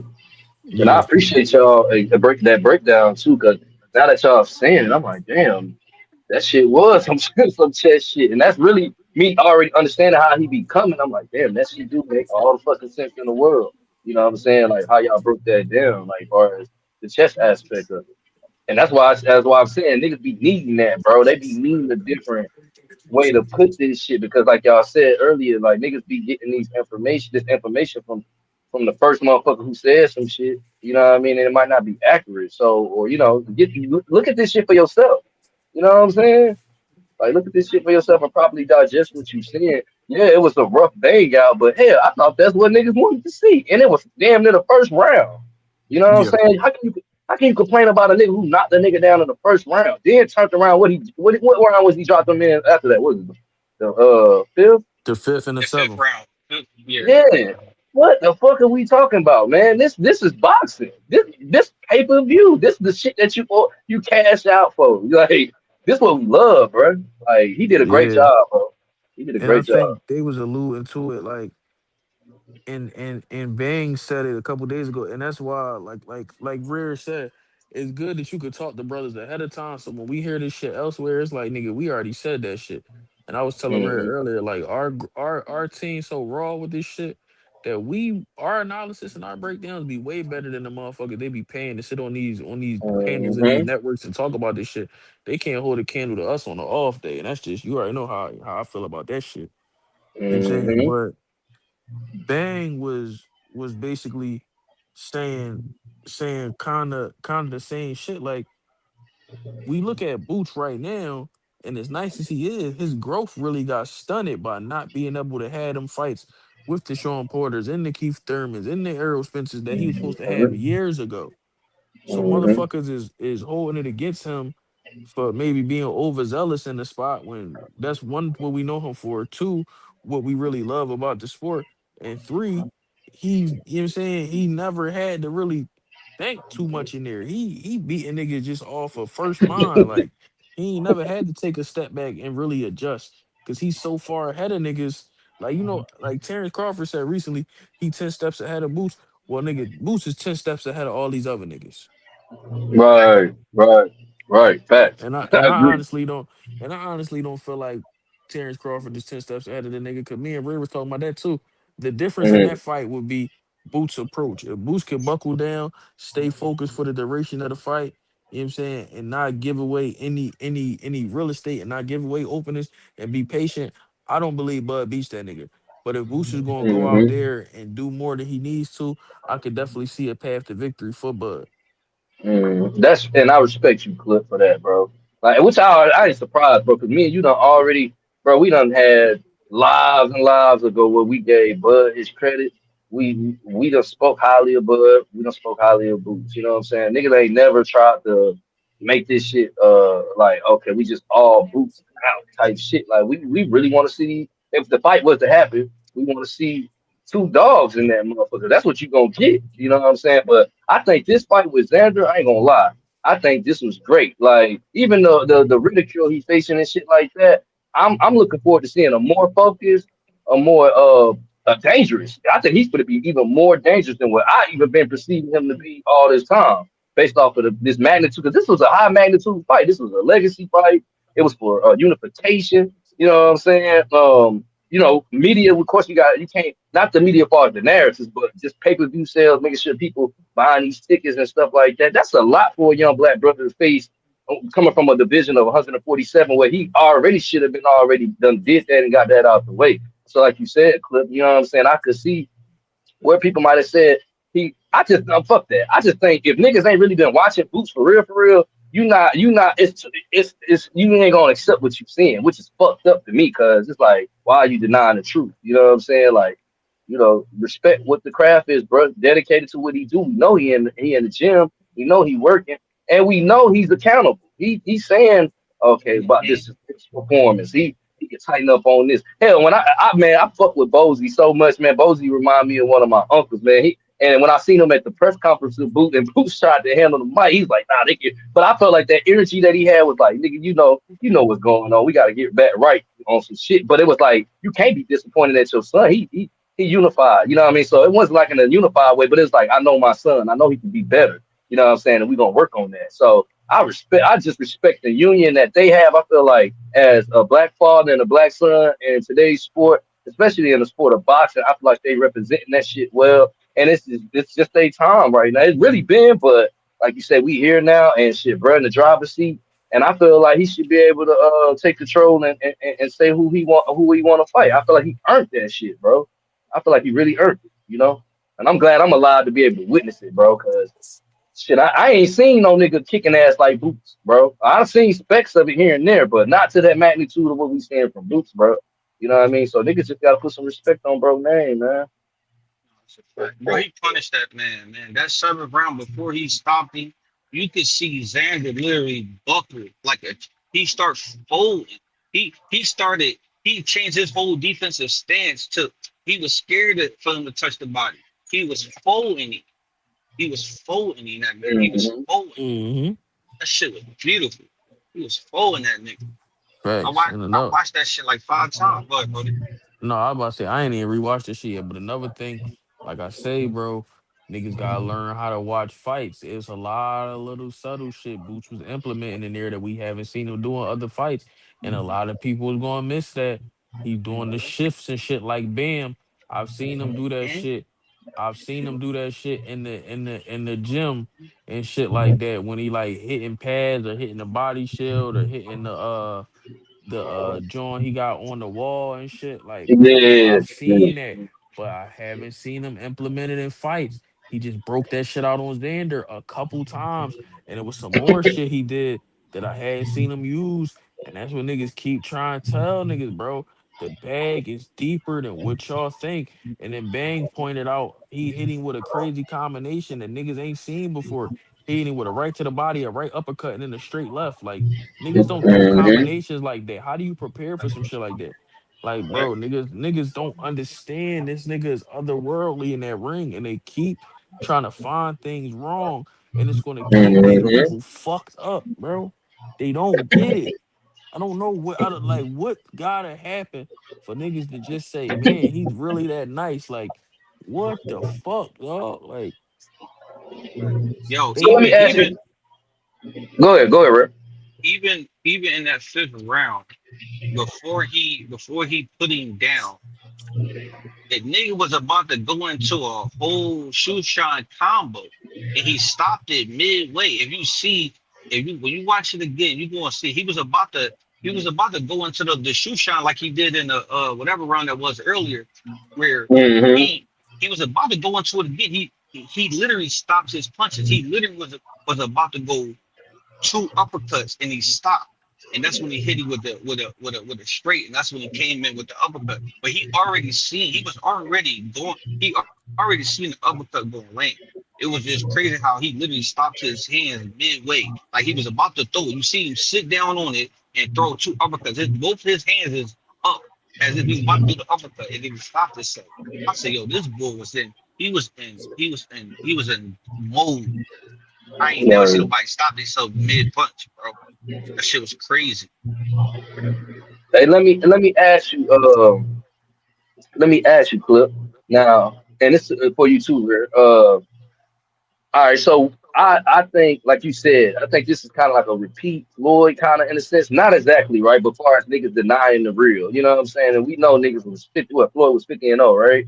Niggas was wrong 50 Hmm. times.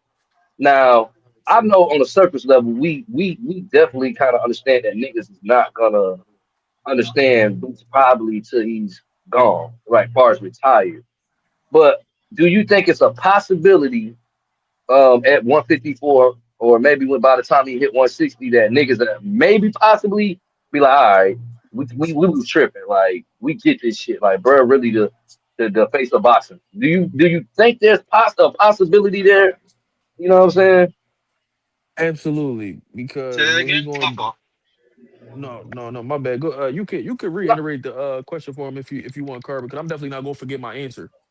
Okay, bet. No, I was just saying, Rare, that pretty much like we know like niggas is denying what they seeing as far as the real with Boots right now currently at 154, and we know like pretty much how we see it. Like niggas probably ain't gonna understand Boots and what he was doing in the ring in real time until he's not in the ring no more. So my question was, is it a possibility between the division of 154 or him going to 160 by that time? Would niggas possibly have understood or accepted what they've seen from Boots in the ring? You know what I'm saying? Is there a possibility? And that's what Clip was going to get ready to Okay. answer. And you can go All in right, too, bet. Carl. Yeah. No, go ahead. So you got. Yeah. I ain't Mm. gonna forget. Yeah, I Okay, feel like bet. Go ahead. within I feel like within like the next 2 years, he'll definitely be the face of boxing because ain't nobody giving it up the way he giving that shit up in the ring, bro. Hmm. Nobody, nobody can do what he doing, and I honestly feel like the thing about it is he's not gonna get no credit for the guys that's left for him to beat.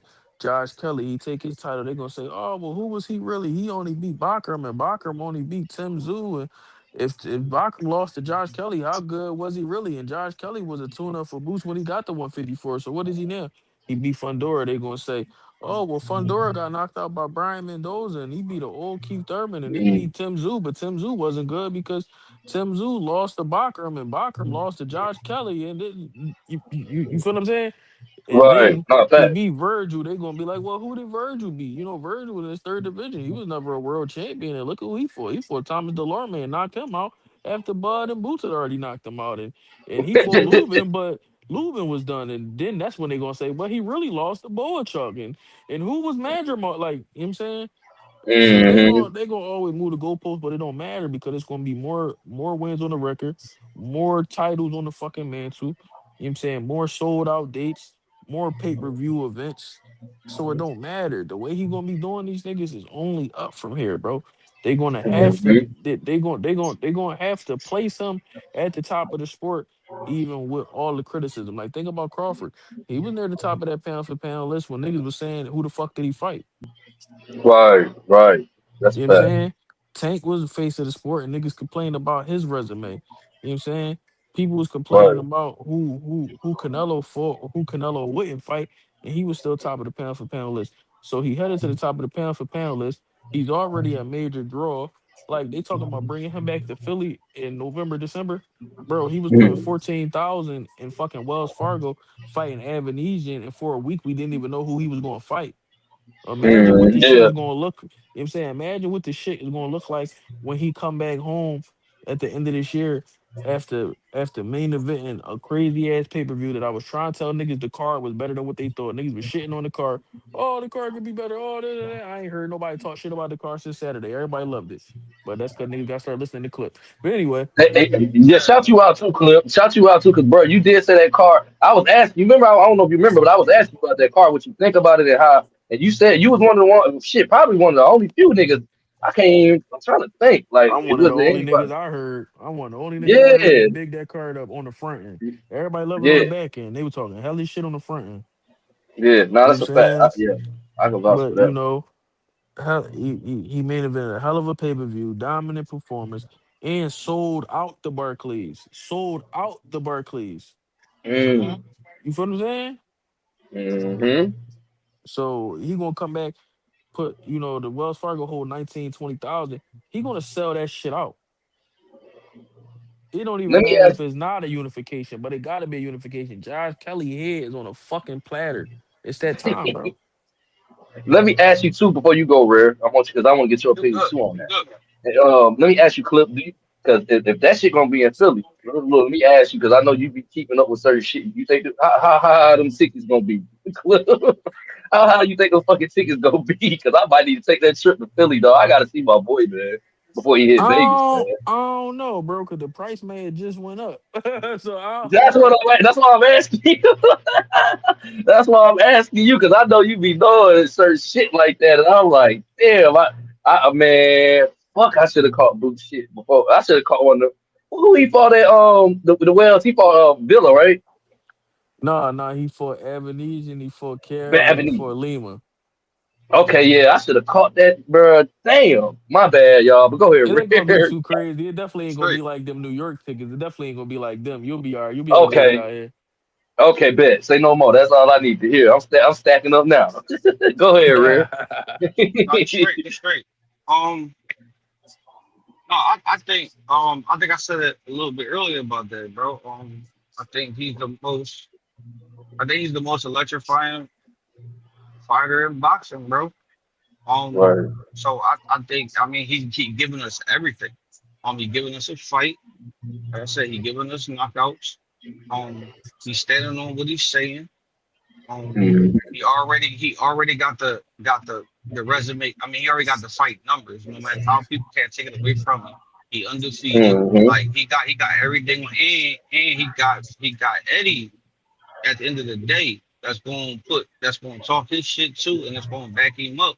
So like he got everything in front of him, bro. He got everything laid the fuck out, bro. So yeah, I do think by the time he get there, it's gonna be known. No matter what they say, like Clip said, they always gonna find something, but it don't matter. It's not gonna matter. They gonna show the fuck Right. up. Like I said, hating or loving him, they gonna show the fuck up, bro. So I Mhm. absolutely think so, bro. It's undeniable. Like I said, he giving us the same excitement that Tank do. He gives us the same excitement, like I said, that Tank do, but Tank do it in a different way. Like it's on some walk Right. down pressure shit. This he giving you hands, he giving you style, he giving you everything, bro. And on top of Right. like I ain't gonna hold you, like even his ring walkout is he on a little legendary type of ring walkout when you think about who he done brought out already. Mhm. Like he brought out G Herbo. You feel me? He brought out Meek. He brought out Maxi. You feel me? He brought out Kiss in New York. Like his Right. selection even top tier, bro. Like Right. like like he bringing them people out, bro. He's bringing the stars out too. He gonna be bringing them out just like Tink was bringing them out, bro. He's literally gonna be Right. the face of boxing, bro. He's a superstar, bro. Come on, it ain't Man, nothing else need to be said. man, I can't wait till that nigga come. And I'm gonna catch his ass in Philly. And I cannot wait till that nigga comes to Atlanta. Cause boy, I am in the motherfucking building. I heard him say he wanna come out here and do a fight. I forgot what interview that was, but I think I heard him say I know he was saying a lot of the states. He wasn't talking about going across the water. And I know Atlanta, I think he wanted to say Houston too, I think he was saying. So hey, I'm out there. But look, I got two questions for y'all. One of them is Rashonda question. She say, real rare and Clip, I need a parlay slip for the fourth. Scooter by KO on one of them. So, I don't know, Clip, y'all want to say that for, when Clip do his shit? Because I know, Clip, I mean, make sure y'all sign up for my boy, man. I don't know if he got it yet, but it's coming to a neighborhood near you soon. ETC box, and he definitely going to have the membership for you. And my boy, Rare, definitely be cooking up the parlays too. So, if y'all don't know, then if you blessed enough to catch one of us live, when we live, man, they be calling this shit in real time. I done been on the panel with these brothers. I done heard I can't bet. You know what I'm saying? I'm in a city where I can't bet unless I go across the state line. But I done been with these brothers and they definitely done called shit live. And hell, the last fight, shit, them niggas was all green from what I understood. Yeah, So yeah, we Yeah, was. green, baby. yeah, so I don't think I need to say no more else. But my second question, bro, is okay, the defense, right? Now, me and you done talked about Boots defense, and I think it was a beautiful conversation. I can't even remember what live it was. I think it was on your live though. We was talking about his defense, and we was talking about kind of like how his father, or certain people that may know him, we kind of shared the same sentiments. Like Boots be playing and shit. You know what I'm saying? Can Hmm. And so Clip, starting with you and then Rare, you know what I'm saying? Can y'all break down when y'all are pointing out shit about the defense? Because you know you got casuals, you got people that go with what they first hear and shit like that. Can you bring forth some clarity of what when you're saying or speaking out about the defensive boots, what you're seeing, so they can get a little bit more clarification? And that's for Clip and Rare. You know what I'm saying? What y'all see in Boots defense, whether it be from an improvement standpoint or what he does do. What are y'all saying when y'all point out, his defensive attributes that people like to highlight and try to kind of, exploit, you know? Well, the fact of the matter is, Boots is some of the best defense in the whole fucking sport. Mhm. That's the reality of the situation. A lot of people see that he gets hit with shots, and they think that that means that he doesn't have defense. It's much to the contrary, much the opposite. He is some of the best defense in the sport. It's just he has a very crowd pleasing style where he's very offensive focused. So of course he's going to open himself up to get hit with shots. But him opening up himself to get hit with shots, you know what I'm saying, is different than him being somebody that motherfuckers can hit at will. And when you listen to people, a lot of people talk like that's really what it is. And it ain't that at all. You know what I'm saying? If Mhm. Boots don't want you to, you know what I'm saying? If Boots don't Mhm. want you to touch him, you won't touch him, dog. Like his reflexes is Mhm. so crazy. You know what I'm saying? The way he catch shots and shit like that. Like if you watch, if people are still saying Boots got bad defense with watching those first two rounds against Xander, I don't know what I could possibly tell them to get them to understand that it's a choice when he goes out there and is overly offensive and gets hit with shots. If they think that that's just some shit that people are just gonna be able to do to him at will and not understanding that that's him, giving up a shot to be able to get his shit off, then it's really nothing you can do to make them understand that shit. They'll never understand it. If they can't watch that and tell that shit for themselves, then it is what it is. But yeah, he got some of the best defense in the game, some of the best reflexes in the game. And I really want Boots to just have a fight where he really show niggas like, bro, these niggas can't touch me at all. Because the thing about Boots, Mhm. he can be overly, like, he can be super defensive and still get a knockout. Some people, if they focus on defense, it's gonna go all 12. Like I said, if Boots would have stayed defensive like he was in the first and the second round, I think he would have stopped Xander by the fifth Mhm. because everything would have been just so clean and Xander wouldn't have been able to get shit off. He wouldn't have landed shit in the first two rounds. He couldn't do shit. If Hey, Boots would have Clip, I just don't kept mean it to like cut you. that, it would have been so clean and he would have just stopped him clean, bro. Hey, I don't mean to cut you off, Clip, bro.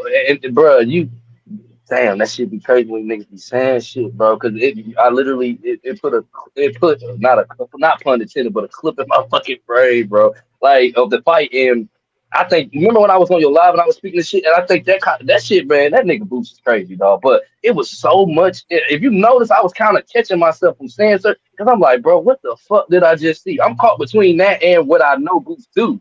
So it's like, what the fuck?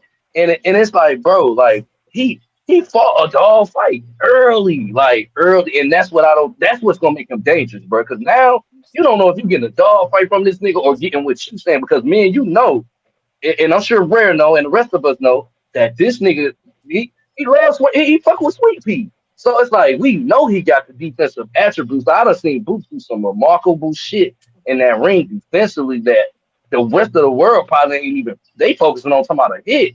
Man, check this nigga defense out. Even if you don't feel like you seen it in the Xander fight, go back and watch some of this man fights, I bro. was It's about like to say. yeah, the shit that he do in that motherfucking ring defensively, bro, it's like that. And I think I was like, it threw me off in the Xander fight because I was like, I know this nigga could be, like you said, knock that nigga out defensively. Like he clean as him, but he didn't give us a clean fight. He gave us what they said that he wasn't gonna be able to do. Really, niggas was trying him. Like, y'all want to see a bang out? Okay, watch this shit. I'm coming out this bitch straight shoot. Whoever get hit. And that's what that was. You know what I'm saying? And he still came out. Like you said, it wasn't like he was like it was a close fight or he was getting edged out of no nothing. That shit was a straight bar brawl, like early. Like what the fuck? How can you not appreciate that? But I didn't mean to cut you off, Clip. You when you said that, bro, it like just registered some shit in my mind where I'm like, okay, that he just took like the niggas was saying he took a different approach. But I'm not gonna lie to you, in real time, I was caught between like, damn, this nigga did it. He did it. Hey, I knew he was gonna do and, it. Go ahead, Red. and I'll also say this too, like, because Clip already spoke on that, so I ain't even got to speak on the defensive part. I'm gonna take Mm, it another. I'm gonna take it another angle too. mm-hmm, His offense is his defense too, and mm, and a lot of times, see, if you really pay attention to his game, he turns his defense to offense so quick that you don't even know was that defense or offense. Meaning, when mm. he's slipping shots and throwing an uppercut, what is that? Is that offense or defense? You see what I'm Like saying? you, If he's, like you. hey Clint, you hear me, Clint? For You I feel hear me? sure. you too, bro. For sure. For real. Because that's defense. He just turned into offense at the same time where his shot that he was Right. throwing, he's slipping shit and hitting you. That's yeah. If he coming and he coming forward and he's inside game. So if he's in the inside game and making you miss and he's slipping shit, or mid range making you slip and hitting shit, everybody defense is different. Yeah, you can play the long game and like a Shakur and they can be like his defense is so good. Yeah, because he's not even inside with it. You feel me?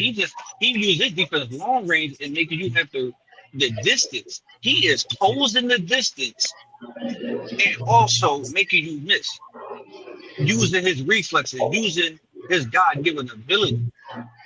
The same thing, Mm-hmm. the same Pete, the same thing that Andre Ward, Roy Jones, Bud was critical of Shakur about when they were saying, yo, just trust your instincts. Trust your God-given ability. Trust to stay in there a little bit more. Don't take a full step back. Take a half step back so you can still be in Mm-hmm. range to throw a shot. Boost does that. That's what he do. So don't sit there Yeah. and say he don't got defense just because he used his offensive defense, he turned his defense into offense. You talking football, he don't just get picks and get pick six. You feel me? He take the shit to the crib. He don't just get a fumble, he run that shit back. You feel me? He Mm-hmm. turned his defense into offense in the points. That's the difference with Boots that I can describe it a little bit better for motherfuckers. You feel me? Like his offense is so great and he used that. He coming forward. He also make you be defensive first. You feel me? Mm-hmm. He make you damn it don't want to worry about your offense because you worrying about how he throwing his shit. Hey, That's Rare, defense.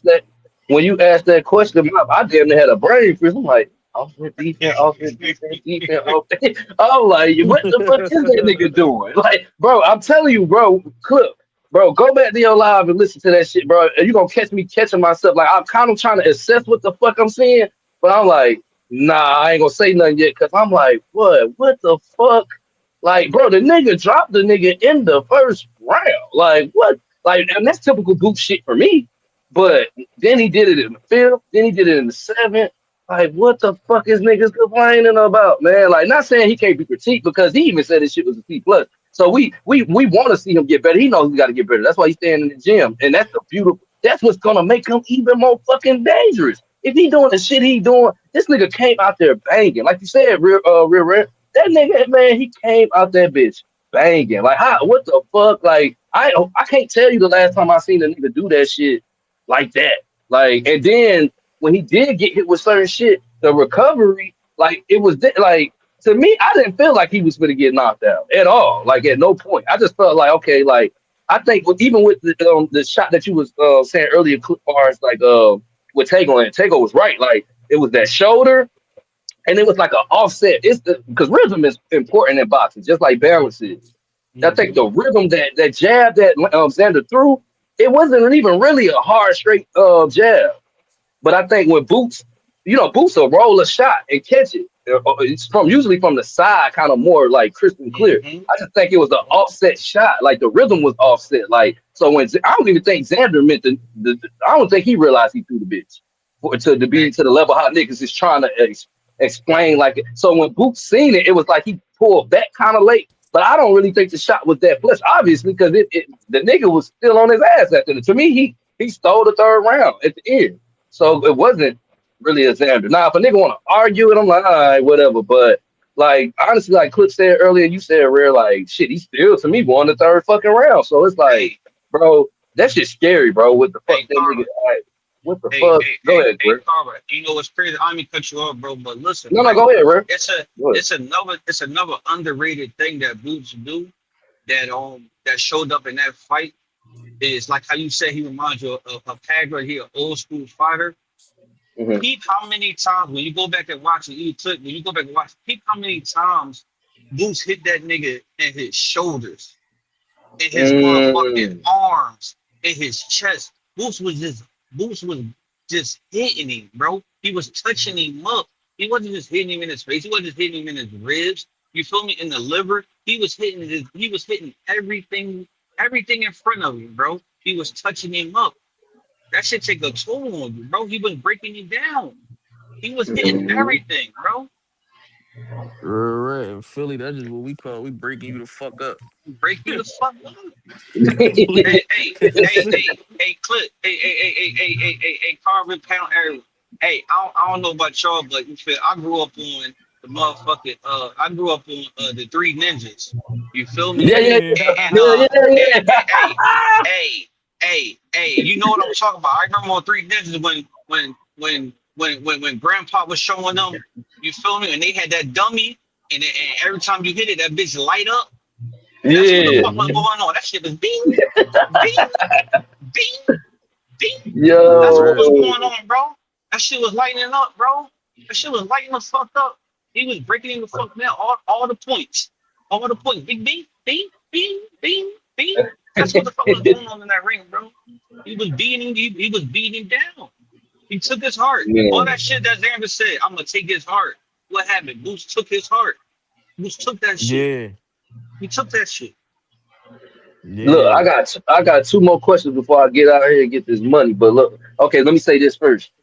Shout out my boy Bang. Bang say, wait 1,000 subs. My bro on his way is going down the team. Hey, you know it, Bang, man. I was giving all y'all flowers early, man. So you know what I'm saying. If you can check out the live, you know what I'm saying. Shout out my boy Real Rare too, man, because Real Rare been definitely rocking with me and supporting me too, man. I appreciate you a lot, brother, for real. You know what I'm saying, and giving me my flowers early and shit like that, man. But look, so my first what was my first question? Damn.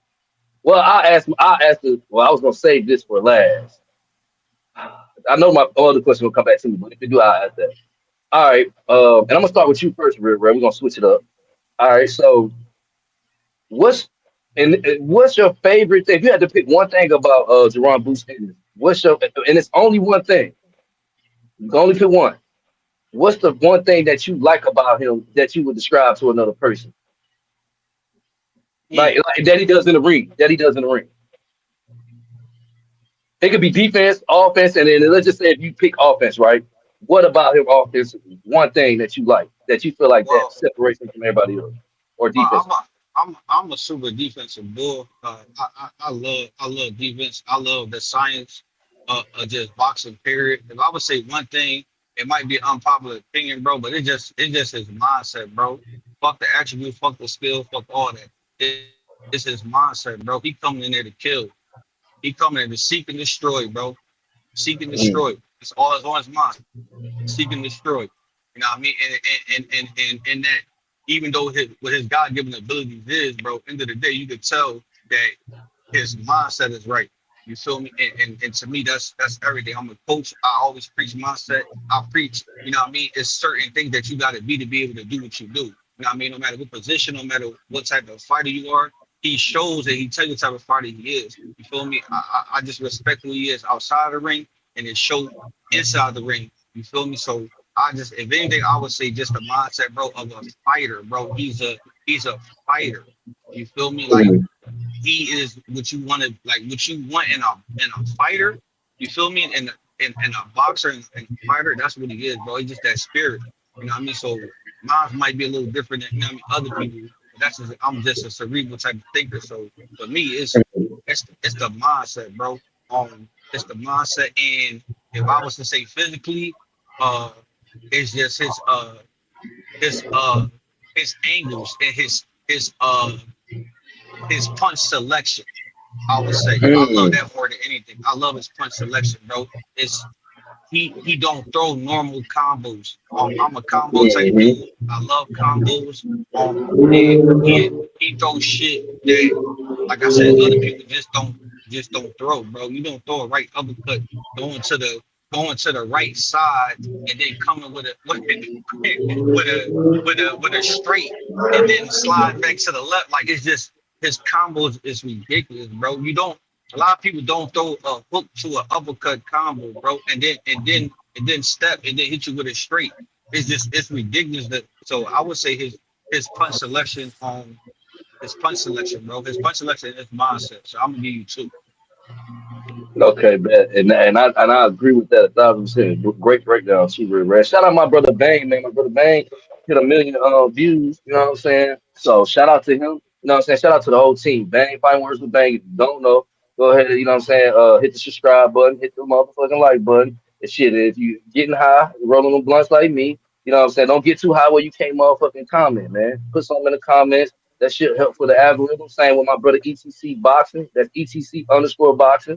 You know what I'm saying? Man, make sure you tap in with bro. He's definitely a chemist with this shit. We got Tago, man, a good brother, you know what I'm saying? He's a chemist with this shit too, you know what I mean? Of course, you know, Greg Mill. Shout out my brother Real Rare, you know what I'm saying? You know what I mean? I don't know when Real Rare gonna do his shit, but if he ever do, make sure y'all, you know what I'm saying, be on the lookout for it. Until then, you might catch him on me and my other brother's page, man, because he definitely be cooking. Shout out to Two Cent. Shout out to Saya. Shout out to my boy JB. That's my dog too, JB, man. Marissa. Who we got? Rashonda, Brooklyn, everybody, bro. If I'm forgetting anybody, my you know what I'm saying, Fifth Fury, I'm sure I'm forgetting somebody. Pull up on me, correct me. I don't mind being corrected. Just don't check me, man. Show me some love. You know what I mean? Shout me with some love. I'm gonna do the same. But give me that breakdown clip. And then I got my last question. It wasn't the original one, but I think this one will be a good one to replace it. Go ahead, give me a breakdown clip of what you like. One thing that you like, whether it be offensively or defensively, about boots that you would tell another person. You know what I'm saying? That you can share with My thing, my favorite thing is the unpredictability, man. You never know what you're gonna get, man.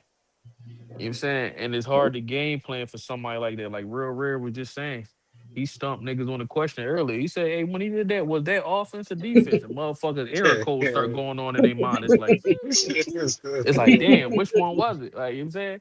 Shit like that. The crazy combos. Like Tucson said, the quick tick twitch or reflexes. Like JB said, the punch placement and the precision. He give you all that shit and he give you everything at a high level, bro, from both sides. You don't know what side he gonna fight you on. You don't know what side type of combination he gonna throw. You may see something where you like, oh, he's susceptible to that. You try to catch him in the counter, but he's so fast that before you even throwing the shit, he see that you about to throw it now. He already gone and shit, or he done already rolled the Mm-hmm. shot. Now you don't land Mm-hmm. it, or you land it, but you land 20% of the shit. Like it's hard to game plan for a motherfucker like that, bro. He it. good. He good at everything, bro. He That good shit's at scary. everything, bro. So it's just the unpredictability that's that's associated with going against Jaron Ennis that's gonna make him a hard puzzle for anybody to solve. Cause like I said, his game ain't lacking anywhere. You know what I'm Mm, saying? So I mhm. really think it's that, bro. Just the unpredictability. You never know what he gonna give you. You know what I'm saying? Okay.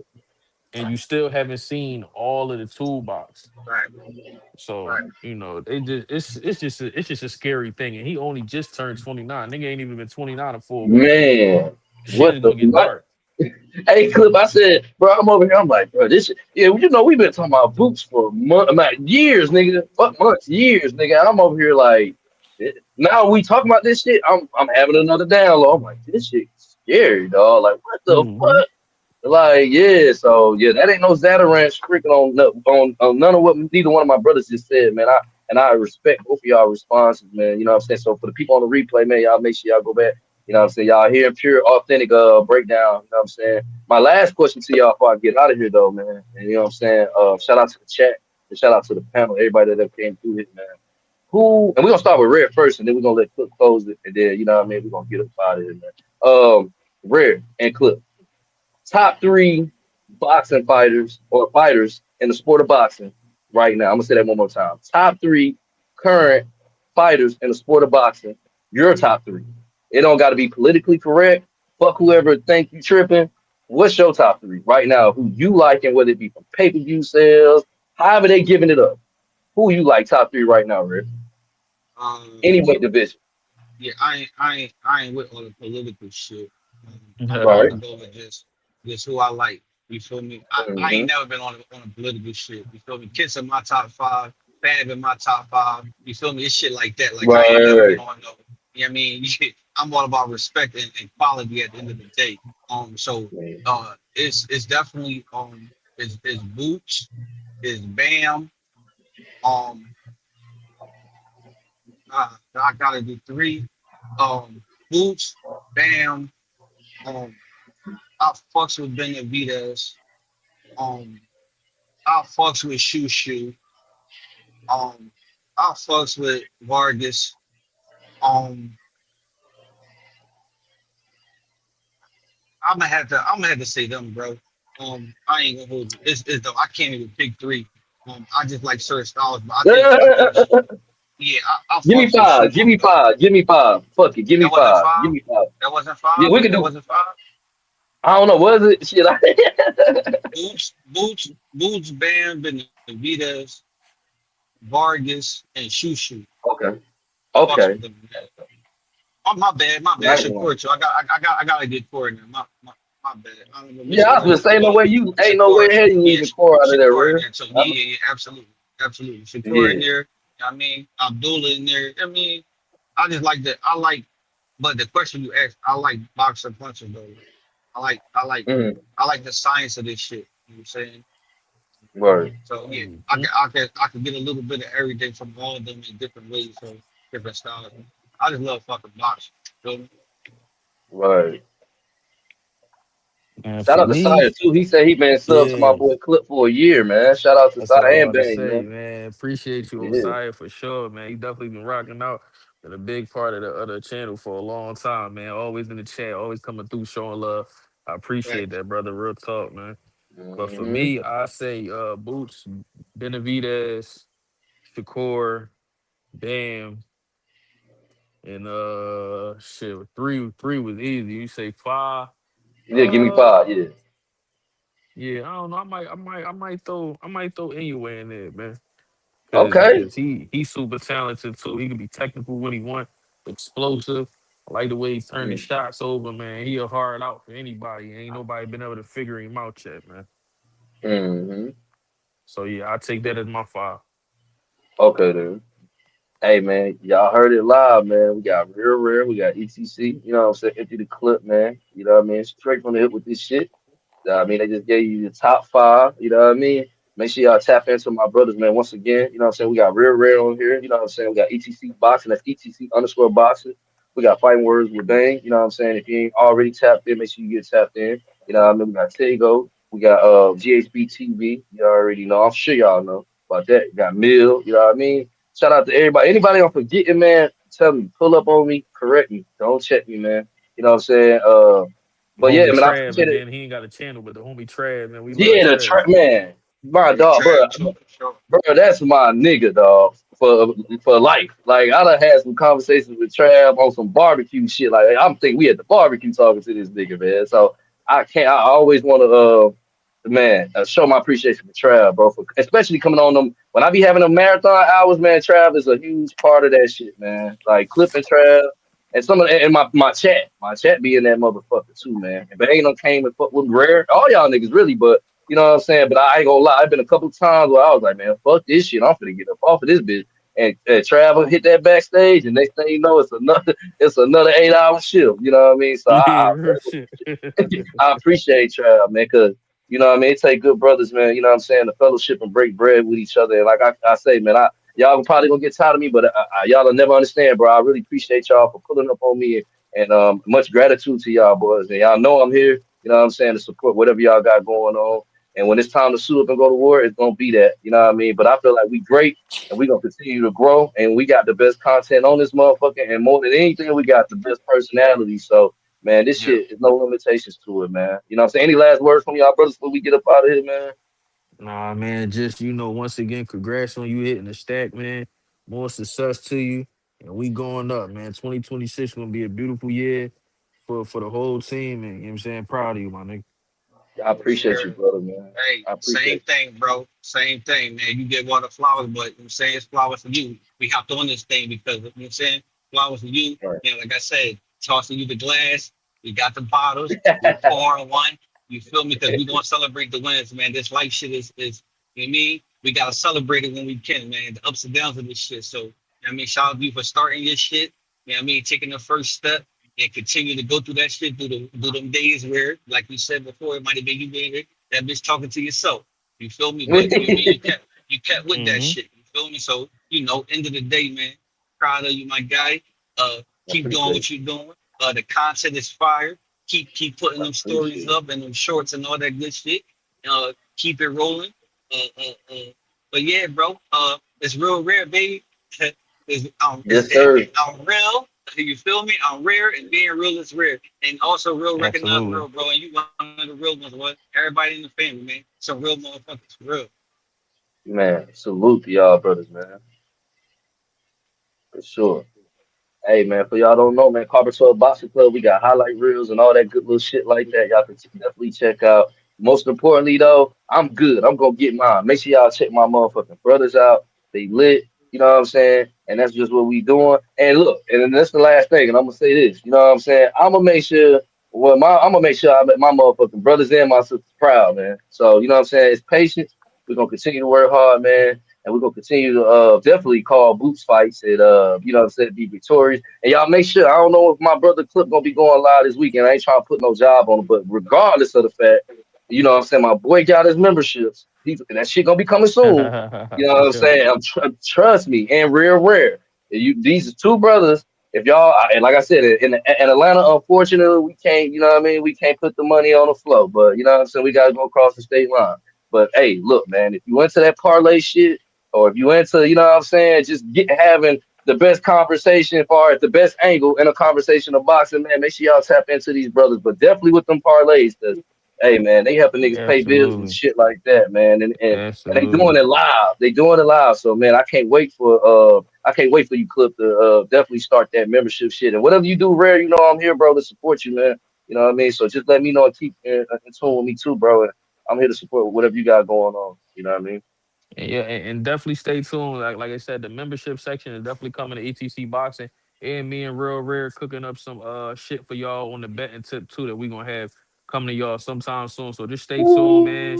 Just know we working behind the scenes and we about to bring a lot more content, a lot more value to y'all. So you know what I'm saying, if you ain't subscribed, subscribe, hit the comment section, the like button, all that good shit. Tell a friend and tell a friend and then tell that last nigga again.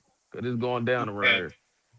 Hey, well, before we get out, man, y'all say y'all niggas collab together, man. I might need to cross that state line, man. Fuck it. No, they done got both of these niggas together to put some shit behind it. Oh no, with the parlay. Oh yeah, man. I might be able to get that. I might be able to pull up lamb chop, man, at the boots fight. You know what I'm saying? Yeah. Yeah, I'm gonna be all right, y'all. We gonna be Thanks. good, then. Hey, but I appreciate y'all, brother, so much, man. I'm gonna try to go out here and get some of this money, man. But I appreciate y'all, man, forever, dog. Y'all be safe out here, man. We here, man. Carbon 12 Boxing, ETC. You know what I'm saying? Real rare. Shout out to the chat. We lit, man. See y'all next time, man. Be safe out here.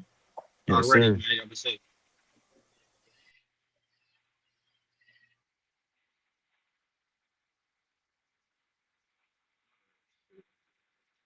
Yeah, man. Fuck that money. Mm, mm.